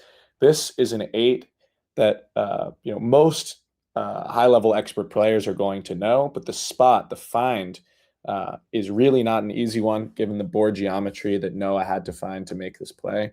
This is very, very pretty, Jared. Yeah, he's wearing that Jaws shirt, and I think that means he wants to attack, and he sure has landed a big blow here. Yes, this is going to put Rafi on the back foot. Suddenly, Noah might be just 1 or 2 turns away from shutting down this board if he can find a solid play, maybe through the R and Organdy that extends over and covers the S and in-pours. So Rafi has to be careful to not let this game get away with him or get away from him. It's possible he's going to just play off BEE somewhere and leave the same AELR leave for the 3rd turn in a row. Yeah, he likes that lead, and he does have a huge spot to play it with Orb and AYE, but that would give back an even bigger spot below. So I don't see any way he makes that play. I'd be surprised if he made that play, but I wouldn't be surprised if he played just BE in that spot. The AEELR leave is really not so bad. Yeah, that's a good idea. He doesn't have the S, but if he plays that, Noah might think he has the S, he might over-adjust, and it might leave the part of the board that Rafi would really be fishing towards open. So I do like that option. Yeah, the other thing that he may want to consider here, Rafi, is he very close to hitting a lot of bingos with the ABLE combination. So he might want to go through the list of all possible bingos, maybe if he just plays off an E, for example, and see how many of the letters in the bag he bingos with, because I have a feeling it might be a little bit more than meets the eye. Still probably not worth it to pass up the points that he can get for BE on the bottom of the board, though. You are right, though. ABLE is one of the best suffixes in the game. Looking for prefixes and suffixes is a great way, especially for people who don't anagram as well as some of the top players, by putting 2 or 3 or even 4 in the case of ABLE tiles to the side as your prefix or your suffix. It really makes the rest of the word you have to anagram that much shorter and that much easier. Yes, very true. And even if you're not going to bingo, BL has great synergy. This was I learned this at Nationals this past year. I was playing Jackson Smiley and made a mistake, and he was like, "Oh yeah, you made a mistake. BL is great." Rafi is going to put BE on the board and then take it back. I don't like seeing that. Well, he put BE and then he started to reach for the second E, and then he thought how dangerous it would be. I wonder if he's going to start to think about your suggestion of holding back that second E. Yeah, I think I really, as I sit more with it, I like it more and more.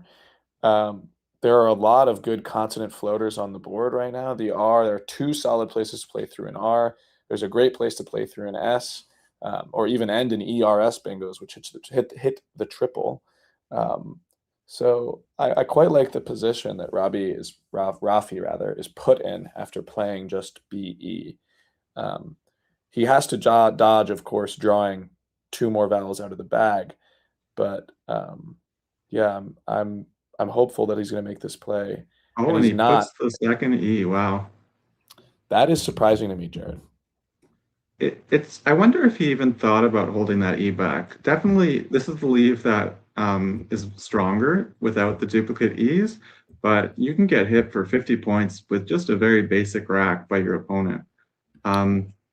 In this case, I'm not actually seeing such a long word possible unless he were to burn the blank. So he might get away with it more than he would in other situations.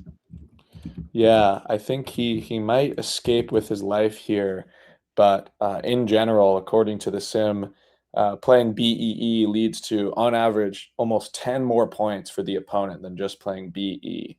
So, but as you point out, there's really not very many great options on the bottom of the board. So we might see Noah. Oh, he's considering playing latex with the blank E. Yeah, that Uh, makes sense. It scores 63 by my math. Is that right? um, Yeah, that is right. 63, 57 plus 6. Yeah, so 63 points is the score of a lesser bingo. He just has to do the math now and decide if I play lax, 8, 9, 10, 11, 12, 36, so that's 33 fewer points. How many points does he assign to the blank, essentially? Yeah, If he were to play just lax, TGP blank is not very strong. it's true. Pax is, I think, the alternate option in the top left, leaving GLT blank, which is stronger. But again, I just really would be incredibly uncomfortable if I were Noah leaving row 15 so open like that. I wonder if you can just play EX. You know, if he draws an I for pigtails, let's say, there's going to be a lot of bingos available with just, especially if he draws a vowel. Oh, that's very interesting. Yeah, I think he would have to go through all the vowels and see what he bingos with and what he doesn't. But instead, he's just going to designate the blank, play latex for 63 here, and take a 97-point lead on Rafi, whose rack has not improved after his play of BEE. No, but I gotta tell you, by making that play that Rafi did, it forced Noah here to burn the blank and the X. Otherwise, he probably would have scored Pax and Ox, and scored about 40 points there, and then he would have still kept the blank. So in some ways, even though I don't love the decision to put that second E, it seems to have worked out not too badly for him. That's a very, very good point. And now, well, Noah has drawn a pretty terrible draw, except he got bailed out on the very last letter by drawing the second blank. But Rafi has the opportunity here to put Noah in a bit of a bind, which will turn out to not be a bit of a bind, but by playing something like Raja over top of latex. Now, He could the also reason play I say that that Raj, might not be, setting up the second A for Raja. I don't I know if I would I don't think do I that. would do it here, yeah. But in a different spot on the board, it might be a good idea. Yeah. I think he has to play Raja. He holds the S. Unfortunately, Noah drew that H, which is going to allow him to play just WHY. Yeah, it's Um, going to be but huge. but Rafi's looking at the pool and going, okay, there's one unseen S to me, there's two unseen H's and one unseen blank. It's very possible he does not have an S. So It's I think he true. has to play it here, unless he just drops a J somewhere, or just the J itself and goes full on for the bingo. Yeah, so I mean, he could just play the J with forming Jin, Jin. I'm just not convinced that AAELRS bingos enough of the time for him to justify Right. making that move. But he has set aside just the A and the J. He might be considering just playing Raj from the R and organ D, and going fishing. It makes a lot of sense. The problem is the J closes the board up there in a way that he Right. really wouldn't like. Latex does not take an S, obviously. It would need to be ES. You can put an O above OK. You can go down to the T or E of latex. And of course, down to the S is where he'd really be going for. I think Right. either play makes sense here. Raja, being more aggressive, scoring, setting up your S. That's probably what I would do. But if you want to just drop the AJ, and play the equity train, as we'd call it, I think that's also perfectly reasonable. Yeah, it's certainly not an easy position by any means here. Um, and it looks like Rafi has rotated his tiles back to playing just RAJ here. So this turn, the decision that Rafi ends up making here is going to shape, well, the shape of the board for the rest of the game, both physically and metaphorically. And he's going back to Raja. You can see he's really struggling between these two decisions. This might be a case, like we were talking about in the last game, Jared, of a position where 2 points on the scoreboard is probably not worth 2 minutes on the clock.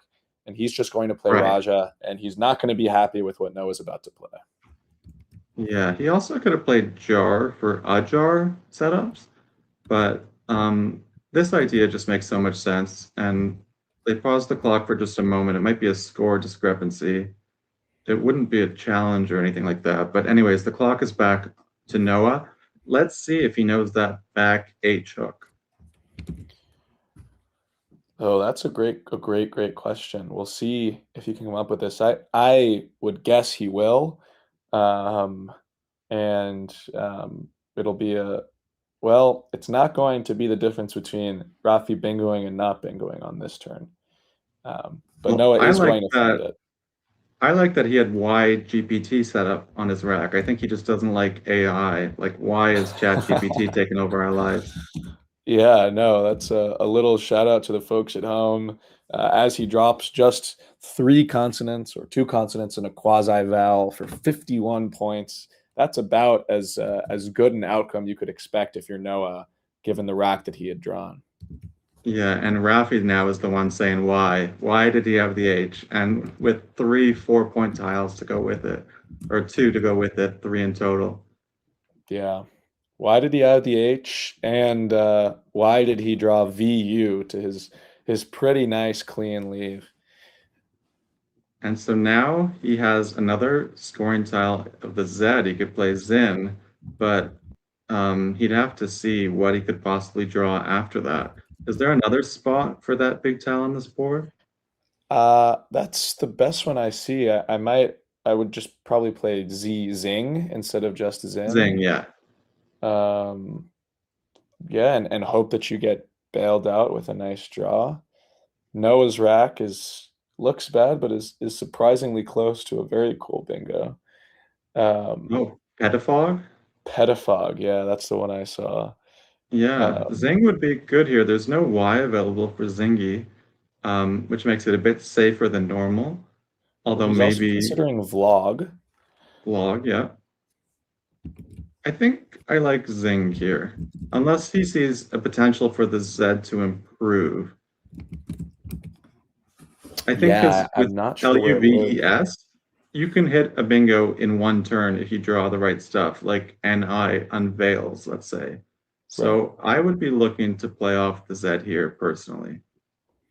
Yeah, that's a great point, especially given how many I's and how many N's are actually left in the bag. So, yeah, ELSVU does actually have quite the upside. It also has downside, but every play has downside. And it looks like he's rotated over to playing Zing. I think this is the right play. Oh, it looks like Noah might play pre-fight. Is that a word? Is that in the dictionary? Pre-fight. It makes sense. Like a pre-fight, like before the boxers go on the stage, the pre-fight performance. I don't remember it from Scrabble. Now he did find this pedifog idea. I think pre-fight I don't think it is actually good. It is good. Okay, so let's see if he's now set it up again. I think he's having that moment that all Scrabble players have where this word makes so much sense, but do I remember seeing it in this lexicon? Right. Yeah, this is a really good choke point here for Noah. And he's going to make the right play here. Rafi is not going to like to see this. He's especially not going to like the fact that I believe this probably shouldn't take an S. But we'll see if he's going to try it. Maybe test Noah's word knowledge, because now Rafi is in quite a hole. I think his chances in this game have gone down very, very low.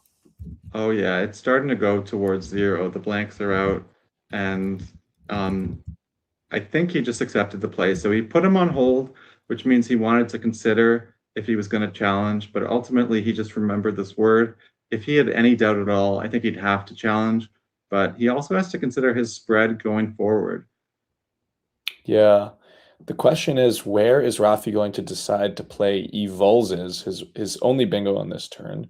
Because the decision will say a lot about whether he's going for spread maximization or to win the game. if he's going to win the game, he might want to play it in the highest scoring spot, which puts an S in the triple triple lane. Oh, interesting. Yes. Okay. Yeah. S and sixth. And he might be hoping that Noah has drawn a very, very clunky non-flexible rack out of the back and won't be able to do anything with this. And then perhaps Rafi himself will be able to hit this very hard. Yeah, having that bingo in tow also made it less likely for him to challenge. I hadn't even looked over his rack when I was wondering if he was going to challenge pre-fight, because when you're down by 160, if you don't have a bingo that turn, if you're even like 10 or 20% unsure of the word, you probably do have to challenge. Yeah. Why do you think Rafi decided to play this below pre-fight rather than above pre-fight for 2 more points? I was wondering the same thing. I'm not quite sure. I wonder if maybe he thinks a big Q play through the U of valses might be a nice long-term idea. Maybe he thinks more triple triples could come up. This is the sort of play I'd love to ask him about. He's such a great strategic player that he definitely played it for a reason. I would just love to know what the reason is. Yeah, this is it's a good question. Morris Greenberg in the chat has pointed out that he agrees with you that this is a good placement for Q draws. Maybe it's also he's setting up a better double lane, pointed out by Scott in the chat. So there are definitely a number of reasons why you might want to sacrifice 2 points. But also, as pointed out in the chat, this placement does make it a lot easier for Noah to use the S in the triple lane productively. Right. Glad to see Morris in the chat, a regular sparring partner of mine and a good friend of Rafi, and him and Rafi analyze so many games together. So if anyone knows what Rafi's thinking, it would be Morris. Yes. I was just watching a great video by the venerable Will Anderson the other day where Rafi and Morris were doing some very, very high-level analysis of a Nigel Richards turn. So they all know what they're talking about, and they're all way higher than I am in terms of their strategic acumen. So I trust Rafi on this Evolves' placement. But what do you think Noah's going to be doing or looking for on this turn? I think he's got a few options. All of them use the S in the triple lane. Yeah, he has to take out that spot. A triple would put him back in the deficit if Rafi were to hit one. So he just has to figure out what is the best word he could do here, which also maximizes his leave and also doesn't give back big scoring spots or new bingo lanes. So Dosha, maybe? Yeah, we might see that. We might see Hosta, H-O-S-T-A through the I didn't S. see that. That's good. Or maybe even Hondas, H-O-N-D-A-S to the S. There's a lot of good options here. Yeah, like, so playing Hondas, you normally don't want to go that high up with a play just because it's giving new lanes, but ending words in H, O, and N aren't as dangerous as some of the other tiles you could put up there. So I think I'd like to see Hosta, the flower, just because you double the H and you're not going that high up, but because those tiles aren't so dangerous, I think Hondas would also be a good idea. Yeah, I think either way, Noah is in pole position in this game, but it looks like he set up what I think, I agree with you, is the best play of Hosta.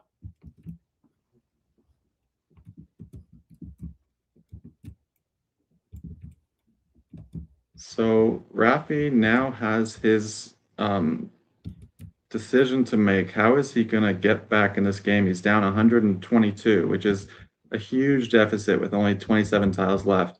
There is some life on the board. He does have the C, which goes very nicely above the H of pre-fight, but I'm not seeing a word that makes it.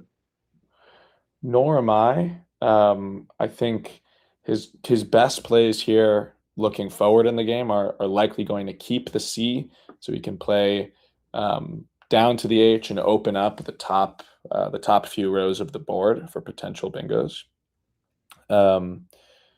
But it's really a very tough position here. He set up the option of Wilco through the L of Evolves, which looks good in a vacuum. It's a good equity play, but the issue is that it's shutting down a lot of the bingo lanes on the board that he might want to use to potentially steal this game from Noah. Yeah, that's exactly what I was thinking. It just takes away the ULS, which are the three big floaters you have now going for 8-letter words. I'm also looking at WIMP to the P of pre-fight, but that does give some easy scoring spots to the left. Although to be fair, the only unseen scoring tiles available from Rafi's perspective are the Q and the F. So maybe that's not as dangerous as normal. That play would leave 3 vowels though. Yes. Well, that would leave OEIC, which isn't the worst leave, but the bag is starting to become a little more vowel heavy than usual. So there are certainly a bunch of nightmare draws for Rafi in an instant like that. He's still holding onto Wilco, and now it looks like he's pivoted away from it. I'm not sure what he wants to do with just the O and the W. Potentially put the O and the W next to the HO and Hosta. Or he's going to play OWE and OW using the O and Organdy Yeah, I and make think a that would long-term win probably of be that. I think that would be his idea, setting up the front hook of the L for LOWE. Yeah. And it just opens up some more space on the board. And the nice thing about this, if he gets a bingo with the L in that spot of the board, it's going to score a lot more than some other bingos potentially could, because the whole play would likely double. Right. Right. When you're down, you have to consider how much you're down by. In this case, even like a big bingo of 80 points still has him in a big deficit. So it's a really tough position. Yeah, and drawing a third eye to his leave is not going to make it an easier deficit to overcome. But of course, Noah doesn't know that. This might be another situation where Rafi is hoping to represent an L to Noah, and hope that Noah potentially sacrifices points or makes an otherwise suboptimal move to block his opening, while he hunts for a bingo elsewhere. Yeah, and if you're Noah, you probably just want to obstruct some space here, either going through the U of avulses or the L of avulses, maybe. I haven't found a candidate play here. He's up by a lot, though. He doesn't have to over adjust, I would say. I mean, naively, you could even the play of donut, just DONUT, doesn't look terrible to me. He also has the nice front extension of non-tax into the AX of Raja and Latex, which does some work to obstruct the 8's lanes through the L, the S, and the U, but not quite as much as potential other plays. Yeah, just where the O slots, it would still allow, I was going to say ES endings, but there's no S available in the pool, so it would be ED endings. It scores a lot. He could be aggressive like that. He could withstand a bingo like that, but with the Q out and the ED, you just want to avoid worst case scenarios. So something like Dunt or Donut, I think they're not very exciting plays, but they're probably going to get the job done. It's true. It's true. So I could certainly see Donut. He's set up lining up non-tax. non-tax. Very nice. Noah, by the way, is playing really, really well this game. I've been very, very impressed. Yeah, Noah doesn't play too many tournaments as far as I'm aware, but he does play these bigger ones, and he seems to always perform well. He's really, really played well. It's hard to go up against Rafi, but he hasn't shown any difficulties at all. And he's going to pull the trigger on non-tax. So I think this is a very confident move by Noah. He's saying, look, Rafi, you can bingo for 80 if you want. I'm still going to be up by 40 points, and I'm going to be able to control the board and outrun you even if that happens. So I applaud the candor with which Noah is making this move. Yeah, and I think that move is also a reflection of the blanks being out and the S's being out. I think if they were there, he might have been a bit more afraid to make a play like that, but a good adjustment to seeing a not very strong pool, which Rafi would need much better tiles available to come back in this one. Yeah. And it's probably not going to be Rafi's day here. He's got to be careful about potentially sticking an E high up somewhere on the board. Because if he does, he's going to get hit back with a bingo from Noah. But it may be the time where Rafi's going to start thinking about cutting spread rather than maximizing his win chances in this game. So someone in the chat, Mozart Slotzart, very fun name, is saying he's only had 0.3 misses. I guess that's using Woogle's evaluation process here. So that's how strong Noah's been playing. Yeah, it's very, very impressive. And shout out to Woogles and the Woogles team for all the work they've been doing to make analysis like that more accessible for people.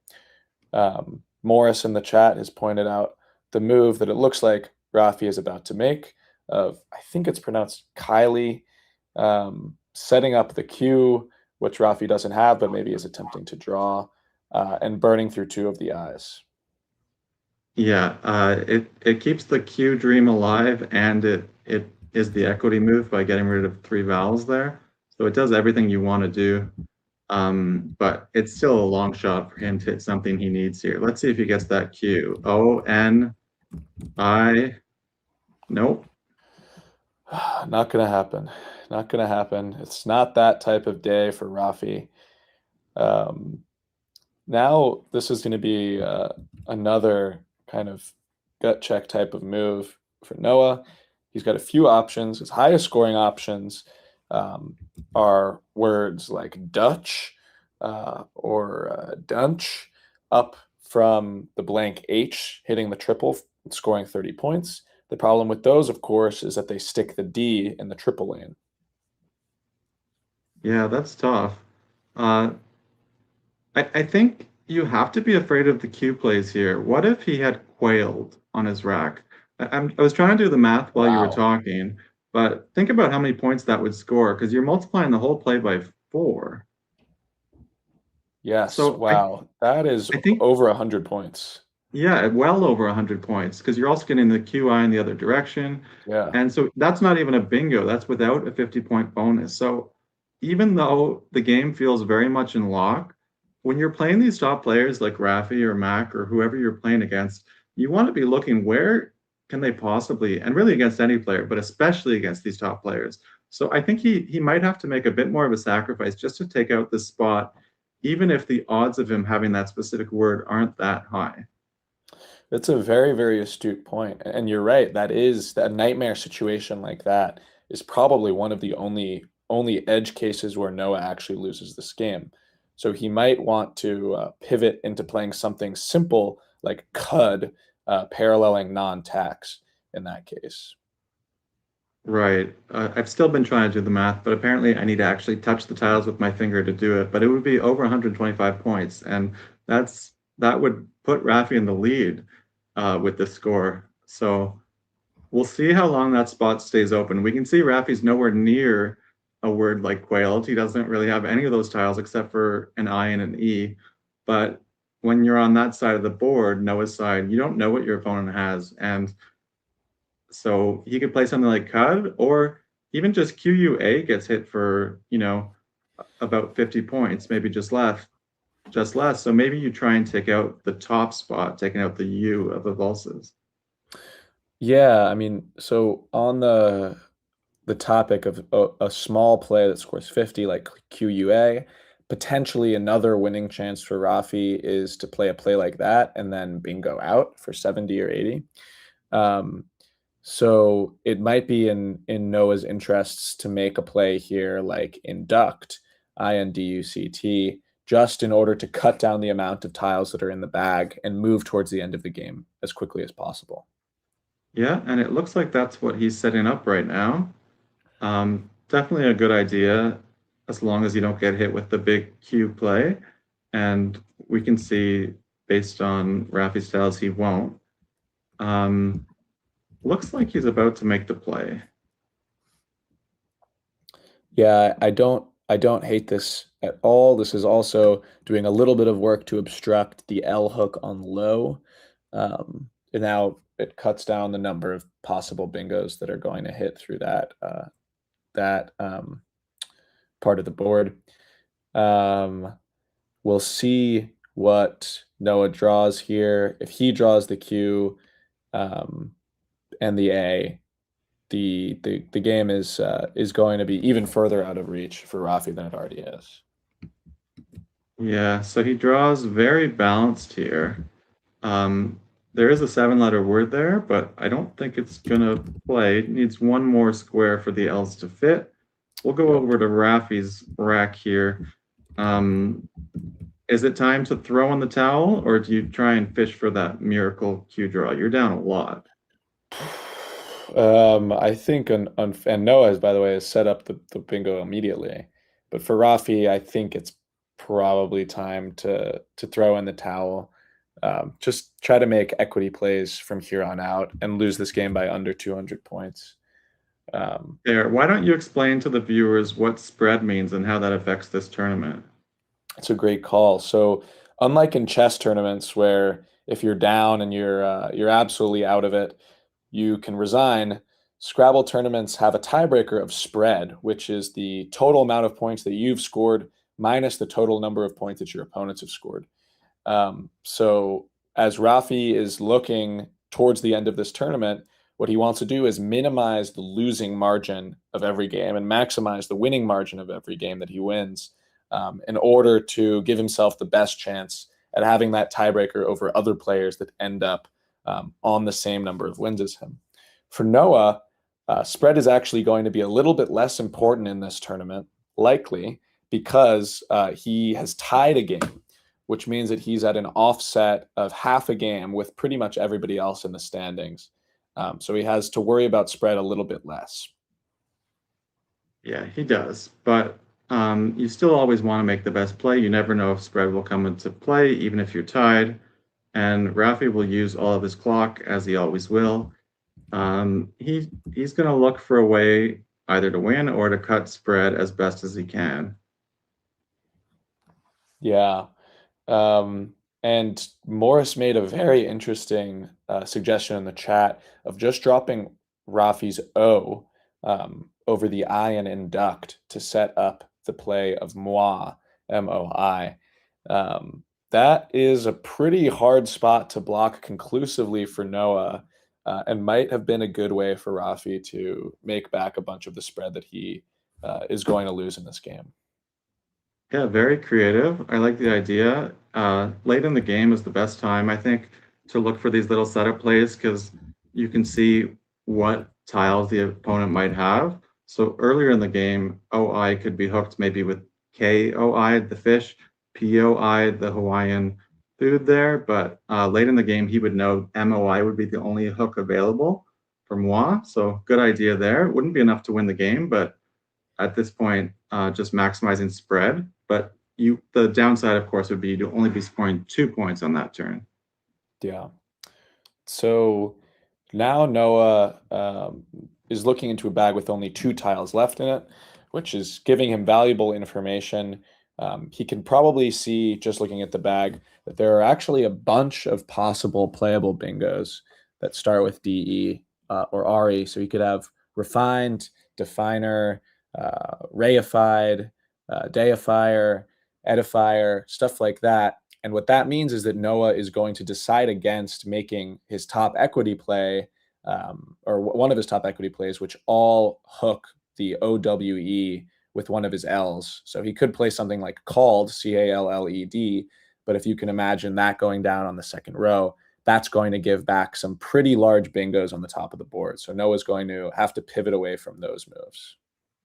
Yeah, he could just play call like S-C-A-L-L, or maybe sell. That way he'd at least have a Q spot. He'd have the QI spot above induct, but keeping the A, he could go for QUA or for a lot of points. So maybe something like sell is a good idea there. Yeah, actually, I quite like that suggestion of sell. Keeping the A and potentially hitting QUA, which is kind of one of the worst case scenarios, drawing the Q in most situations, is a great look there for Noah. He set up, I'm not sure if he set up CELA or if he set up LED to go down somewhere. Not quite sure there. The chat was pointing out that quailed was only worth 100, not the 125 that my little attempt at math did here, so I apologize for that, but never a bad reason to make the game seem a bit closer than it is. Keep some excitement up.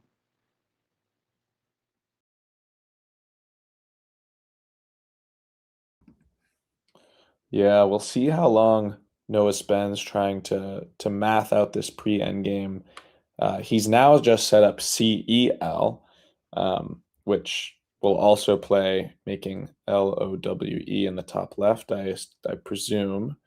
So this is a very similar idea to the suggestion that you made of CELL. I potentially like playing off the extra letter better just for endgame timing, but it's not too big of a deal. No, and now Rafi's goal has to be to block quad plays because they just score so much. Yeah. So he's going to have to find the best way to do that and hopefully do that while also leaving himself a chance to go out quicker than his opponent. Yeah, this is one of the tenets of any Scrabble endgame, is that you typically want to look to what your opponent can do first before you look to what you can do. So a lot of people like to say that you're solving endgames backward from the end, going back towards the starting. So Rafi, as the guy who set up the big Q spot, is certainly aware of the big Q spot, and so he's going to do whatever he can in order to block or take it out. But he doesn't have too many good options, primarily because he doesn't have any tiles that go before the I to make a two-letter word. Yeah, I wonder if he has to play something above through the U of induct, just something like fun or done or un, but not so inspiring. But still, you can't give up all those points for quad. I think you have to block there. Yeah. It's also possible he could play something down from the V. He's considering Vined right now, which blocks a little bit obliquely, but blocks nonetheless. And that would leave him, I assume, with at least a couple of options of places to go out on the next turn. I'm not positive. It at least sets up one going next to Vined, actually. He'd have two spots because with the A at Hosta, he could play FA and then going down FIE. So very true.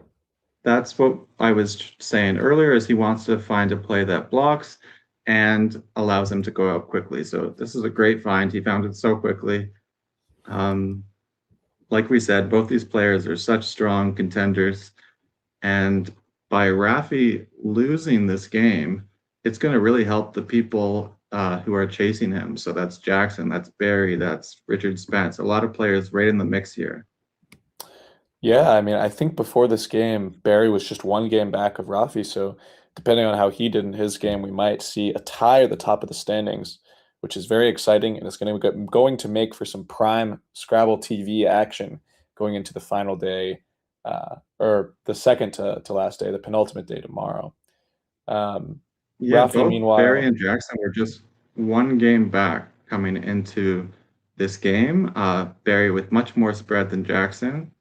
And, oh, sorry, it just updated on me. Apologies. Barry was one game back. Seth and Jackson were 2 games back. Right. So be that as it may, in any case, 4 players are clustered near the top of this board.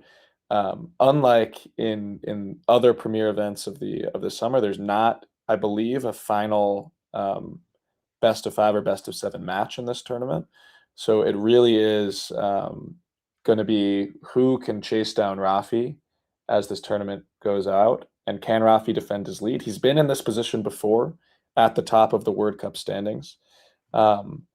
And I'm very excited to see if he can continue and bounce back from this loss to Noah, as he does make the play of Vined, which I believe has to be either optimal or very close to optimal. Yeah, he has another minute 20 and he plans to use it. So by all means, that's why you get 25 minutes to use every last second if you want to. I guess the one nice thing as commentators and as viewers here, if these players use almost all the clock, is that the next game shouldn't take too long to set up, because the players who would be playing next have probably already finished their game. Yeah, as we wait for that, let's cut to the overhead cam to see what these guys have to talk about. Crap racks, they You made good plays, like Pantoon's good bingo, Organdy's a good fit. Yeah, I was hoping that would hang on. You took, what did you steal? Oh, Petty Fog here. I wanted to play Petty Fog, but I saw Pre-Fight. I was like, okay, that'll suffice. Yeah, but Petty Fog would have been more fun. Yes, yes. I guess burning the blank here. I don't know. I thought. You didn't have, did you have both or no? No, I did not. Okay. So, yeah. I mean, I don't know. I don't have any X plays. I didn't have, maybe I missed something there. You had like lax or tax. Yeah. But I don't know if it's but I worth mean, it, this is a big spot. So probably pretty close. Yeah, I don't know. I don't know what your was other deliberating between lax, tax, stuff like that. I just I would play probably lax, but Or even just lax or tax down there without using the blank. yeah, right. That's I was not thrilled with putting the other E there, but it improved my bingo chances by an absurd amount. What did you have when you played? The same leave that I had 3 turns in a row. Did you? Lear. That's real. I drew oak, and then I drew B, and then I drew the J.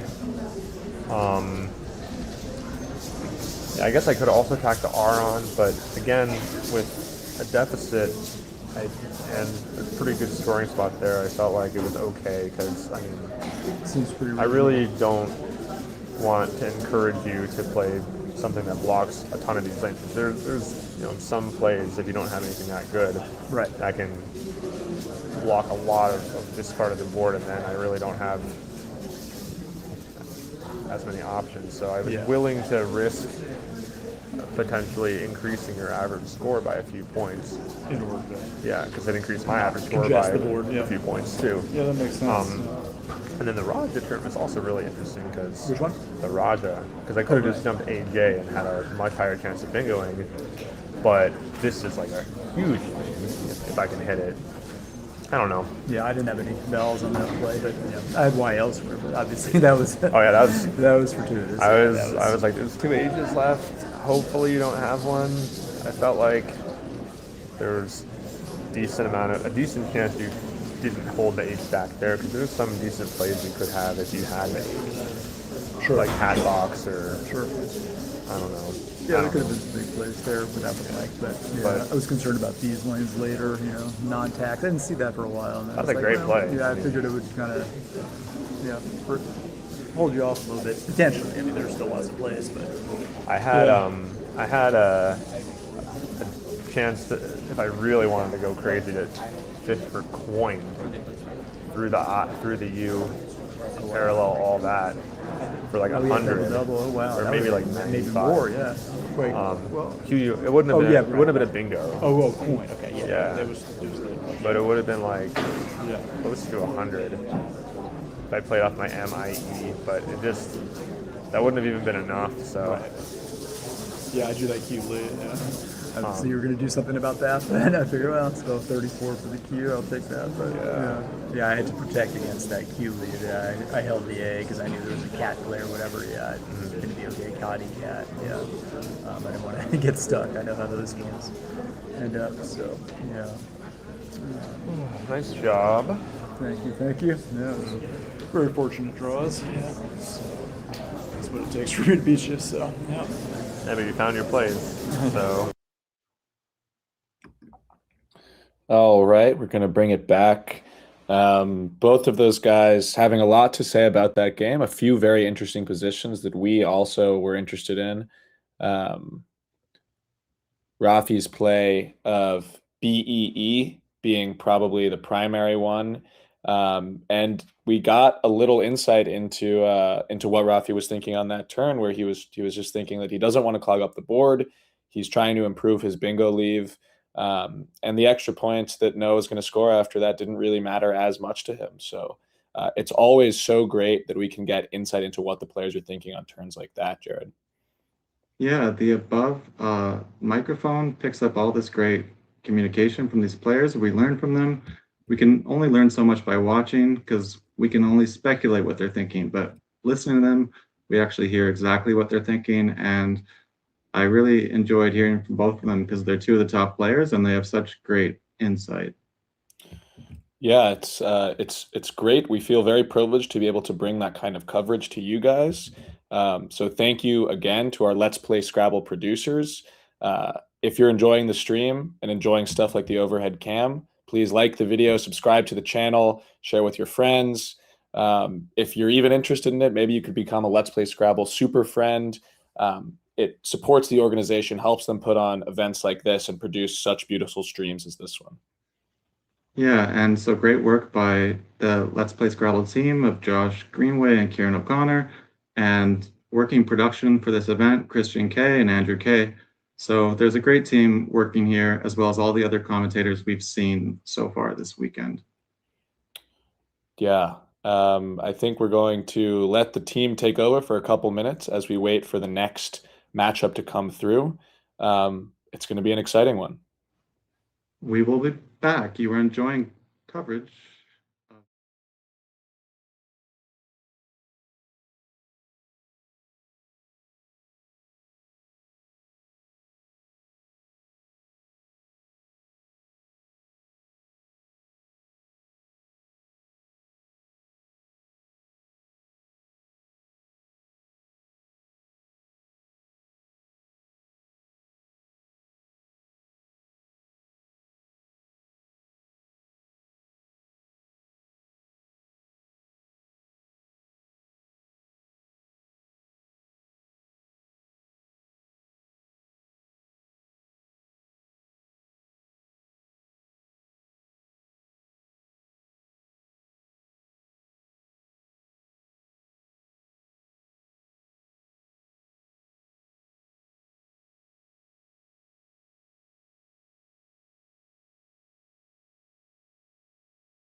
All right, welcome back, ladies and gentlemen, to the coverage of the 2026 Word Cup presented by the Word Game Players Association and COCO Scrabble, the Cons Coalition.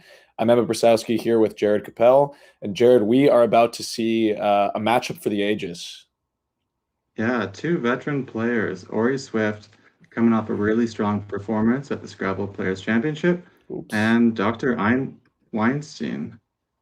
Do I Jared, have we the right matchup? You may look. have lost your audio for a sec, but what I'm sure Jared was saying is that we are about to see a match between Ori Swift and Ian Weinstein, two super GMs in Scrabble, and two players who, if you guys have been watching Scrabble online for any length of time, are surely familiar with, given that they both have played incredible, electric best of 5 matches at the Scrabble Players Championship in recent years.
All right.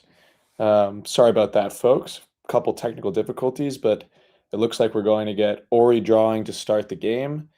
Also a very respectful drawer over the head. And the players are making jokes up until the very last moment here, Jared.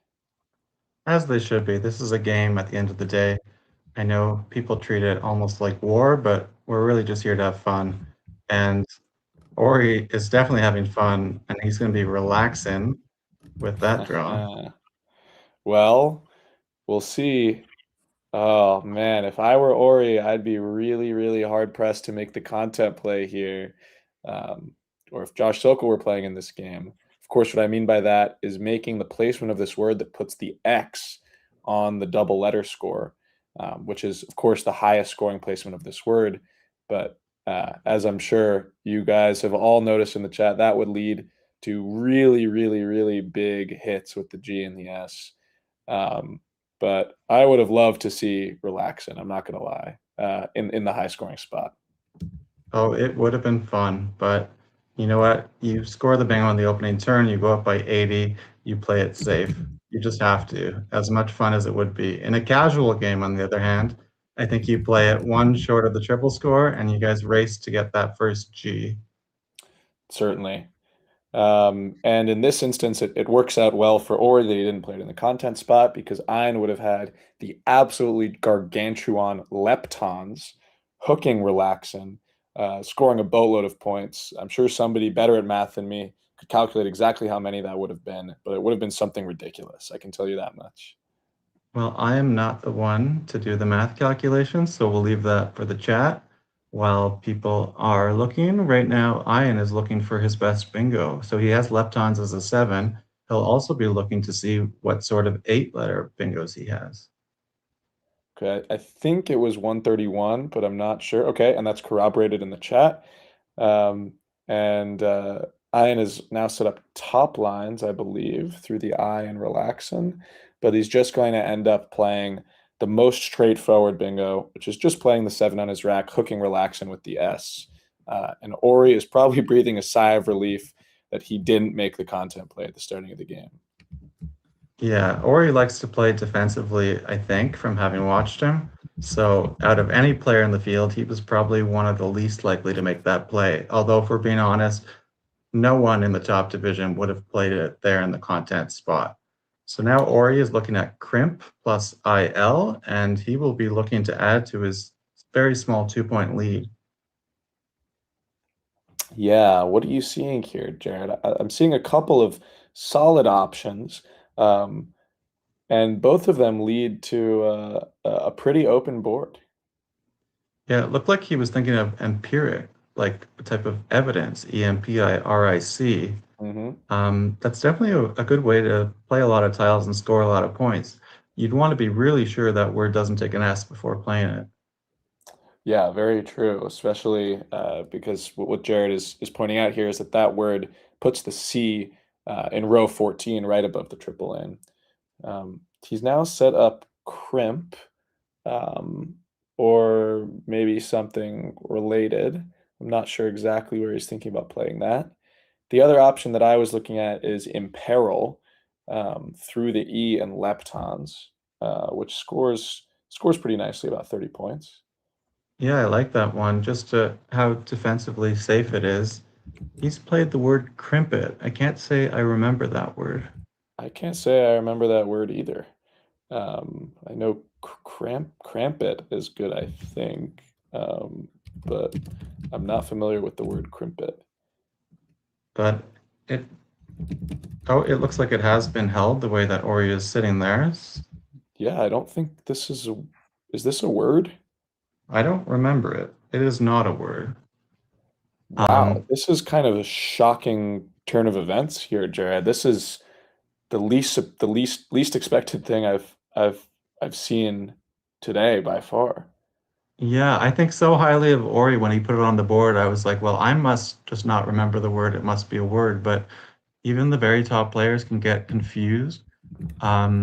It sounds like a word, like you said, and Ian is someone who knows the words really well, but it's hard to challenge a player like Ori, and it looks like he's let the play go.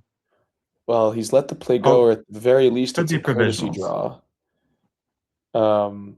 But what's being pointed out in the chat, thanks to Scott in the chat, is that what Ori's thinking of is the word scrimpit, SCRIMPIT, which is apparently a valid word. So that's even the best players make word knowledge mistakes, and it looks like Ori has made a very costly one here as Ian is hitting the challenge button. Yeah, that's a really good challenge because, like we said, it sounds like a couple words.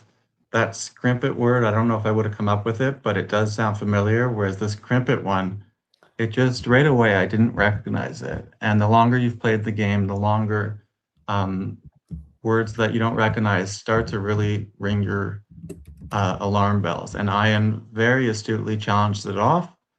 And we'll see if Ian can punish Ori for that mistake. Yeah, wow, that is a turn of events. I'm really quite shocked by that. Now, of course, this puts Ian in a very difficult position if he wants to make the absolute optimal move, because knowing what 6 of Ori's tiles are makes his calculations that much more difficult on this turn. Yeah, this is the sort of turn that top players really slow down on, because not only are they thinking about what they can do, they're also thinking about what their opponent can do. And you can see it as Ian throws his head back. He's really trying to think about what he can do here. Yeah, as pointed out, he's a letter away from hen house. He's a letter away from houseman, but he doesn't have any of those. And he set up what looks to be his best equity play of Hue, Hue, next to leptons. Yeah, we'll see how Ori bounces back from kind of the shocking start to the game, if he can keep his cool and find the mental stability to come back here. Yeah, so he plays HUE. He knows that Ori actually has some hooks to UP of pup and cup. And if Ori were to have an S, maybe he could hit him with a big score, but he knows that Ori didn't have an S, or else he would have played it on the previous turn. Exactly right. Yeah, that's a very, very good point. And if Ori were to be potentially leaving a T or something like that, another hook to HE, he's not going to have any plays that hit with TC or TM. Right. Ian is drawn really well into outseen, but right now we are on Ori's draw here. He's got duplicate eyes. He also has 3 3-point tiles in CMP. It looks like he had pupil through the UP and Hue and Lepton set up for a little bit there. Now he's pivoted to considering a play of prim, or rather it's going to be primi, Primi, down to the I and relaxins, using that double spot for the P. Both of those are good options. Yeah, I think they both make a lot of sense. Pupil helps sort of open the board towards the right side, whereas Primi, if I'm pronouncing that right, helps get rid of some of those eyes. Although I guess both plays get rid of one eye exactly. Yeah, I think I slightly prefer the leave after primi, however it's pronounced, with CIL than to the CIRM leave after pupil, but it's really very close. Yeah, he doesn't have an S yet, but maybe starting to set up an S hook is not the worst idea. The game, in this case, it would be without scene on Ian's rack, so it's kind of a tough one. He now has PIL set up. I wonder where that would go. Yeah, I mean, it's possible that this is still just the pupil play. Oh, right. Or he Okay, could be yeah. thinking about maybe if he wants to play close pili, but yeah, he's just going to play pupil. And now Ian has a decision to make between a couple different possible bingos. He could play outseen, hooking pupils, or he could play toluenes, and he's going to play toluenes pretty much immediately. Oh, I'm a bit surprised that, I guess because outseen puts the O in the right before a multiplier square, you could get hit big there. Okay, this makes sense. Yeah, I think this is reasonable. It is a 10-point sacrifice, which does actually kind of seem like a lot, or at least a lot without even thinking about it. He does know that Ori has at least the C and the M, so those are big scoring tiles that could definitely hurt him through the O in the top right. So you can get hit with 39 points, let's say, pretty quickly. That's true. And in fact, he knows that, oh, wait, he hasn't actually committed this play yet. Yeah, I thought he played it a bit quickly. It could be the best play, but take a second and consider the two different options and decide, is that 10 points worth it? And you do have to consider the tiles that you know that your opponent has. Yeah, but so he should know that Ori has the C, the R, and the M, which I believe are going to go down on the top, at least to make Corm.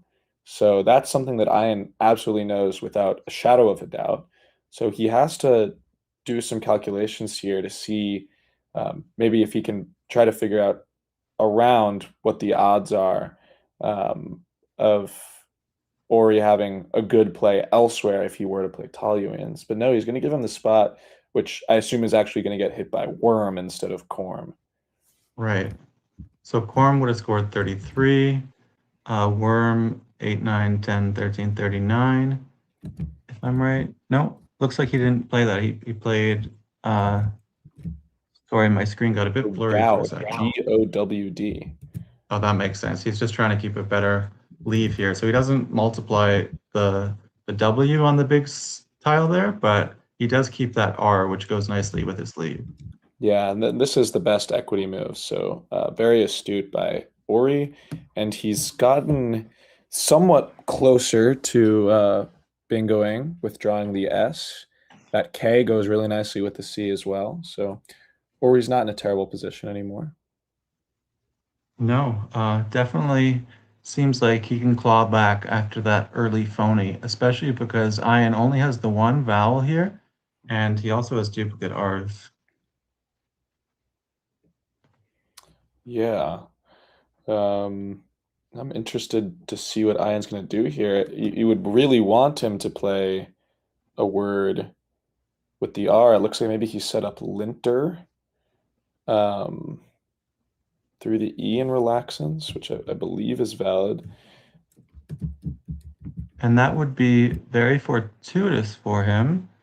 I think that would block rim rocks, a very Oh, obscure wow. bingo that Ori had just set up. That is true. It would block rim rocks. That's a word that I'm not familiar with. But yeah, Ori did set that up. And he is probably hoping against hope that the R stays open. But, never say never. We'll see what Ian decides to play here. Linter is a type of turn that feels really bad to make. You're just playing for 12 points and playing all these good tiles, but it's going to work out well for Ian. And I think it's one of his best options. It's certainly very good on equity on this turn. Yeah. Disappointing for Ori. Sorry, I have a dog here who decided now is the time to bark. I was just looking up what bingos Ori could potentially have with his tiles plus another tile. He also would have had a bingo if an O was available, a compound word there. Leave that as a little puzzle for the audience. I think I found it. But yes, either way, any of these are very, very low probability. Ori now has to pivot away from playing his bingo. He set up MOC.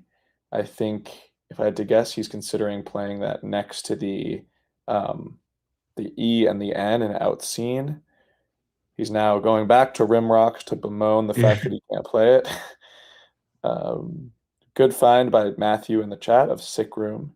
That is the other bingo with the O. I wonder if he should play MOC or if he should tack on the K to set up a lane ending in S if he were to play mock. Yeah, I think I would probably play MOCK in that spot pretty easily. You get 5 extra points, you set up the S, and the lane that you're setting up is really not very dangerous. You would need a 7-letter word that starts with an I or an A, which is not very likely, especially given that Ian is projecting 2 continents held back after the play of Linter. Right, and Ori wants those lanes. He's still going to be trailing even after a play like mock. So, right. If he goes there to the right, that's what I would like to see him play. IRS could definitely work out well. There's a lot of A's and E's and consonants to be drawn. So We'll see how he plays this. He's such a intuitive, smart player, and clearly he knows all these words deep in the dictionary, flashing the potential of rim rocks.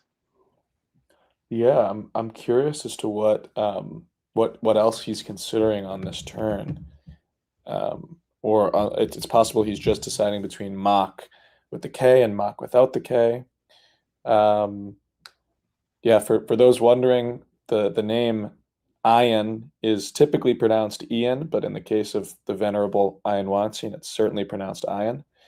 And Ori has gone back to mock, so I hope he pulls the trigger on this. I think he will, and I think he's going to do it relatively soon, Jared. Yeah. And if people have a hard time pronouncing Ian, even though it's quite simple, you could just call him Doctor or Dr. Weinstein. Online, I think his handle is the JQZX doc, I want to say, but either way, he's also a doctor in real life. That is a piece of trivia about Ian that I actually did not know. I'll make sure to give him the title he deserves from now on. Fun fact about Ori, though, is that he is also a doctor as well. A doctor of philosophy, that is. But Ori, in his free time when he's not playing Scrabble, is a professor. And he actually sometimes teaches his students using Scrabble as an example, which is pretty great. Yeah, you mentioned Morris Greenberg was in the chat earlier, and he was teaching using Scrabble as well. He went to a conference and used Scrabble theory as part of his statistical analysis work in his PhD program. Scrabble is a field full of academics, as Ori is going to play what we agree, I think, is the best play of mock. and putting the ball back in Ian's court. I think Ian has a pretty good option here of just dropping Vrows, VROWS, making mocks, and moving on. Yeah, he has the lead, and why not close the board with that V tile? And he's going to make that play super quickly. I like it. Yeah, that's a good move from Ian. There's lots of good people in the chat right now making lots of comments. Cesar Del Solar, excuse me, in the chat as well. He's the one who's created Wiggles and Aerolith, two of the big programs that have helped people get as good as they are today. So thank you very much to him. And I think Ori is going to be a little bit fine that his bingo line there was blocked, because he has found an 8-letter bingo on his rack through one of the tiles on the board. I'll give it a little bit for somebody in the chat to figure it out. But I would be shocked if Ori didn't find this one. Yeah, I think we call this one Beaver Fever, if we're talking about the same bingo here. I haven't heard that, but I wouldn't be surprised. Yeah, when I used to do a lot of backcountry camping, we were always afraid of catching this. Uh-oh, it looks like he might, I don't know if he had set it up before, but now he's setting up a shorter word here. I think Giardia is the word that I saw. Yeah, I saw that as well. I would be shocked if Ori were to miss this word, but he hasn't set it up. Okay, and he has now found it. That's good to see. Yeah, so definitely make sure to sterilize your water if you're drinking from just a natural source. You don't want to catch Giardia. As Dr. Weinstein would tell you, it would not be pretty. This play of Giardia's is going to pair nicely with Ian's Z. I think following how he's been playing the rest of this game, I wouldn't be surprised if he played Zig or Zag very, very quickly. Yeah, I think there's a bit more to consider on this turn, even though that's what he'll probably ultimately play. I think he'll take just a bit longer than he has on the previous ones, but could be wrong. He's already set up Zag. Yeah, what else might you consider here, Jared? Like, you'd be looking at Zoa, Azo. There's a lot of these nice short Z words. Getting rid of the G is going to be worth it, so I think that's what I would ultimately go towards. And I think you do have to take the Z going in 2 directions here, because that alone would be worth 40 points. So I think he will make that play. You know, holding back the G sometimes is nice because you can turn Za into Zag, but it wouldn't be a consideration here just with the other 2 tiles above the A. You wouldn't really be able to go in either direction, but those are the sort of things you look at when you have a position like this. Yeah, I think potentially another option that he might consider, as has been pointed out in the chat, is the play of Ghazis, Ghazis, into the S of Giardia's. That plays a little bit longer. It plays off 2 more tiles with both blanks still out. So it's possible that Ian might consider playing a play like that. But he's got a bunch of good options. It looks like he's set up Azo here, which I would frankly be surprised to see go down, actually. Yeah, I think I'd rather play Zig or Zag. Zig would give back QIS, but he can't go down with it, so it would just stop at 32 points. You could live with that. Azo gives back the back end for Azon, so I'd be a bit surprised if he chose this one. Maybe it obstructs a bit more floaters. The other nice thing that I see about Zig is that at the very least on Ian's next turn, he's going to be able to re-parallel with HA going down, creating the words his and AG. So that's a nice little insurance policy for his next turn, making sure that he'll be able to score at least 30 and keep the scoring pressure on Ori. But it looks like he might be opting for the more defensive Zag. No, he's going back to Azo. Yeah, I thought he might take a bit longer on this turn, but I do like your thought process there of looking 1 turn ahead and trying to cash in your big tiles in 2 straight turns. He might be able to do better than Ha, of course, but as you put it, it's sort of an insurance policy that at the least, if that spot stays open, you're going to get a nice score. So go ahead. Yeah, the other consideration for Azo is if we look at the tile bag, there's actually more vowels left unseen than consonants. So he might be getting a little put off by the fact uh, of what the bag distribution looks like and wants to leave a more consonant heavy leave of GHIR with Azo. But now he's looked at Ghazi, so he's kind of iterating through all of the different options that we've pointed out. I'm going to be very, very interested to see what he decides to play. Yeah, there are also 2 blanks unseen, so playing 5 tiles here as opposed to 3 gives you a much bigger chance of hitting one of those very important blanks. So the Right. longer I think about Ghazi's, the more I lean towards it. Yeah, it's a nice play. It's not very easy to underlap, but if anybody's going to, it might be Ian after he leaves himself with an O. Now, okay, it looks like he's finally going to decide on Zag. And I'm not I guess the reason you might prefer this to Zig is potentially you don't want to give back a Q spot, and potentially you're looking and seeing, well, there's actually the same number of A's as I, so I'm not actually quite sure why he decided on Zig or on Zag versus Zig here, but I'm sure he had a good reason. Yeah, I'm not quite sure either. It's probably a small difference. Ori had been thinking the whole time while Ian was thinking, and his thoughts were brevity were his best play, and it comes down quickly. Yeah, as they say, brevity is the soul of wit, and Ori Swift, clearly a very witty person, because he puts the clock right back on Ian, and now Ori actually has more time left on his clock than Ian, which I did not see coming going into this turn. Yeah, both players have a fair amount of clock left. Not as worried as when we were watching Ed earlier in the day. So we'll see what Ian decides to do here. Just looking around the board, trying to think where he could play WHO from the W in Goud going down, leaving a nice leave. Yeah, I really like that. That was pointed out earlier as a potential option for last turn. And I think it's not a bad call. He's also set up Honor. I'm not positive where that goes. Oh, it goes next to that's actually really interesting. So this sacrifices a few points, but it really goes deep in the bag fishing for 2 of those blanks. So this is going to be Honor next to EM and NO, but he's just going to go with who. Yeah, this is the better leave. It does go nicely towards the D in Giardia's, or maybe even down from the R, but you're right. It definitely would have gone for those blanks, but looks like he found one just by drawing 2. Yeah, that's what you get when there's this few tiles left in the bag and both blanks unseen. It's a welcome sight for Ian. I'm not quite sure what the rest of his tiles are, but he'll give us a look at some point.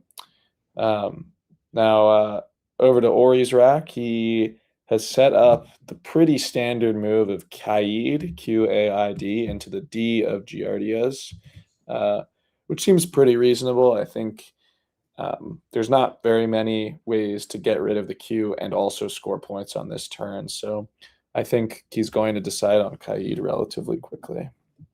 Yeah, when you have those tiles, you do want to think about setting them up. Something like RAI down from Relaxins to set up a huge Q play, but you don't have the tiles to go with it, and Ian would sniff out a setup like that pretty easily. I wonder if you can put like an I in front of the end of Linter to set up a Jin play. So I'd definitely be looking for setups on this turn. Yeah, that's a very interesting call. He could just play QI next to Linter and set himself up to play JO on the next turn if that's not blocked. I guess the thing I'd be worried about with that is he's sacrificing his leave a little bit by just playing QI. He's sacrificing some equity. And then even after he plays Joe, which is going to be 40 or 50, 51 points, he's giving Ian first crack at the left column where Right. there'd be a ton of good options to play and potentially bingo down there. So I'm not sure looking ahead 3 turns how good that setup is. And he's just going to go with Qaid anyway. Right. 2 turns later, he'd also be left with AAE after that whole sequence. So Right. it seems like a good idea in theory, and on a different board, it might have been the right move. But that's why when you have these big tiles, you don't want to play too quickly because it often seems like, well, QAID has to be the play. I've known this word for a long time and it just gets rid of the Q. But the setups are so important when you have those big tiles. It's a time to slow down that not everybody considers to actually do so. This is a gut check turn for Ian here, Jared.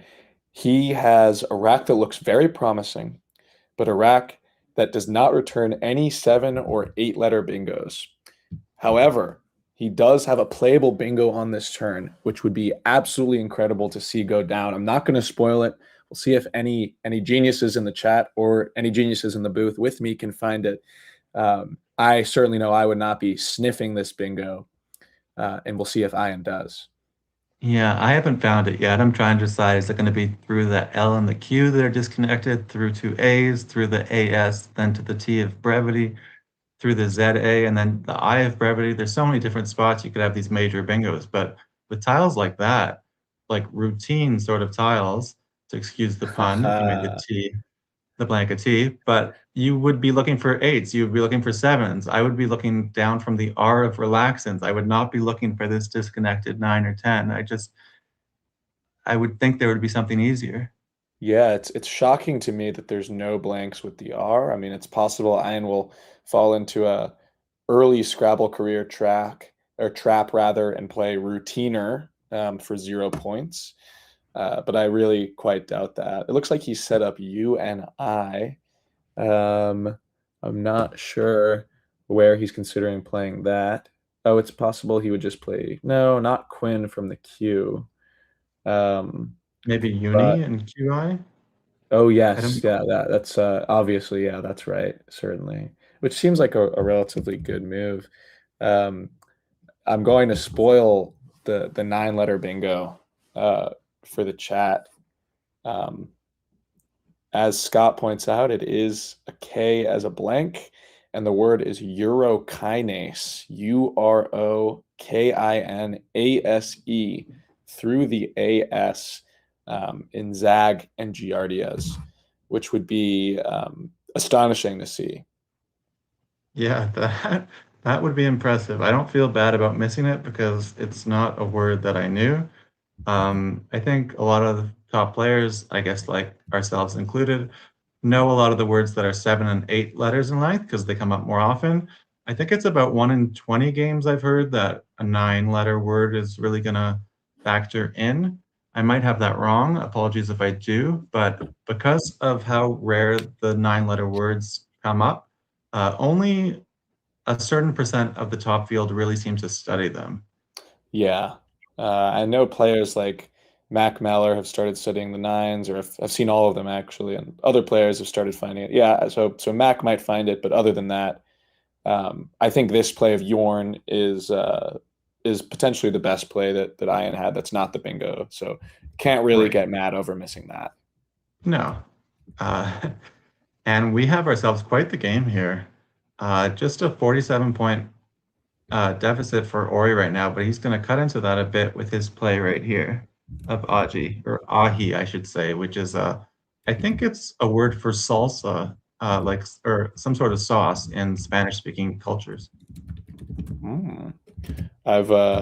My brief research has shown me that it's a spicy pepper. Yeah. Okay. So in the vein of salsa. Now, do we think Ian? Oh, a terrible replenishment draw from Ori, by the way, drawing EAO and duplicating all 3 of those vowels. Ian. Yeah, that hurts, but he did manage to block refitted by playing Ahi, so that might be something that helps keep him in this game without the blank and now having 6 vowels and just the C to go with it. I see 1 playable bingo for Ian here. We'll see if anybody can come up with it. I would hope that Ian would come up with it. I think he will. I think I see it too. Does it make the blank an R? It makes the blank an R, yeah. Okay, yeah. So there is an obscure word here. If you haven't learned some sort of strange words, I don't expect you to find it, but Ian definitely has been learning these words for a long time now. We saw him in the Scrabble Player Championship finals against Mac a couple years ago, and he just lost at the very, very end, as Ori did as well. So both these players have faced the wrath of Mac Meller, one of the nicest guys in Scrabble, but he will do what it takes to win. And Ian will also do what it takes to win, including setting up this bingo of Fetorita, making the blank an R, and going into that A of relaxins. And you can see Ori react, rub his temples a little bit there, not enjoying seeing that go down. No, that's a tough one, but the game is far from over. Both players are still totally in this, and this is what oh, sorry. That puts Ian up 394 to 317. Excuse me. I Ori is in a world of hurt here. Yeah, especially, you'd love to have seen him maybe have the other blank, have a return bingo here, but he's going to need Ian to dodge the blank on his draw. He's going to need to play off his vowels, and he's going to need to draw a bingo essentially immediately if he wants to win the game. And the first step of that has happened. Ian has missed the blank on his draw. Ori looks like he's considering playing face or potentially considering exchanging down to ACE.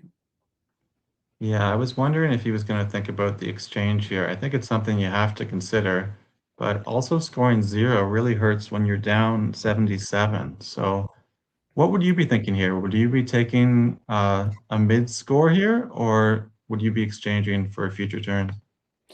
It's really tough. I think I might consider playing something like Arrow, which it looks like he set up through the R and relaxins, for a couple reasons. First, you get to score some points. You get to dig a little bit in the bag for the blank, but also it sets up a sneaky bingo lane. ES bingos, rather not ES bingos, but RS bingos are going to play in that spot. And currently there's not really a sevens lane on the board that I can see. Maybe making like a blank H or something like that and hooking Haji. So I think I would probably play Arrow, stay slightly within bingo striking distance. Right. Yeah. I wonder if Arrow without the E in there, just ARO, bingos more often, but maybe you have to take the extra points. That's interesting. Yeah, I think whatever Ori does, he is in a really, really dire position here. The sim kind of likes the incredible option of exchange 7. And this is one of those Scrabble scenarios that I sometimes dream about, which is the scenario with 7 in the bag, where exchanging 7 is the optimal move. You give yourself perfect knowledge. You know exactly what pool your opponent's going to be drawing from, and kind of the crummy tiles that you have on your rack, you're going to be giving right back to your opponent. But I'm just not sure it's going to get the job done in this situation. Yeah, that's a move that the great Josh Sokol taught me, exchanging 7 when there's 7 in the bag. It's also the last time in the game you can exchange. Once there's less than 7 in the bag, you can't. Oh, he was thinking of Aeon the whole time, or Eon, just pronounced Eon, I believe, but it has the A at the front. He wants bold. 2 triple lanes open. That's his plan. But does he have words that he can hit is the real question. Probably if he draws the blank. Yeah, wow. This is really bold. Ori is kind of saying, I don't really care about spread. I'm going to try to win this game at all costs. And if that means that I might get hit by a big bingo through the A or through the F, so be it. This has put Ian in a really tough situation. The bag is not incredible, but there's certainly a number of threats unseen to Ian that he's going to have to think about and potentially deal with on this turn. Yeah, at the very least, it makes Ian have to think. If Yeah. he didn't open a triple lane, Ian could just play Daffy through the F, like sort of mean silly, and he Yeah. could score a lot of points. But he's probably scared to do that now with that A open. Definitely a very creative play from a very creative, strong player in Ori. Yeah, I mean, even more strong than Daffy, he could play Yaft, Yaffed, for 60 and kind of kill this. But the fact, as you point out, that Ori's opened up a triple means that even in a 130-point lead after Yaft is not safe. Right. The triples can easily score 130, 150, 160. It depends how many power tiles or higher scoring tiles you have and if they hit the multiplier square. I didn't know that yaff was a verb. I just looked it up. It means to bark. So when my dog friend here barks again, I'll make sure to say that he yaffed. Yeah, that's a good reminder that learning the definitions of words can be helpful for getting those inflections down. I know some very high-level players have started doing that. Josh Castellano, for one, and it's helped him quite a bit. But yeah, we'll see what Ian chooses to do to deal with this. He's set up meanie. He's going back and forth. Yeah, I think he might have correctly ascertained that there are a ton more triples through the A than there are through the F. Right. But the ones through the F would hit harder. They would. If he really wanted to play full defense, maybe something like defame, putting the D in the top line, just saying you're not going to have a play with the D in the second spot and the F in the sixth. But I think this play is going to work basically every time. Yeah, I think it might be GG's here for Ian. We'll see what Ori can do, but with the bag empty and no playable bingos, he's going to have to muster his will and find a sad losing endgame here. Yeah, this is when he wishes he had that B in that lane instead of the F for the ABLE sort of endings, but he's gonna, oh, look at this attempt here of ocean base. Oh my gosh. I don't think this is good. I don't think so either, but if you're going to go down, why not go down with the ship? Go down Yeah, swinging. it's tough. This might have been, if Ian had left one in the bag, this might have been a good play. But the fact that there's 0 in the bag means that Ian can challenge this with Right. with no qualms. I think he hasn't maybe he even was just having some fun. That's funny. Ori is certainly not one of those too serious Scrabble guys. No, he certainly likes to have fun. As he should, but I think I would have played the anagram of canoe base. Meaning Yeah, the that bottom certainly of the sounds canoe. a lot more plausible. Ori has kind of a sick like double insertion play here of through the Z, the A, and the I. We'll see if anybody can spot it. Oh, I do see it. Making the blank an N. That would be a lot of fun. Yeah, maybe not the best, but certainly a lot of fun. Yeah. I keep looking at the Ahi spot thinking, where's the H for Haji? Maybe that could have been a surprise lane to help Ori steal this game, but the H isn't going to make a 7-letter word to help him do that here. Yeah. He is potentially just figuring out the end game. He's potentially also just wallowing in his sorrow. But either way, what we're going to see is a series of moves from Ori, a move or two from Ian. And Ian's going to take this game and improve to 11, 8, and 1, while Ori is going to drop to an even record of 10 and 10, which I know is not what he wanted to see at this point in the tournament. No, but I'm glad to see he's still laughing and putting down stuff like Ocean Base. At the end of the day, it's a game, and it's a game with a lot of variance involved. The better player isn't necessarily going to win. And I don't mean in this game saying Ori's better than Ian or anything like that. But I mean, over the course of the tournament, Ori is definitely one of the top 5 players in this field, no doubt. But it doesn't mean he's going to finish in the top 5 every time. There's just sometimes you draw into that bag and you draw UUV. And if that happens, you're not going to be beating almost anyone.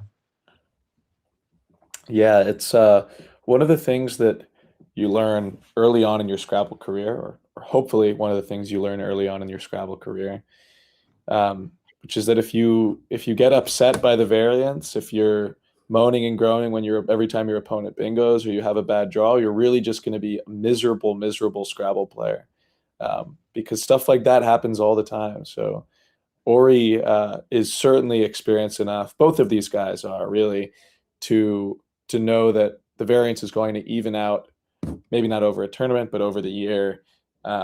And they're here to have fun, make the best play they can, and improve. Right. Every tournament, no matter what, you'll see one of the top 2 or 3 seeds have a bad result. It's just the way it works. And the good thing is, in the next tournament, they'll probably bounce right back and be right back at the top. Exactly. I mean, Ori's coming off a performance where I think he was like 2 games clear of the field at the Scrabble Players Championship last month in Cedar Rapids. So, he can't be too mad. And this tournament's not over. There's still 11 rounds left after this. Not only did Ori have such a great result in that last tournament, his spread in that tournament, I want to say it was something like plus 1,700. He was not just winning games, but he was winning games by a lot. Have you ever had a tournament with a spread like that, Jared? I can't say that I have. I haven't played too many long tournaments where you could really build up a spread like that. I did play one World Cup, and I had a good result, but I would have been second if I had a better spread, but I think I ended up finishing 5th because my spread was a lot lower. I want to say I was tied with Ian, was one of the players, the same record as me, as well as Sid, who finished in 2nd, and I forget who the other player was who had, Joey Krafchick, I believe, also had the same number of wins. And that was Jackson's first World Cup win, and he owes it all to me falling apart in the afternoon of day 4. So you are welcome, Mr. Smiley. You have yourself to blame for potentially the greatest dynasty in the last 5 years of Scrabble. But you know what? Jackson was always a better player than me. He had put in way more work than I had, and we drove out to Chicago together to enjoy that tournament, and I was so happy that he was the one to win it. Yeah, he's truly a joy to watch. I'm very excited to see how he does going down the stretch in this tournament, in what seems like is going to be a very close finish. So yeah, Jackson, another one of those top players that actually didn't have a great tournament at nationals. I remember, or at the SPC rather, I was down near the bottom of the Division 1, and somehow my reward for being 2-8 was I get to play Jackson Smiley in the next game. But unlike me, he managed to bounce back and finish with a positive record. So it shows the tenacity of these top guys. Yeah, that is a bad feeling when you're already down in the standings and then you have to play. Oh, it looks like Ori's going to try Ocean Base after all. He really thinks, I guess, that there's some percentage of a chance that it's a word, and if it was, he's done the math, he would win. So why not try it? Ian's just going to laugh right to the challenge computer and then right to a victory. Yeah, this is hilarious. This is why I love watching guys like Ori play. He just is endlessly creative, and in this case, that creativity isn't going to bring him to a win. But in a very close alternate universe where Ocean Base happens to be good, it might. You know what? I once got the phony of Ocean Re down against the late great Bernard Gottlieb, so I do feel a bit guilty about that one. Although at the time I kind of thought it was a word. It wasn't, but he took it in great stride, as he always did. We miss Bernard. What a positive, wonderful person. And he brought so much to the Scrabble community, especially in his hometown of Montreal. Yeah, I had the distinct pleasure of attending the Montreal Scrabble Club once while Bernard was still around. It was a great experience. It was really fun. I had the pleasure of beating Josh Sokol, which is a rare occasion for a guy like me. So shout out to Bernard for making that all possible. And I'd like to point out that Emmett's being a bit self-deprecating here, but he is one of the top players, and he's so young and he's wise beyond his years. And before we know it, he's going to be winning these events. And I'm going to be the first one to say that I said it was coming. Well, thank you, Jared. I do really appreciate that. I could only hope. Got to keep studying. Got to keep growing. But here's hoping. I like to hear it. I like that you are dedicated to making it happen. I wish I had the desire to study these words. Instead, as they say, if you can't do, you teach. And here I am trying my best to grow this game that I love so much. I mean, as in any community, especially with Scrabble, we need all types of people who are dedicated to all types of things to make the community run. Just in Let's Play Scrabble, we've got an incredible group of people, including Josh Greenway and Kieran O'Connor, the heads of Let's Play Scrabble, who have done such a great job over the past few years, bringing us incredible tournaments and production. Christian K and Andrew K have become the Greek gods of Scrabble production behind the scenes, and they are responsible for making the beautiful screen that you see before you. So it really takes a village, and that's true. It more so than in many places in Scrabble. Yeah, I love the community because everybody in this community seems to have so many different talents. And you meet somebody and one person's a doctor, the next person plays piano, and the next person is a photographer. Throughout the scene, I could list everybody and their great accomplishments. Yeah, speak on the piano front. It's nice to see Trey Wright, the professional pianist and former North American champion, back playing in a big tournament like this. He's a little further down in this division, but we may see him on stream later in the tournament. I didn't even realize that he was playing, but I love to hear that. And we are going to cut to the overhead mic. Good job. Nearly hit baclofen. I needed the very close to it for the triple.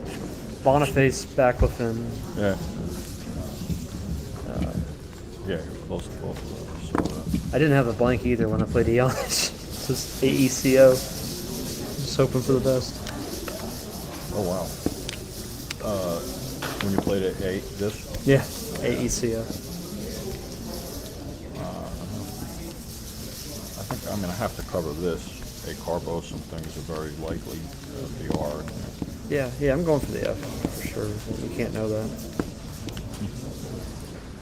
It's hard. I was trying to come up with something that ended in A. Ocean base. It's pretty.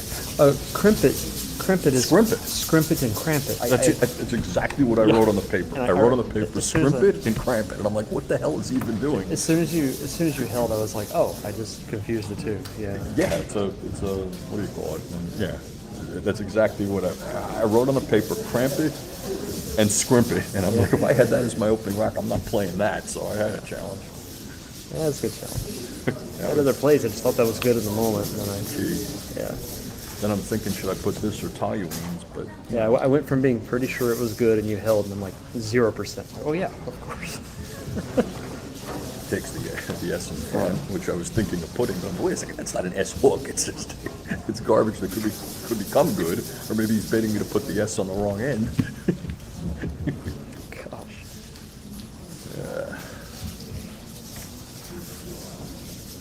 Yeah, I couldn't believe you hit Federita. I mean, that was sick. I know you have at least one blank. That was sick. It wasn't even looking there. And then at the last minute, I said, just look.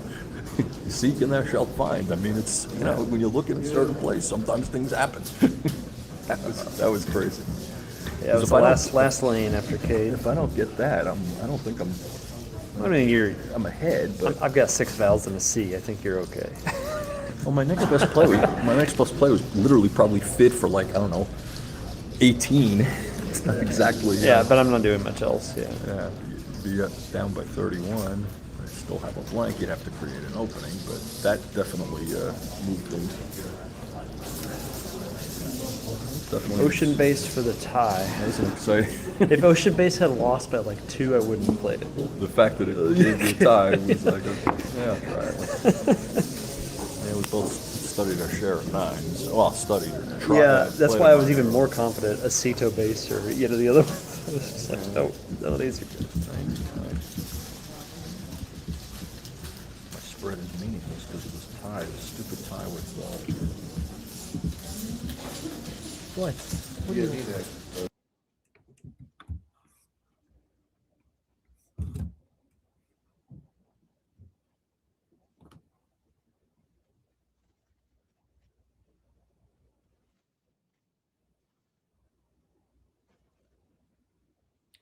All right, we're going to pull it back here.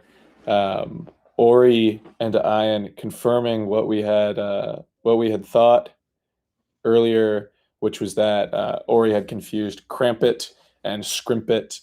That happens all the time, more than I care to recount to myself. Yeah, good post-mortem, good game there. I am excited about having the Federitas spot. That was a fun one, Jared. Yeah, the really interesting thing to me from the postmortem was that Ori was fishing for something specific in baclofen. So baclofen's a type of medicine. I forget exactly what it treats, but he was getting pretty close to hitting it. He had the BACE blank and I think an O as well. So he just needed an L or an N and he would have hit that miracle triple triple. So it's not just enough to fish open lanes just willy-nilly, but you want to open them up with a plan in mind. And that's what really separates players like Ori, like Jackson from the rest of the field. I was exactly going to say the same thing. I think when I'm fishing for things like that, I'm typically thinking, oh, you know what, maybe I could hit something through the R or something through the F. But these guys have an uncanny ability to look through the bag, look at what's possible, and then some people can actually calculate the exact odds of any given draw. It's really, really very impressive. Yeah, so kudos to these two guys for the show that they just put on.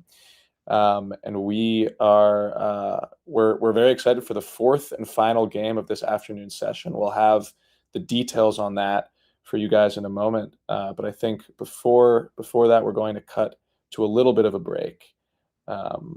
Yeah, you've been watching the Let's Play Scrabble live stream of the 2026 Word Cup presented by WGPO and the Collins Coalition. And we'll see you guys in a few minutes.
All right, welcome back to our coverage of day 3 of the Word Cup. We've got a great game to round out the day. It's going to be Noah Berger on the left going first against Jackson Smiley. And both of these guys are having a great tournament so far, right, Jared? Both of these guys nearly always have a great tournament. And that's a good news for you and I and all the viewers watching. This is going to be a banger. Yeah, I'm really looking forward to this, especially after seeing how well Noah played in the game he played earlier on stream. He's very clearly on the top of his game. But Jackson is certainly in his Scrabble prime right now, and this is a real clash of the Titans. Yeah, there's only one thing left to say. Let's play Scrabble. Indeed. Noah has drawn what looks to be a vowel-heavy rack to start. Oh. Yes, okay, it becomes vowel-heavy at the very end. So I was right the whole time. Man, could this be a 6-point EAU situation or an exchange? I would normally exchange instead of putting all those vowels down. I'm also thinking about calling you out for the commentator curse, calling the vowel-heavy rack before it even appeared. My apologies. Noah, if you're watching this later, I didn't mean to. It looks like he's considering exchanging down to AEILT. And that's what he's going to do. Kind of looked like he hit the clock and then took his 2 tiles off the rack. It kind of looked a bit funny there. Always when you're exchanging, you want to put them face down on the table, announce what you're exchanging, and then hit the clock, just for people who haven't played over the board. Interesting. Yeah, but he is going to draw back an E from the back, so that's maybe the danger of leaving 3 vowels on his rack. Now over to Jackson, who now has the possibility, or the opportunity to use the center star. Yeah, but after an exchange too, he might be more likely than usual to exchange, as he plays pug, as I have a pug right beside me. He could also play up dog. Yeah, I wish he would play up dog. I wish that were good. I can only imagine it's just a matter of time, given how great a word that is. But yeah, he could play pug. It looked like he had updo, up dog minus G set up on his rack a little bit earlier. But I think there are a number of good options here. He could also play long with something like Podia or Pagad, which is what he's set up so far. Pagad, of course, taking the back A hook, which might give him a little bit of pause. And UI, really not the most pretty leave. Yeah, I don't think he'll leave UI. I think updo makes more sense. It also doesn't have any front or back hooks as far as I know, which makes it a bit more defensive. Yeah, I'm with you on that. I think I would probably either play updo or exchange. He's going to play updo, putting the O next to the double letter score. So Noah did draw into a 7-letter bingo here. The E didn't look so promising, but remember those suffixes. We were talking about ABLE before. Like is, of course, a really good suffix as well. Oh, we'll see. We'll see if he plays the 7. Oh, sorry, Jackson has taken back his play of updo, which is, I'm surprised to see that happen. And he's gone back to considering pug, which would make things a little more difficult for Noah. This is one of those racks where I would really like Gouda to be in the lexicon here. It seems a bit strange to me that it's not. Yeah, the cheese situation in Scrabble is a big deal to me. We don't have Gouda, we don't have Edam, EDAM, but we do have Havarti. What's up with that? Somebody at NASPA, let me know. And he's going to play Doug, leaving POAI. This is a play I didn't see coming, Jared. Yeah, I'm a bit surprised myself. I'd love to hear Jackson's thought process behind it. Jackson can talk about a single play for half an hour, so you know he has a lot of good reasons why he did this. he's certainly responding to Noah's opening exchange, but I'm curious what what exactly he saw in Noah's opening exchange that led to him playing this particular play. Noah has set up, I believe, gate-like. Maybe he's not 100% sure of the 7-letter T-like. But yeah, these like words, like akin to some ERS words or ING words or ABLE words, are very easy to see, but not so easy to know if they're correct, or rather to know if they're valid words. So this Yeah, is a gut check situation. very difficult. And if he likes T-like, he should play it instead of gate-like. Gate-like or date-like, which is not a word, he really shouldn't play that one, would slot an E in the triple lane, and the E in either the second position or the second last position is so dangerous. You cannot play that if you know that T-like is a word. Yeah, I would be. I think I have to imagine what Noah's doing here is just making positive that T-like is a valid word, probably knowing that if it isn't, Jackson's going to challenge. But he manages to convince himself that it's good. I am not. Yeah, I'm not sure I would have put it on that side. I might have put it on the other side, but it's probably pretty close. I'd have to think Yeah, about I it. don't think it'll make too much of a difference, but it could. Um, in this case, I think Jackson might play something like Utopia Yeah. to break through this rack that he kept OPIA, I believe, not the tiles you normally want to keep. I Yeah. don't think he'll want to keep such tiles like this for a second turn. No, I think Utopia through the T is a pretty standard play here for Jackson. We'll see how long he decides to take. 'Cause he did take quite a while, at least by his standards, on the first turn. I think typically the guidance I've heard for first turns are you really want to be making your play in under a minute and a half if you can, just because the board is so much less complicated than it's going to be down the line. If you want Jackson to slow down as your opponent, you want to give him more information. So exchanging two gives him more to think about. And I think that's what maybe slowed him down. Maybe he played Doug, wondering if Noah knows if it takes the back S or not. It sounds like a past tense verb to dig, but it also, I'm looking it up, means an udder of an animal. So that's why it takes the S. Interesting. Noah, while Jackson was considering Utopia, set up 7 of the 8 letters in phalange, Phalange, on his rack, just showing us his impressive word knowledge. It's apparently an alternate spelling of the word phalanx. And Jackson has now moved over to considering putto, Putto, which scores slightly more than Utopia, but has, in my estimation, a much worse leave. It's definitely a much worse leave, but he's willing to play it to take the points. I think it's actually probably pretty close about which one is best. Utopia also sets up some back hooks he wouldn't have, the N, the S. And it also puts a big scoring square beneath where the U would have gone, where the T of putto is, the first T. So I think his play actually makes a fair bit of sense as well. I think either option would have been okay.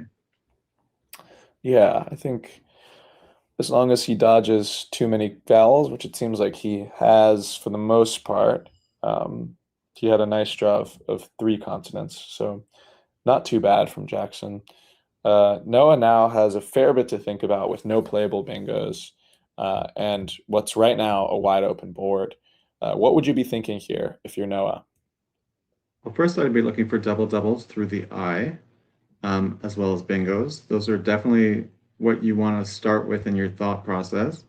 I'm guessing that there aren't any here. And then you start to look, how can I score the most while leaving the best leave? I think it's early enough in the game, you can just sort of play more straight equity here. I'd be looking to get that H on the E next to T-like and try and go down. I don't see a way to do that. The H also works nice after ED, forming EDH. So those are sort of the spots I would start looking. I haven't exactly found a play that I'd be really happy with yet. Have you? I think there's one or two good options in that spot that you pointed out, making EDH. He could play just PAH, which is nice, but a little bit susceptible to big overlaps. Or he could play longer and go with Galah, GALAH, in the same spot, scoring 26 points, and leaving a relatively okay leave of PN, letters that work together relatively well. So I could see him doing one of those two options. The sim apparently prefers taking a big sacrifice of points and playing HAP, HAP, under the PU of Putto. That would be very surprised to see that word being played, though. Wow. That does not strike me as a very human move. Setting up like a front W, I believe. Yeah. There's a lot to that play that really surprises me. I wonder what the computer's thought is there as Noah sort of blows up the rack and holds onto the H that I pointed out has some nice spots on this board. Yeah, I think this is a reasonable move. He's playing long with both blanks still out, hoping to hit on one of those or maybe an S to play Doug's. Yeah, certainly reasonable. I wonder what we'll see from Jackson here. My initial thought is playing something like Farsai, but he's going to play Fico, which is much better, much better over top. Yeah, that was the one I saw as well. He leaves air here, and he'll hope for a couple consonants, and he'll be in good shape. And N to go for ing. So the Doug would also be really nice for him. Over to Noah, who's drawn HI, two O's, and then RSY. He could play thy, THY, in the spot I mentioned earlier. He could play hoof down to the F in Fico. He's got a lot of different spots on the board he could play on. Yeah, I think I'd probably play Yoof, YOOF, instead of hoof, with that Fico spot, just to keep that synergy with the SH. I'd rather play that than thy, I think, just so we can burn the U's or burn the O's rather.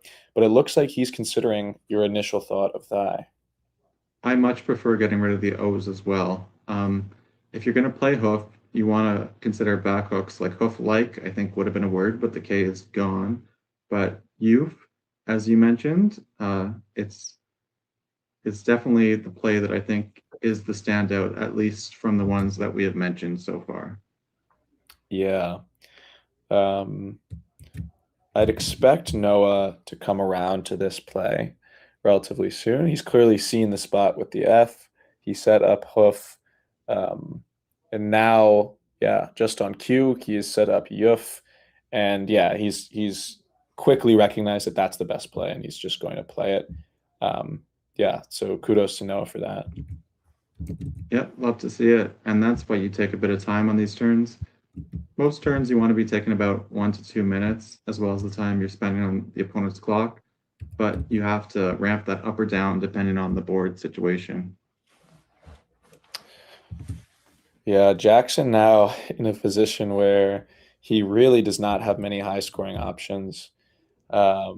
He can play, I guess he could play Twa, TWA, down in that spot that we've been talking about from the T in Plateau.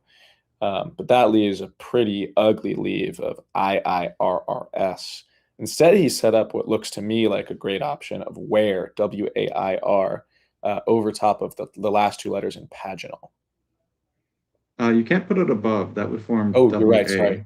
Underneath so the last two letters. The question becomes, where is he going to play it? He could play it beneath, or he could play it with wed. And he will play it beneath. Yeah, there's a little bit of twos blindness for you guys. But yeah, he seems to opt for the spot underneath. He's just going to play this for a cool 18 points and move on. Hope for an E to hit his IRS leave. Right, and I have a pun quota. I have to hit at least 10 puns in this broadcast, or else I won't be asked back, and that's why you have to put up with all my bad jokes. I think you're doing great. I'm appreciating the puns. And Noah is looking for a place to play his Q.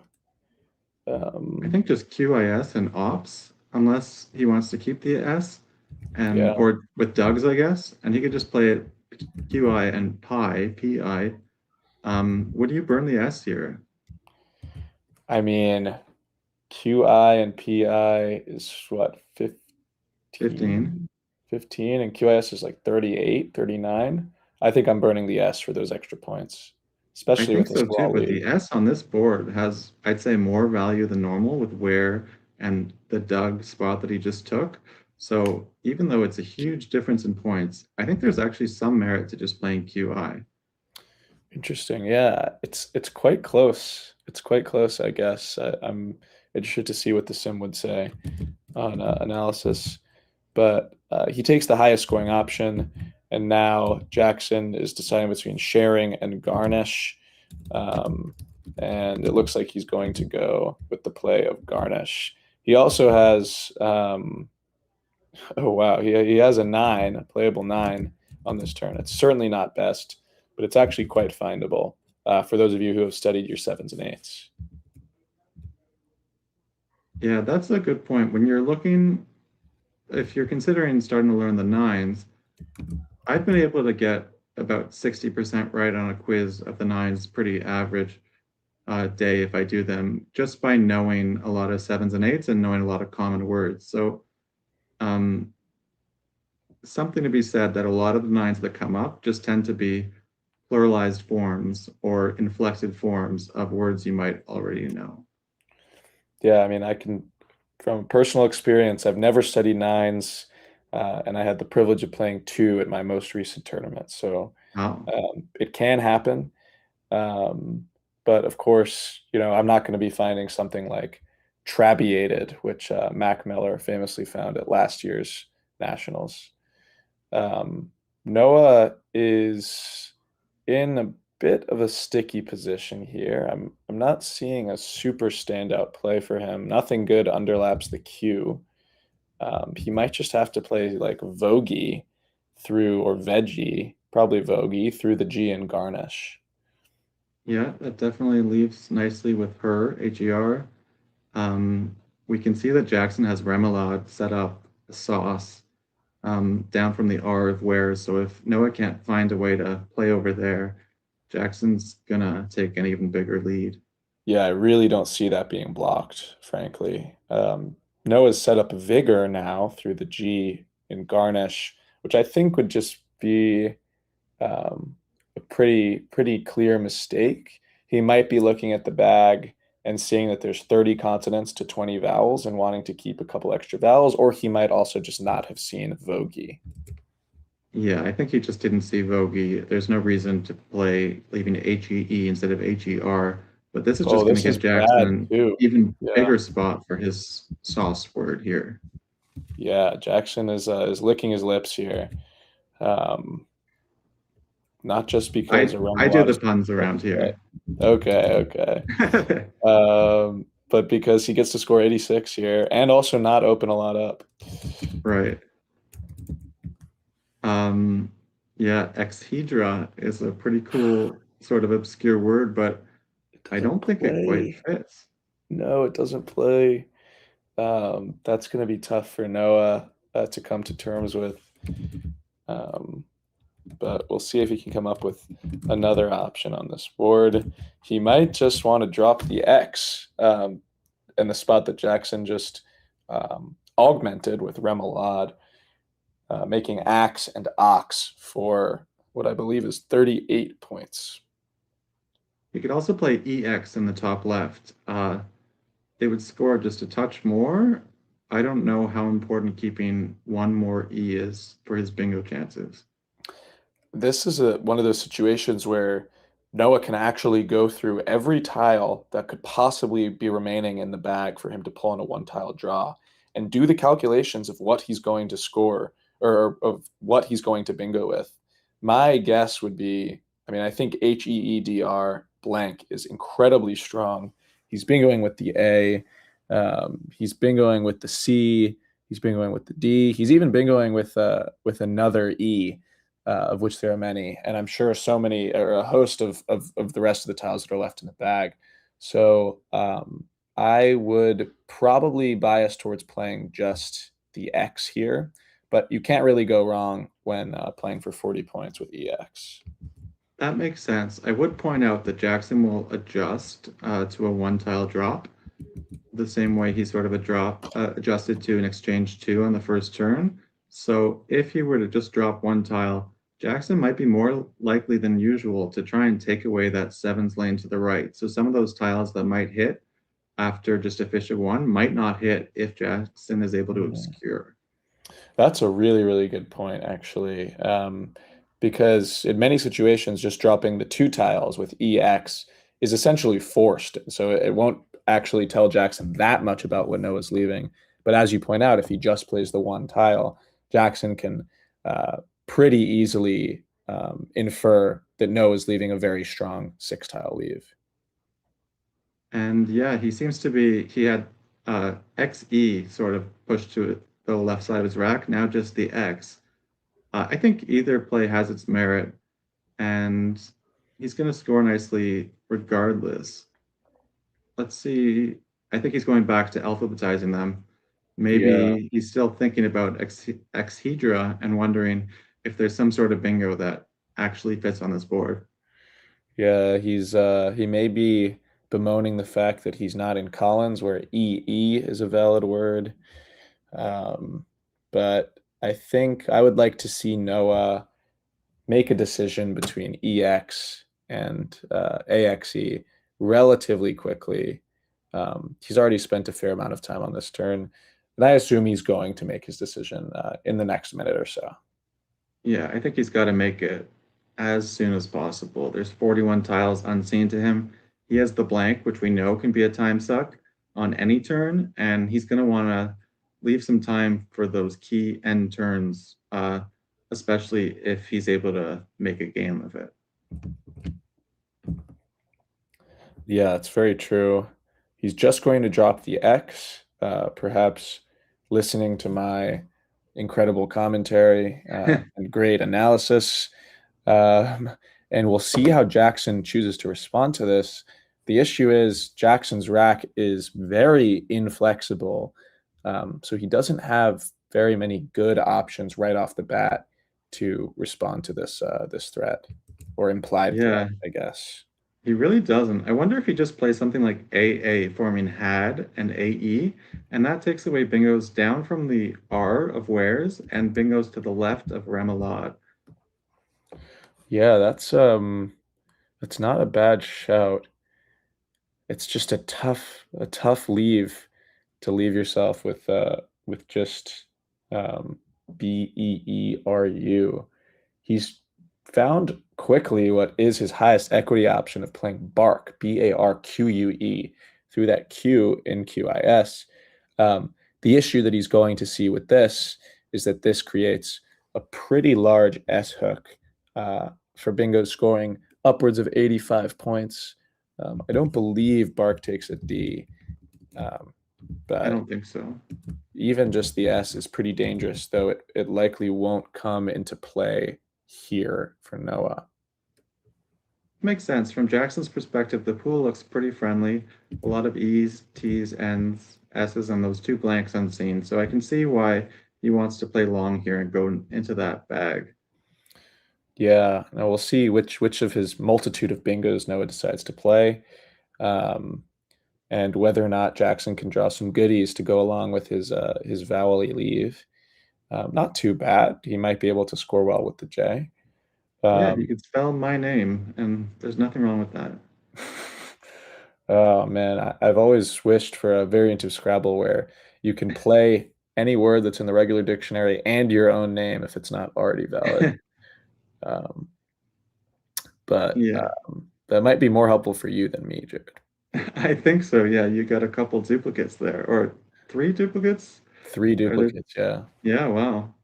Very interesting Scrabble name you have there with the 3 duplicates. But first, as Noah shuffles his tiles, this is why we wanted to see him use less time on the previous turn, because we kind of knew on the next turn he was going to face a situation like this, where he'd have, close or have bingos, and it's going to take some time to find the best one.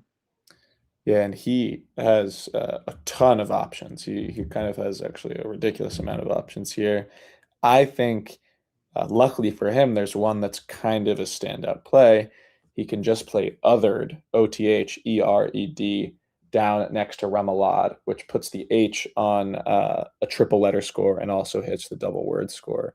So that scores significantly more than the rest of his plays, but it looks like he's set up maybe threeped, THREEPED, through the E and bark. What do you think about this option, Jared? I mean, it's also a nice option. Obviously, if you can triple the H and then double the whole play, he's going to want to do it. I was looking in that spot. I hadn't found the word othered yet. I think at one point it wasn't in the dictionary. It, of course, means to sort of exclude people by othering them. We'll see if he's able to come up with it. Something like threeped has a bit more value by taking away that dangerous S hook you had identified. But part of the problem is it opens up a lot of space on the board. Although maybe opening space isn't so bad for him because it would sort of tie the game after his bingo. He doesn't manage to find othered. He's going to play wretched, and the score after this is going to be very close. But Jackson with the J and tempo is going to have a slight advantage. Yeah, this is about an 11-point mistake or so. And given that the game is only a 10-point match right now, 11 points is a big deal.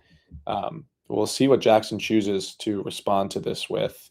What jumps out to me initially is just something simple like Raj down to the triple next to Wretch, but there may well be much better options. Is he going to pull? Okay, I thought he was going to pull Innovate out the bag, which he did not.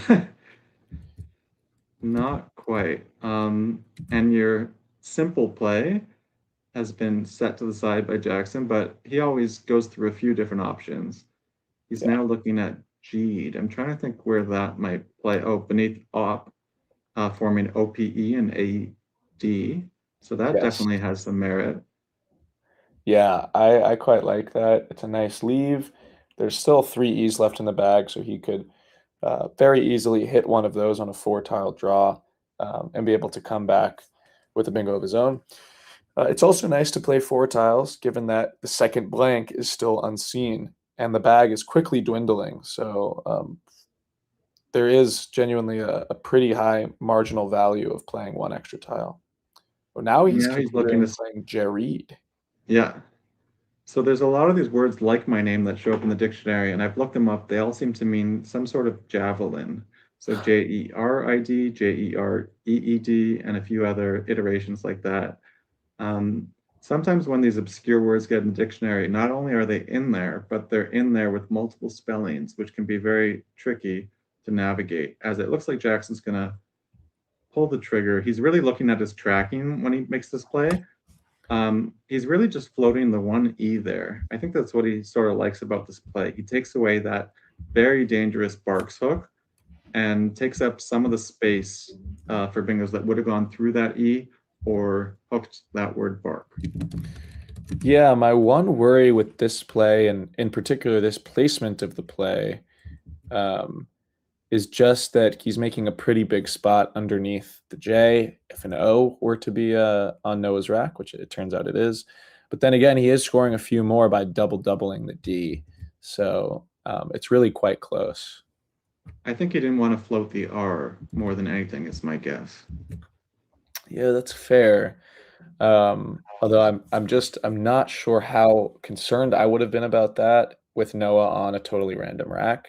But Jackson's the 2100 and not me. So meanwhile, Noah is now considering just playing TON and JO, I assume, for a quite respectable 20-point plus score.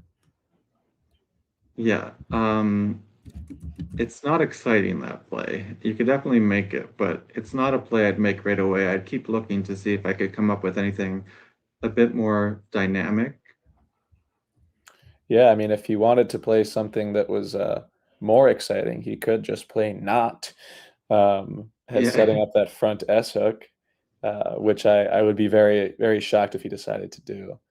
But I think this is a reasonable type of kind of waiting move from Noah. He's going to take like a 4-point lead. Jackson's going to be on turn. He's going to be leaving VINT, which can easily improve with an E draw. And so I think he has to pull the trigger on this relatively soon, especially as his clock ticks under 7 minutes. Yeah, time is a big problem here. I've been looking as you were talking, I'm just not really seeing much else. I've been trying to find a play that gets to the A of bark. That would be a nice way to score, but I just wasn't able to seem to make it happen. And he's committing here. Joe can become job. Jackson has a B. There's also GWY sort of possibilities to hook that word, jog, jow, joy. You really want to know these short words if you want to get better at Scrabble. It helps you build in more than one direction. Yeah, I think I would think we're pretty likely to just see Fab come down here from Jackson relatively quickly. I guess he could also play Fib, but Jackson is a guy who knows his leave values very well. He's got a great intuitive feel for them, and I think he'll know that INST is significantly stronger than ANST. What he might be looking at here, oh wow, he's considering this is a really interesting move, Jared. Tell us about this one. I was just going to say, if you're going to play Fib here, I think you have to play Fibs. He sees, and if you look in the top right of your screen, you'll see the unseen tiles by the active player. That means that there's an S and a blank he hasn't seen yet. And if he were to play Fib and not Fibs, he would be giving up the chance for jobs plays. And if Noah had a bingo, starting with S, going all the way across, that could be really damaging to Jackson. So I'm not even convinced he's necessarily going to play beneath the JO. He could also play Fib or Fab, either to the left or the right of Wretched. But if he's going to play in the bottom left, I think with this situation and the tiles unseen, I personally think he has to put down the S as hard as it is to do so. I will say there's one layer to the play of Ton that might make Jackson infer Noah to be slightly less likely to be holding an S, which is he might note that if Noah had been holding an S, he would have been more likely to play not, setting up that S in the A column. So that might be one reason for Jackson to believe that the S is not on Noah's rack, or at least it wasn't before he played Ton. But yeah, I am kind of not positive what I would be doing in this situation. It's a very sticky positional battle here. Right, and Fab also plays beneath the ED of Jareed. So those letters, FIB or FAB, go in so many different spots on this board. This is not an easy turn. This is a turn I'd like to see Jackson, even though his clock is starting to get lower and you really want to leave that time for the pre-endgame and endgame. There's just so many different options here. I'm not convinced, but this is the one I had been leaning towards as well. And I like that he's willing to burn the S, even though it turns out that Noah doesn't have it himself. Yeah, it's tricky. I think I would have been very on the burn the S train if maybe the word that he's making with ends was a little harder hitting, but it's only adding 5 extra points to the score. Drawing that other S out of the bag is going to be either a sigh of relief for Jackson or kind of a darn it, I could have done something else and kept my S type of situation. But he still doesn't know that Noah doesn't have a blank, so it's a bit of a... It's very true. Either way, he's happy to see that S. Noah plays this word of Vimin or Vimin, not quite sure how to pronounce it. Either way, it's going to bring him a bit closer, but Jackson will have a small lead here as well as some really nicely balanced tiles. Yeah, he doesn't have, I believe Tawny's is good, but it's not going to play anywhere on this turn. He does have what looks to be an absolutely massive score, which also is really good positionally in terms of the bag of just playing Sway underneath Barks, making Barks EW and DA. That's 48 points. Oh, you wouldn't expect to score 48 points on that spot of the board, but also it plays 4 tiles and there's 5 in the bag. Exactly. So he could make a play like that. Noah has drawn really, really well here. he has that blank, he's got balanced tiles, and he's looking to bingo through that eye of Vimin most likely. So I kind of think Jackson, he's looking at Way. I think he should be playing it with the S here, is my intuition. I very much agree with you. I think it's important for him to get those extra points. I mean, he just took 5 extra points for the S on the last turn. He can take around about 16 or 18 extra points for the S on this turn. So I would absolutely be ready to do that, especially because there's really no S hooks on the board other than that. It's not like he's going to be bingoing with a terminal S anywhere on this board. So there's no S hooks right now, but at this point of the game, you always have to wonder if you're leaving your opponent time to set up a late S hook. Like if he were just to play IT beneath Vimin to set up its, for example. So it's something players should consider. By playing 4 and only leaving 1 in the bag, it makes it a lot harder for Noah to set up situations like that, I think. But I think the sequence we might see is something like Sway or Way, and then Noah bingos, and Jackson wants to do the math. If he scores 48, he's up 13, puts him up 61. So if he gets hit with a bingo through the eye, it doesn't score that much unless that bingo happens to have the Z or maybe the C in a good spot. Barring that, he'd still be able to win unless he draws terribly after Sway. And it's hard to draw terribly after Sway because you're leaving ENT, which is so nicely balanced. Yeah, the problem with those Z bingos is that in a vacuum they're not very likely, but actually given the actual makeup of the bag and the shape of the board, I think Jackson would be very justified to be concerned about bingos that end in something like IZE, right? So it's certainly not as fringe a case as it usually is here. And an 80-point or 90-point bingo could really hurt him. Yeah, he could lose after that. He could consider something like Whiny or Twiny just through that eye, which scores nicely, leaves nice and balanced. But if he gets hit with a big plate of the Y, then he's going to lose that way. So it becomes a bit of a pick your poison sort of game, as it now looks like he's thinking about Sway, your original suggestion. Yeah, one potential that that Morris pointed out in the chat, which is that instead of using the letters W-A-Y to play way, he could instead use the same letters to play wavy through the V and Vimin, which takes away the most dangerous bingo lane and leaves himself with a very, very balanced and powerful leave of ENST to go with on the next turn. Yeah. And if that were to be played, I'm not sure if Noah would have bingos that are high scoring enough to really threaten Jackson. But he's going to go with Sway. He's going to play Sway. I like that idea of wavy, very creative.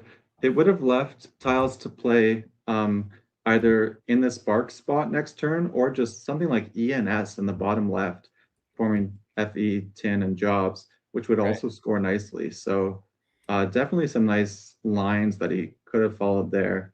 He's left the eye open, and now we'll see if Noah bingos, and if he has a bingo, if it's right to play it on this turn. I mean, he's got a lot of bingos, but they only score 60 points, 70 points, right? He could play, oh boy, you could play Tolodyne or Lanician, or any number of words through that eye. But the issue with all of these words is that they put a usable tile in the triple lane, which he might not like. But either way, no matter what, Jackson is going to be able to play Daze, D-A-Z-E, for 42 points. Right. So a 62-point bingo on this turn just might not do it for Noah. He might need to bingo on the next turn. But the problem is Jackson's going to have full knowledge of his rack next turn. So he's going to have to make sure he has something that's going to hit in 2 spots. The other big spot on the board, which is kind of hard to hit, but it's through the eye of FICO or FICO. And if you could manage to get a tile on the double word square and go down, then your bingo could actually score quite a bit. Yeah, I'm struggling to see options that actually play through that eye, although I'm sure they exist. But I think that kind of has to be what Noah's thinking about here. He's going to see the bingos through the eye and Vimen. He's going to see the bingos that go with through the eye and FICO, but what he's going to realize is that those bingos just don't score enough, especially after Jackson has a letter like the Z. So he might pivot to something like just dropping the T in underneath the I and Vimen and setting up that late S hook, just like you were talking about. Right. I don't think there's any tile he can win with, because even if he draws the Z himself, I think he only has 11 points for it with Za in a couple spots. And then there's 2 E's, so Jackson's going to have days, or you're going to be stuck with the Z. I don't see any way you can win after the bingo. I wish I were as clever as Ori Swift and able to, last game he fished specifically for Baclofen, as I think we're going to see Fellation here. Wow. Wow, yeah, I'm just not. I think this is a pretty play, as we were talking about earlier. Nines are rare, and this is a good find of one, but I just don't think this wins enough. In fact, according to the pre-endgame simulation that I've just run, his best play, a play that wins 1 out of 8 and ties 3 out of 8, assuming perfect play, was OH, just next to the H in Wretched, also forming OM with the M in Vimen. And I have to assume the reason that works is because you can bingo out in multiple places, and also you can bingo out with a more powerful bingo, doubling that OH there. And the play of OH and OM scores a lot on its own. I figured the best play was going to have to be fishing off one of those tiles, and likely the O, just as it's not as flexible of a tile as the other one, but I don't know if I would have come up with that specific sequence. There's definitely players in the room that would have, Jackson probably being one of them, as he plays days. There's 2 spots at least for the C, cop, tick, so he just needed to score here. If there was only 1 spot, he would have blocked that spot first and then slowly, probably 1 tile at a time, racked up his score. So yeah, this is, I think, a little hasty from Jackson. I think the play of Zeta underneath OP is slightly better, but yeah. Under OP, why is that better? I think it scores 2 less, but plays off 2 more tiles. Oh, Zeta with the T. I was thinking with the D. Okay, yeah. So the Greek letter Z-E-T-A would have, yeah, okay. So hopefully for Jackson's case, those couple extra spread points won't cost him later in this tournament. After Noah plays his last tile here, we're going to cut to the overhead mic and hear what these 2 great players have to say about, which was really a quite thrilling game right from beginning to end. Yeah, for those in the chat that are worried about the play of Dan and confused as to why that doesn't work, my guess is because after a play like Dan, Jackson can just play YEZ next to it and go out. But let's hear what these guys have to say. Get 422, 448. Yeah, Good game. very good game. Thank you. Yeah, well done. Yeah. Yeah, I guess I should have fished 1 or something. Is that what I got to do in that case? I'm guessing if you play Lineman Knight and draw the Z, that might be your only path to victory. I didn't calculate it, but it's funny. I saw Lineman here. I didn't see it here. Yeah. Oh, I think because if I have the Z, I'm scoring too much. Right. You're scoring I too have much. days 100%. Yeah. And so if you play that and draw the Z, I don't know what my best play is with the remaining tiles, but it's possible. Yeah, then I discounted. I thought I had Volition. I was like, no, that's no good anyway. ICT. Yeah, I discounted 1. No, I don't think it's good. Yeah, I was thinking that. Yeah, I don't know why I didn't see Lineman Knight here. I was looking at it here. Of course, it didn't fit. Yeah. That was weird. Yeah. Yeah, I saw the 9, but it didn't help. Yeah, I wasn't going to score enough anyway. Yeah. Did you have the blank with Vineman? I did not. Okay. No. So you were trying to like block stuff from perspective. Yeah, that was VMN and TT Okay. kind of combinations So there. just a forced play. Yeah. Damn. Yeah, it was a really weird position. Like, yeah, I felt a little lost. Maybe I didn't know. I had to kind of whether keep it a little bit open or a little closed. Yeah. Yeah, I mean, like, do you want to keep it open? Yeah, I try to keep it a bit closed, but the score's close enough. It was reasonably close. So yeah, like neither of us can do too much. Right, and I figured this is a pretty good spot too. Although it's not going to score a ton unless you hit there. Yeah. For sure. It was this exchange keeping AILT? They kept Liate. Okay. Yeah. I don't know. Extra vowel? Marginal? Yeah. I usually like the extra vowel. You like to get the extra vowel? I like to, yeah. It's debatable. Yeah, I figured it was close. So I don't know. I didn't want to. Yeah. You put me in a tough position. Yeah, ponder on that too much and waste time. So, yeah.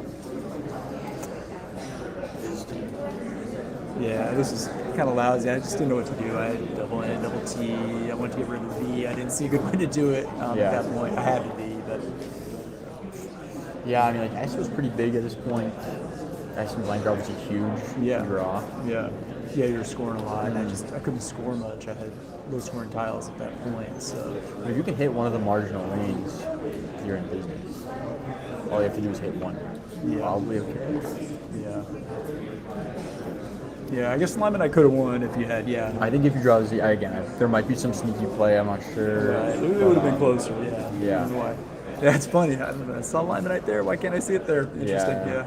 I was focusing on the nines, and I was thinking about, these plays, That was the idea here, is like, I didn't have the Z. I figured if you bingo, you probably are not playing with the Z, so I draw it like in days to outrun stuff like that. Yeah, you had already considered that, So unless I leave the Z in the bag and you draw it, it should work out. Yeah. And then I was thinking maybe I score enough, but I was worried about the Z, and I was, I got a couple places for the Z, so if I score enough, but that was such a marginal bingo, That was Strack 3N was good. Yeah. Very close. Yeah. Well, I'll take 6-1 any day. Today was 6-1? Today was 6-1, wow. I'll take it. So, very nice. I'm happy with that. So what are you at now? I don't know. Good question. I'm up there. I'm doing all right. Yeah. I think I saw you were 10 instead or something. So that means you're 13-8. No, like a few rounds ago. Oh, you have a half. Okay, then I don't know. Yeah, I must be 7.5 losses. Who'd you tie? Not bad. All right, we're going to pull back. These guys have a lively postmortem. I'm sure they're going to have a lively night tonight in the playing room and outside of the playing room, doing whatever fun things Scrabble players do at Scrabble tournaments. But for me, this has been a very fun day being at the Scrabble tournament, even if I'm not there in person. Jared, it's been a real pleasure commentating with you. Yeah, with you as well. Like you said, we can't be there. The next best thing is to be here online, sharing our knowledge with all of you. We saw some really great playing. I just heard in the overhead that Noah was 6-1 on the day, so congrats to him for that. Congrats to Jackson on the big win. These players are very close at the top of the standings right now, and with a day and a half left, there's still quite a few people in contention, so it should be fun going forward. Yeah, I know. I'm going to be glued to the screen for the next day and a half. And it's lucky that tomorrow we're going to have some all-star commentators right back here in the booth. If you were watching this morning, you saw Jason Adolsky and Elise Bickford putting in the work for the CSW Lexicon. And they'll be right back with us tomorrow morning at 9 a.m. Eastern Time with more commentary for Collins. And I invite you all to come here. I will be here. And that's it for us. Thank you so much for watching. Remember to like and subscribe. We want to thank WGPO and the COCO, the Collins Coalition, as well as the whole team at Let's Play Scrabble. Thanks again, and see everyone back tomorrow for more exciting coverage of the 2026 World Cup.